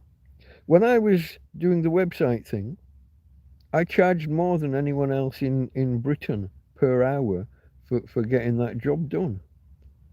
Because I would get it done in a shorter time than other people. So I'm charging more per hour, but it'll be done in fewer hours. Now, if your server's crashed and your website's down, do you want to pay a lower rate per hour but have it take more hours? You're losing 10,000 an hour or 20,000 per hour. Do you want to wait 5 hours for the other guy to get it done, or do you want to pay me more and have your website back up and running in half an hour? Where's the economy? Where's the money? Be better than most. Aim to be better than all. It's that. But yeah, but which topic to pick, what area to go, um, um, like Karen says, I love my job, so I've never had that Monday morning dread. Sunday night dread, you mean? Yeah, dreading on Sunday when you sat there dreading the Monday. I had jobs in the past that were like that. I told the tale a couple of weeks ago about how I walked out. I was temping and I walked out of a place. Yeah. And it got me so, yeah. Tommy Tombstone, my grandfather turned 79. That's a good age. 79 yesterday. I'm going to message him in the, I guess that's morning, unless I'm missing a joke. Hold on. He turned 79 yesterday. You're going to message him in the morning. Why didn't you do it already? Why didn't you message him yesterday? What's going on? I'm feeling like I'm on the back end of a joke. It's not about the destination, it's about the journey. That was Voyager, Star Trek Voyager. That, towards the end, the final season, that became the message. AI is taking away the journey. There's an element of that, and it will become more so. As with humans now, it's taken away our ability to be human, our essence. You seem very wise on this topic. Not wise, informed. I mean, I have information. I don't know whether I have wisdom. Let me just pull my sock up. My sock's coming off. Oh, they're both. I should, if you were here for the unboxing the other day when I unbagged my Temu delivery, I did order 5 pairs of socks. I should have put them on, but I've still only used that one thing out of that bag, that octopus cable. USB-A to 4 USB-C. It's fantastic. USB-A to 4 USB-C connectors. Loving it, but I haven't put the socks on yet. No, wisdom's different from knowledge.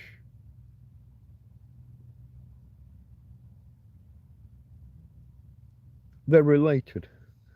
Wisdom is how you use the knowledge. Knowledge is just a collection of info. I have the collection of info. I'm not sure about knowledge, about wisdom. Let me fold my pillow up again. Fold it in half. You're all right now, darling. You've stopped barking at whatever was worrying you before. Hey. Can I get a kiss? Kisses for daddy. Oh, thank you. Thank you. Thank you. Thanks. for Debbie. Oh, stop doing that. I'm not used to this. Because the roof is kind of caved in a little bit. The bedroom roof, anyway. I keep smacking this. Have you seen my lights? You see these like you see like they're just hanging on a coat hanger. There's one little hook, one little loop at the top here. That's all there is in the entire bedroom for hanging anything. And so to put my string of fairy lights up, thank you, Karen. To put my string of fairy lights up, I just had to wrap them around a coat hanger, give it some width. Otherwise, they just dangle. Let's move you around this way a little bit. Look at my hair; it's all over the place. Okay, I'm not. I reject wisdom. I reject the assertion that I have wisdom. Well said, Gary. Yeah, thanks, Tom. Burrito, is that a wrap thing? It is, yeah. And a chimichanga is when you deep fry it.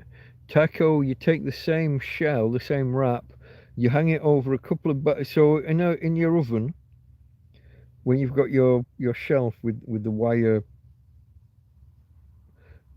you hang the like you do when you're drying your trousers on the clothes maid.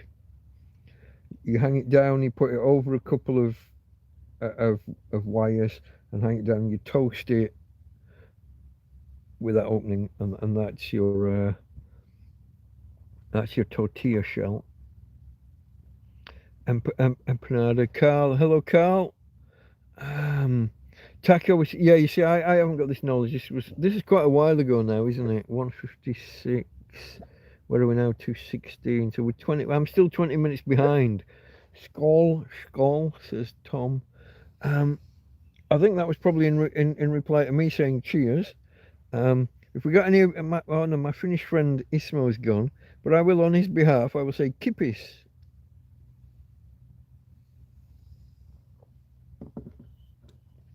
It's the first word you need to learn in any language, folks.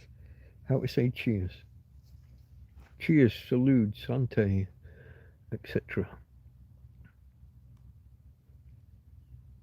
Oh yeah, the difference between a Spanish and a Mexican tortilla. Spanish tortilla is a potato, onion, and egg omelette, pretty much. In English, we call it Spanish omelette. Yeah, big difference. Tina, I don't know what you're barking at, sweets. I can't hear anything. Appreciate a warning. I don't know what you're warning about. Do I need to go and take a look? Is it something you need? Do you need something? You need a drink of water. Water? Is that what it is? She's saying, I'm gonna try and let Tina. Well, it's not just let her out. I have to assist her journey. Tina's water. Hold on a bit. Give us a minute, folks. Give me a second. Tina wants to go get water. Okay. Oh, I'll get you. I've got you. He's got his girl. Hold on. I've got to shuffle down the bed. I'm coming to get you. I've got you. Where's your legs? I've got to put your legs up a little bit. I'm going to move you. Oh, you're a heavy girl. A big heavy girl. Go on then. There we go. Okay, have we solved the mystery? You don't talk to me like you used to. Okay. Can you hear that, folks? Can you hear my doggy having a drink? I think that's what she was barking for. It's difficult to intuit these things sometimes. Give us a minute. I gotta wait for it to finish, and I've got to pick her up and carry her back into bed.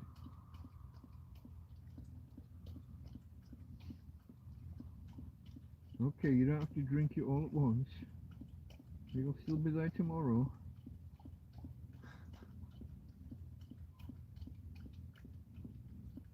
Dog. Okay. Oh, you've slimed on me. What's this for the slime?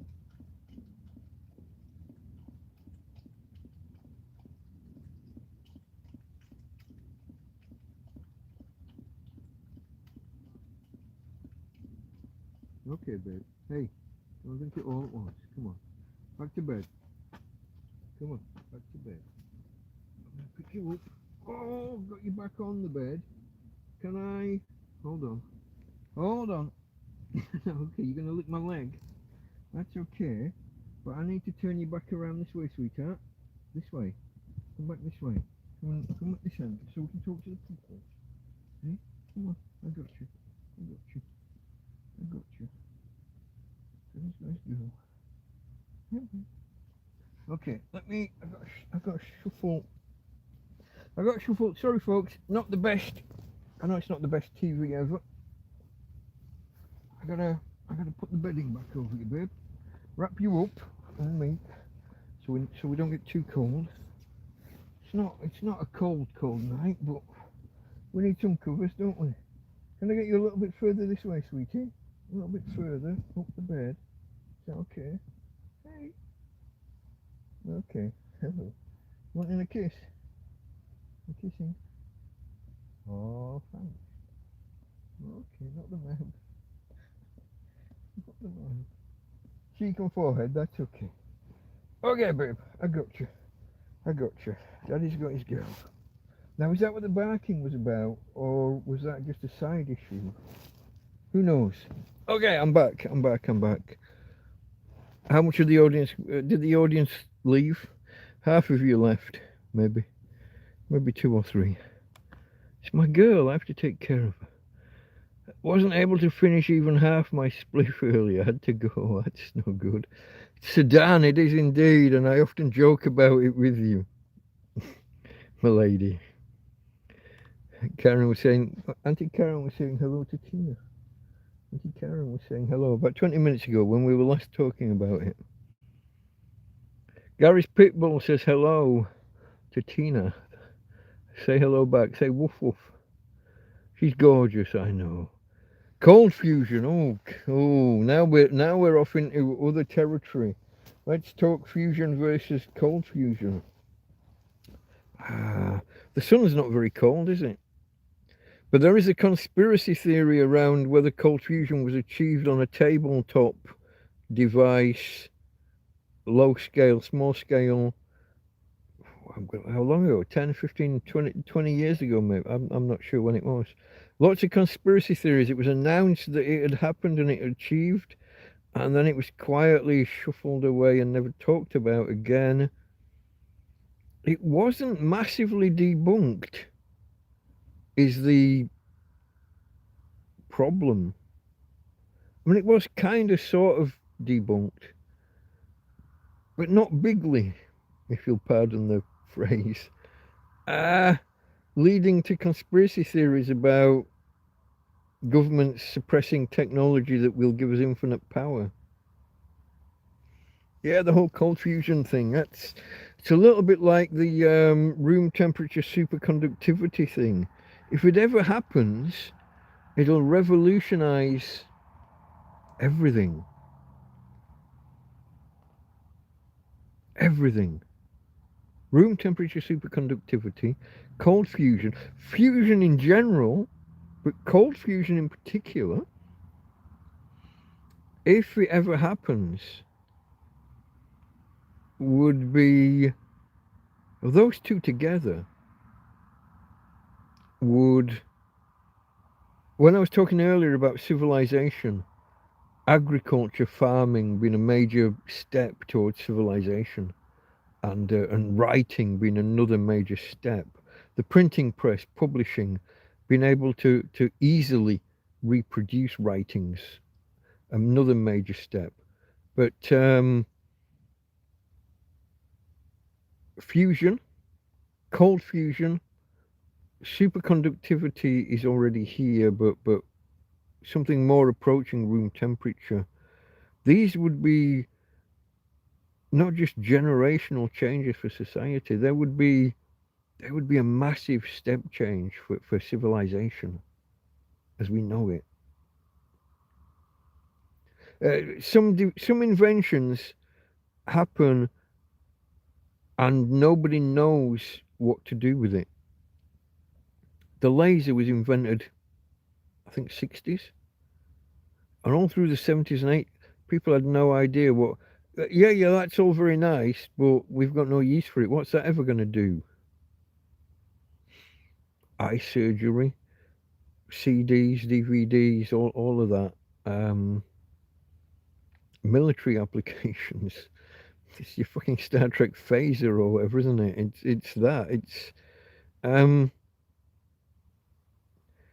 other inventions happen and are a dramatic change almost instantly.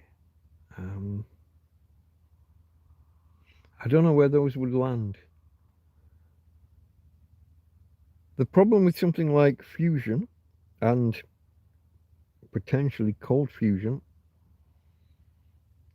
who would own them? How expensive are they to build? If you look at some of the ITER, is it called? The Europe International something, I don't know, ITER. Look it up.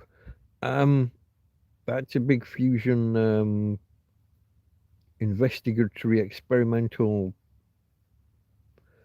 I was going to say lab, but that doesn't quite cover it. You're trying to build a power station as a lab. Yeah. No, if you get free energy, if you get infinite energy, who's going to own it and how much are they going to charge for it? Because instantly all its competitors are going to go bust.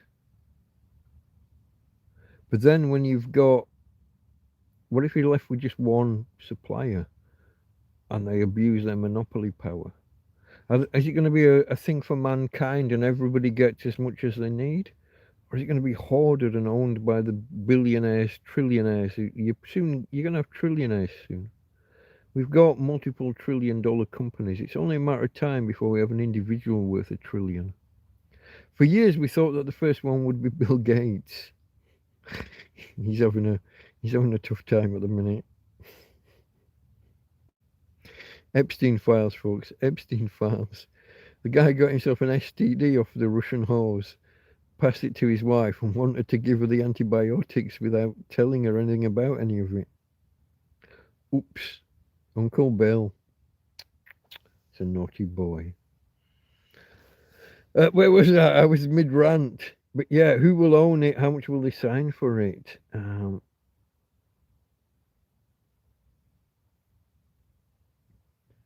Hold on, what's happening here? Hey, brother, sitting in a car in Coventry, had a fight with my sister. Great. Hi, Luke. I think, is that your first post? I haven't seen you. Carl, it's cold fusion. Cold fusion would be revolutionary, but it's very much disputed, and the sun isn't cold. Hot fusion first. See if you can make it cooler afterwards, I think. You are correct. Oliver North was involved. He was indeed. Colonel Oliver North. He's quite a good looking bloke, wasn't he? Tall, upright, and he had that kind of silver grey, suave hair thing going on. Your chandelier looks like something off Blood Peter, lol. Yeah, my white coat hanger. Yeah, it's not bad, is it? Anyone there you go. It's my fairy lights. Fairy, not furry. Before anybody from if we got any big Clive's crowd in, I'm not a furry. Today I got into gear a little late and the tobacco shop had closed at 2. Oh no. Sundays, oh, you got to be careful of the Sundays when the shops aren't open. Borrowed a bike, set off for the only open one, and after 2 or 3 corners the Policia National stopped me crossing the road. Uh-oh. They wanted to check my pockets, asked me if I was on any substances, and even checked the linings of my socks. Oh, wow. I'm assuming that you didn't have any on you at the time. That's a bit random, isn't it? Why would they just do that? Karen was 2:25. Karen was going to bed. Am I nearly up to date? That's only 4 or 5 minutes ago. I'm quite close. Yeah, good night, Karen, if you're still here. Sorry if I've missed you. It was very strange. There were 3 cars, and when I couldn't produce my NIE and their iPad failed, they said I could continue. You're not You're not resident here. Why would you have an NIE? Have you got one anyway from some other event? I don't know. How did you said what NIE? I'm a tourist. I would have put foot and tried to outrun them unless it was sentinels. They were all civil. They were all civil, like. You think random? Oh, I got an itch. I think I had a bit of sleep. Or good morning, as it's called in Sweden. I don't know what you call it in Norway.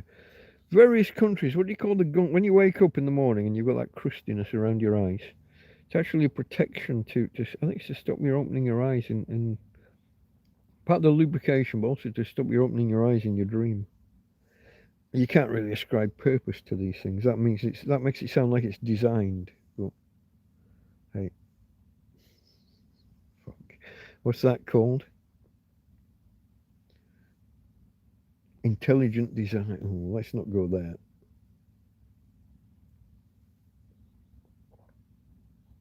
I'll lose half my audience if I start railing about religion. Let's not do that one. Not tonight. Save that for another day.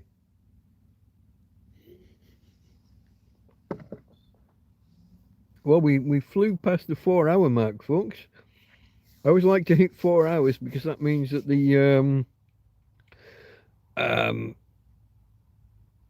live chat replay, all that will be processed, and the different resolutions and everything will all be processed within between 15 and 30 minutes of the stream ending. It'll all be processed. If we don't hit 4 hours, it takes them 15 to 20 hours to here we go. Here we go. In South Africa, cops accept a lunch and they let you go, no problems. And then we hit the conspiracy theories. Fusion is already available, but they won't help us with it. They withhold all of this from us to keep control. Isn't that the plot of? Isn't that Johnny Mnemonic? That's the plot of Johnny Mnemonic. Before Keanu became Keanu. Suppressing technology, and I think it was fusion then. I think it's a long time since I've seen it. As far as I understand it, we keep hitting new records with ignition. Currently, the amount of power needed to start the process exceeds the power from running the system. We can only run it for so many seconds, and the amount of millions of megawatts of laser. I hate see. I broke my own rules. Millions of mega, giga, tera. The number of terawatts needed to.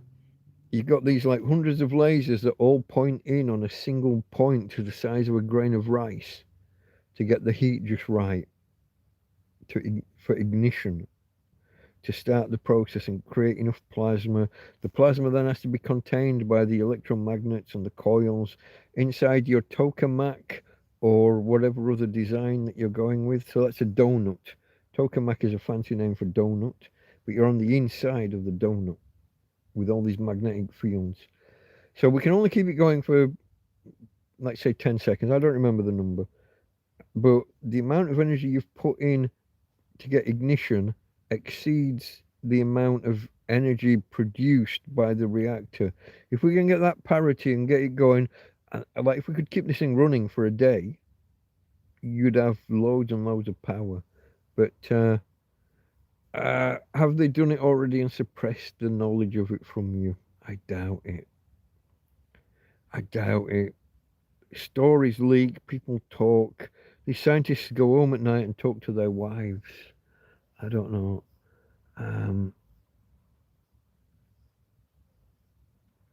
This is okay. If you've got unlimited energy, if you've got infinite energy, then magnolevs and magnetic, hover train kind of things. All your maglevs, yeah. It all becomes the actual transport is free. Developing the carriages and the lines and maintaining it all still will have some cost. But yeah, if you get rid of the cost of energy, the cost of power, yeah, lots of things would change. If you got room temperature superconductors, you wouldn't even need the power, or you'd not need as much. Um, but again, conductors, superconductors, fusion, cold fusion, all of those things, and more. What's the other one that I've been following for years and that hasn't gone anywhere yet until recently? The single layer of carbon, graphene, graphite, graphene, and other single layer elements. And it turns out single layer has different properties to the normal stuff. But imagine if you could get a single line of. What properties would a single thread of graphene have? You probably never get an actual single, but imagine if you could get a really thin. There's evidence that properties change in that direction as well. So you've made a two-dimensional sheet but if you could get a single dimensional, you just got a line. The properties, as closer you get to that, the properties change that as well. Where could that take us? Could we finally get our space elevator? We need our space elevator, folks. Burning chemicals to do propulsion to get up there is suboptimal. I'm waiting for my space elevator, hover car. What else do we need? Hoverboard. I want my Michael J. Fox. I want my Marty McFly hoverboard. And not one that's just called hoverboard but given wheels. I need my hoverboard.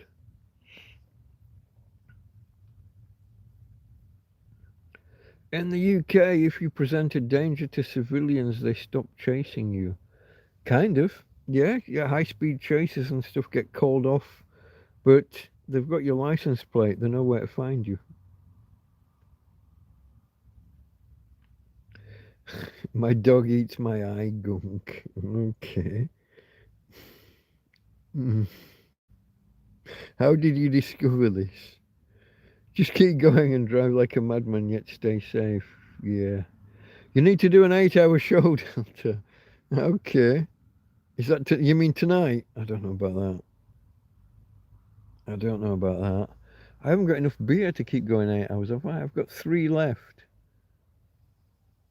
And there is a can of Guinness that was part of the delivery, but I was saving that for culinary purposes.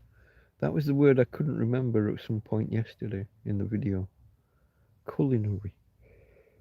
Appertaining to food. Oh, hold on, I wasn't tired until you just said do 8 hours.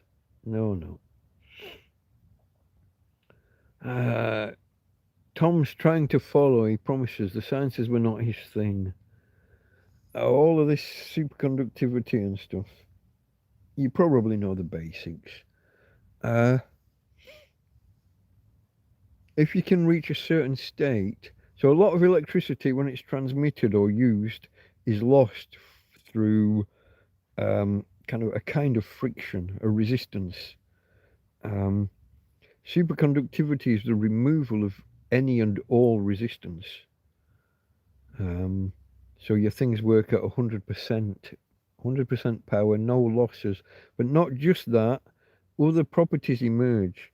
Some magnetic fields and things change, some fluxes and anyway, and yeah, things you can make metal things hover above things and do things, and the problem is that to get superconductors, we end up having to get down to something like 3 degrees above absolute zero, so minus 270 Celsius, roughly. I think, is it 273?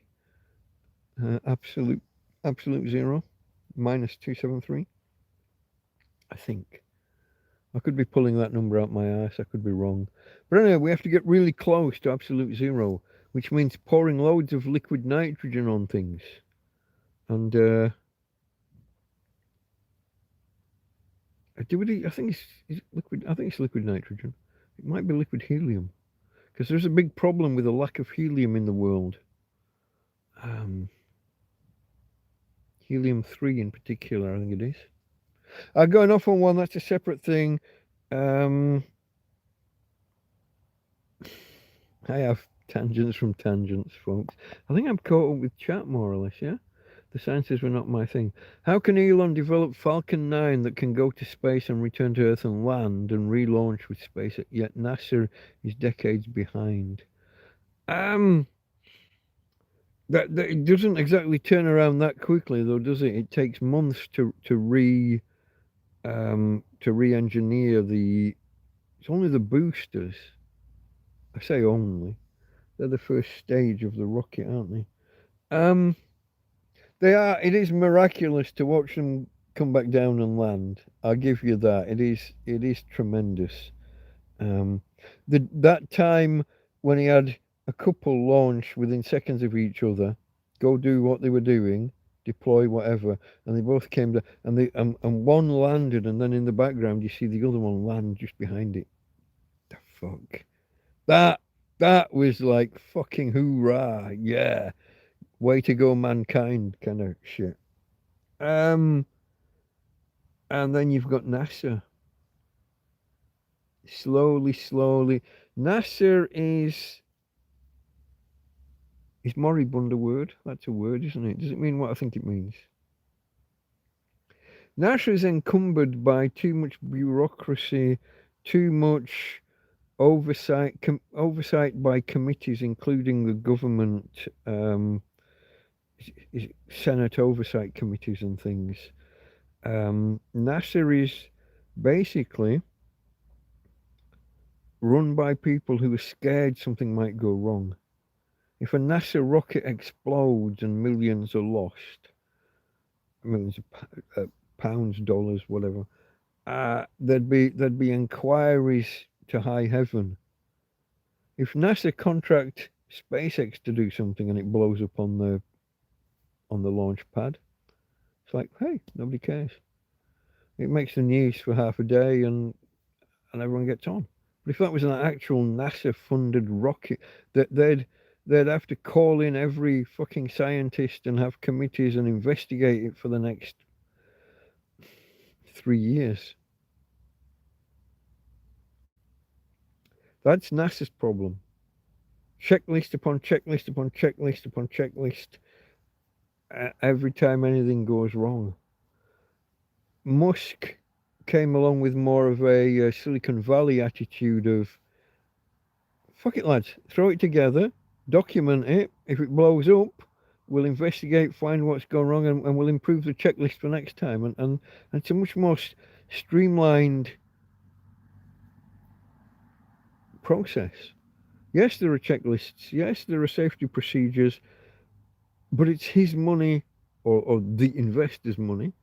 And if it goes wrong, they take it on the chin and investigate and just say, oh, okay, the next one's already in the factory being built. We'll just make sure that we correct that bit or change that bit. Production line of rockets and boosters and whatever the nose cone's called. They have a fancy word for it. Can't remember. What's the word? Because it's in two halves, and they're trying to they're recovering those nowadays. Even the nose cones. What are they called? There is a word. See whether I get there before chat does. Can I beat you to the answer? Nose cone of rocket name.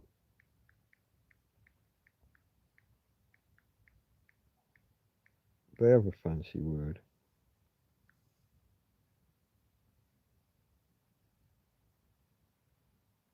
And you're not giving it to me. Do I actually have to? Do I have to ask? Come on. Do I have to go back and type name for nose cone?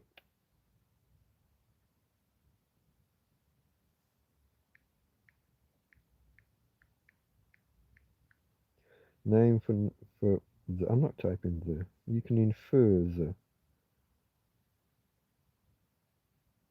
Is officially called nose cone. No, that's not what I'm looking for. That's not the. There's a word, isn't there? Fairing? Fairing. Hmm.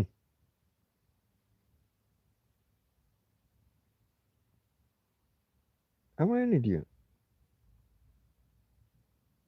Fairing. That's not. That doesn't ring any bells. I mean, I've heard the word before, but that's not what I was thinking. I was thinking nose cone. Nose fairing. Oh, give? No, that's radome. No. No. Oh, maybe I'm just an idiot. Maybe I'm making shit up. I don't know, folks. Mr. S, here, have my like. Have a good night. Is that you in and out? You came and you went, so to speak. Fuck. He eats, shoots, and leaves. No, shut up.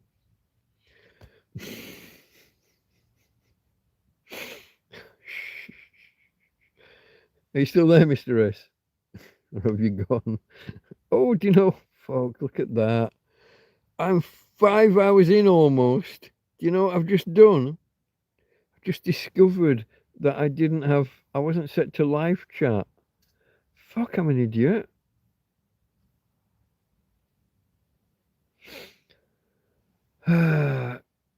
Yeah, yeah, he's the lightest skinned African American, isn't he?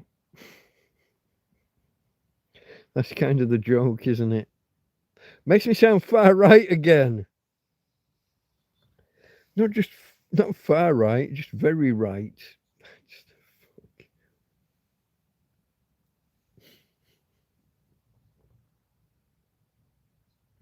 22 likes.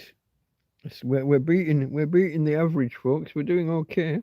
And I'm now talking into the mouth of a bottle to make an echo. I don't know if you can hear that. Yeah, look, I'm now getting welcomed to my live chat by YouTube because like that is the thing, folks. When you watch a YouTube stream and you bring up chat, it by default it uses a thing called top chat, which filters out maybe 10% of messages. Some percentage get filtered out. If you want to see all the messages, you have to go into the options above the chat. It's either a cog or a three line so-called burger menu. You go in there and you select. Let me give you the wording that I get on Android on mobile. Live chat, all messages are visible. And the other one, the top chat, some messages such as potential spam and swear words may not be visible. So live chat, all messages are visible is the preferred option.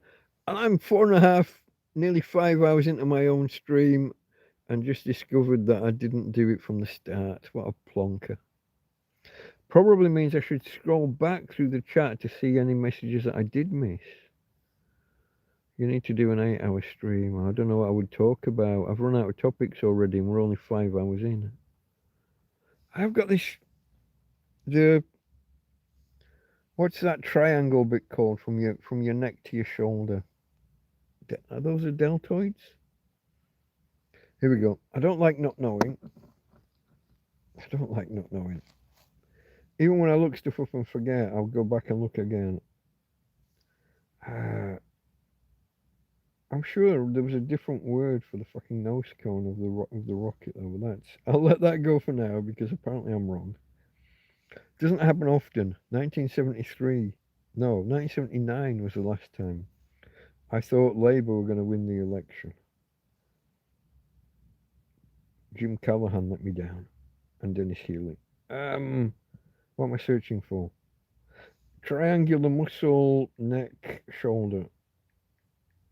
I'm going to go deltoids, but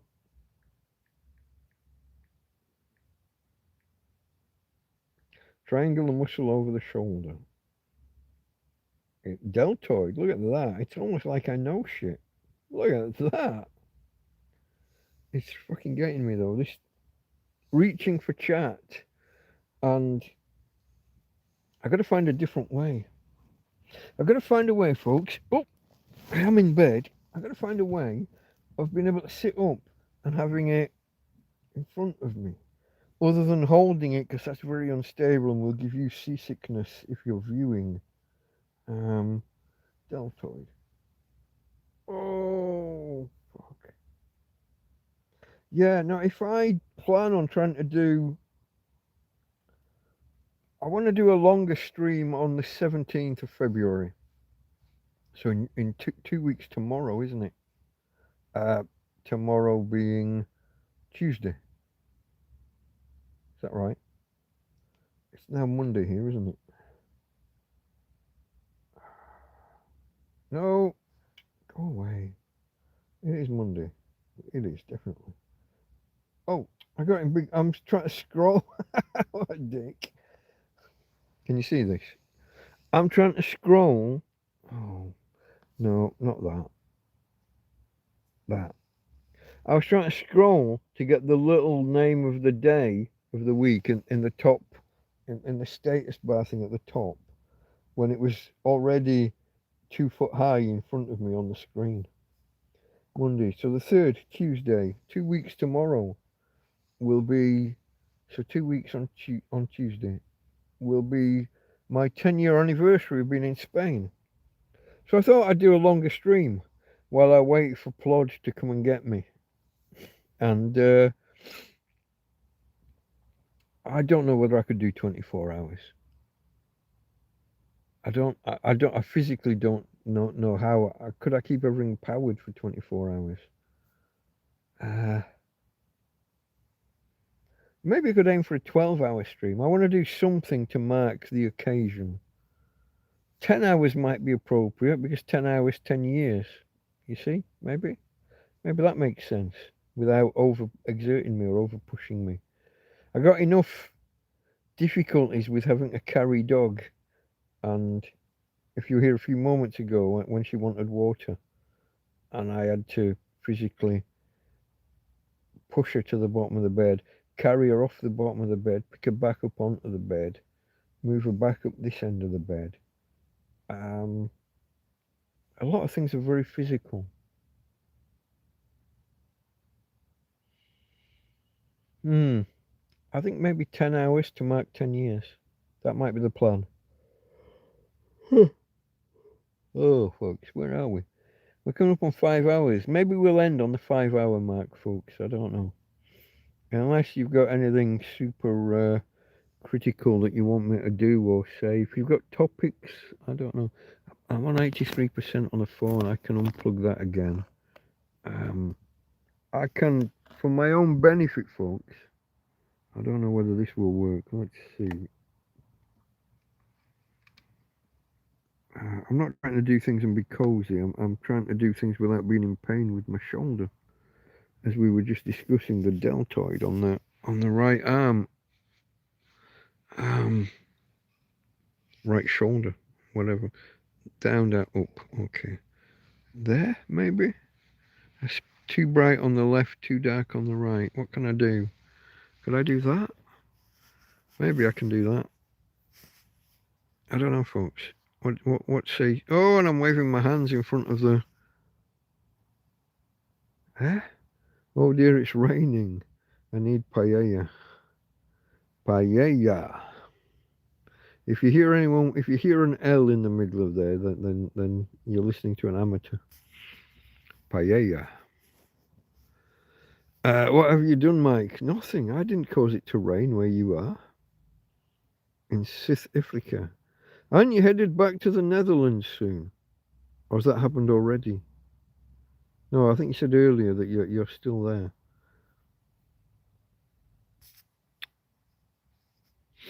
Folks, come and join us. If we don't get more people in chat, we're going to call it quits in 5 or 6 minutes. Come and talk to a tramp. Help me start the week, I guess. We're into Monday, aren't we now? Nearly 3 o'clock, yeah? 3 a.m. 2:57. Yeah, I lose. How does this happen? I started didn't I start on time? Maybe 1 minute late? And now my counter here says 4:54. This is hours from 10 o'clock. So it should be 2:54. It's 2:58. Where's those other 3 or 4 minutes gone? I don't get it. I don't get it. Don't know, folks. What are we going to do? Topics, conversation. We've done a bit of science there, didn't we? We managed to pivot from more conspiracy theory into actual science. That's good. The conspiracy theories get a bit wearing, tiring after a while. We've just gone the other way. We've gone from 22 thumbs ups to 21. What did I do? Who did I offend? What the fuck? Maybe somebody's hit the button a second time. Forgot they'd hit it already. Or maybe it's the seasickness from the wobble vision. I just couldn't carry on. How would I do a 10-hour stream without knackering my shoulder? I guess I start through the day and sit outside at the table. If the weather's okay. What if the weather's not okay? I'll have to clear my Queen Anne chair over there. Maybe I'll have to clear that off and bring the linen basket back inside, the laundry bin, and put the camera on there. Not easy.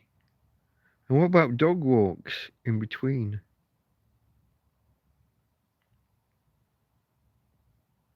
I don't know, folks. Whew.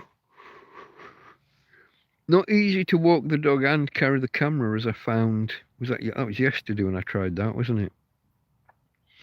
I wanted to zoom in on the tent.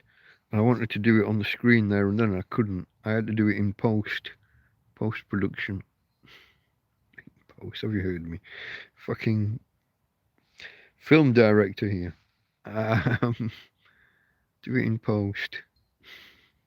I had to do the zoom in the software on the phone rather than, and that's another good thing, that UCut. I was naming the apps that I use. UCut, Collage Maker, also called Grid Art, and was the other one, was it called Movie to Photo or Video to Photo?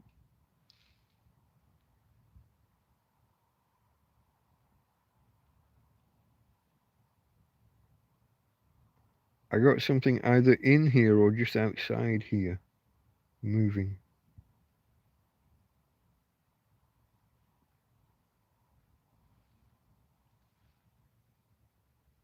Once you've caught a couple of mice, you start listening for them everywhere. Gary's talking. Hold on. Scroll.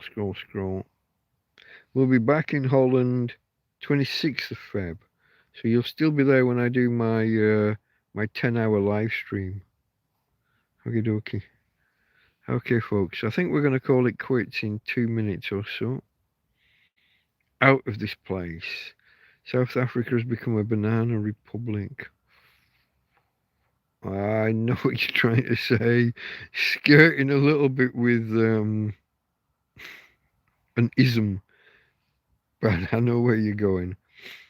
Yeah, once a place becomes without the rule of law, kind of thing.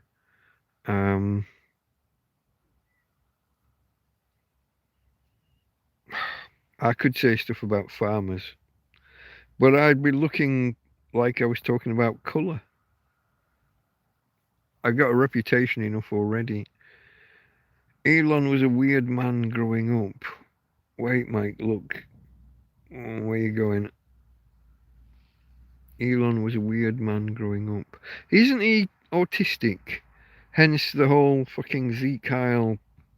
He was saying my heart to you, but I'm doing this left-handed because the phone's in my right. But yeah, he's not. I don't know why they keep letting him do the launches and the speeches, doing the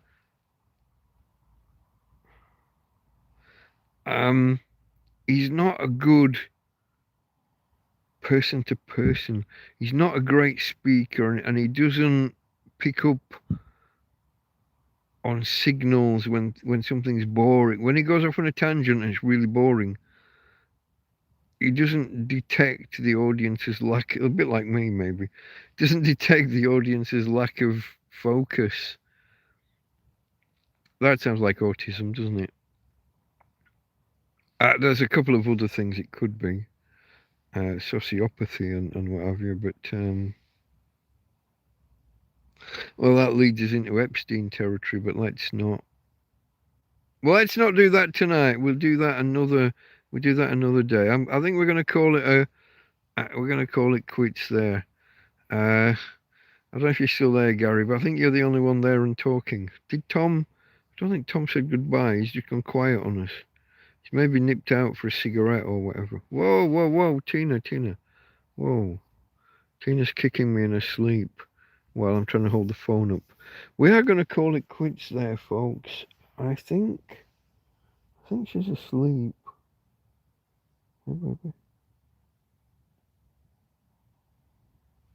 I'm not gonna wake her up, but I will try and put a camera on her, but I'm not gonna deliberately wake her up. Is there? Hold on. No, the light's not on, is it? The torch, the flash. Let me. Oh, can you just see her there sticking out? There she is. Hey, baby. I'm saying bye-bye to the peoples. She's fast asleep. Okay, folks. From Tina.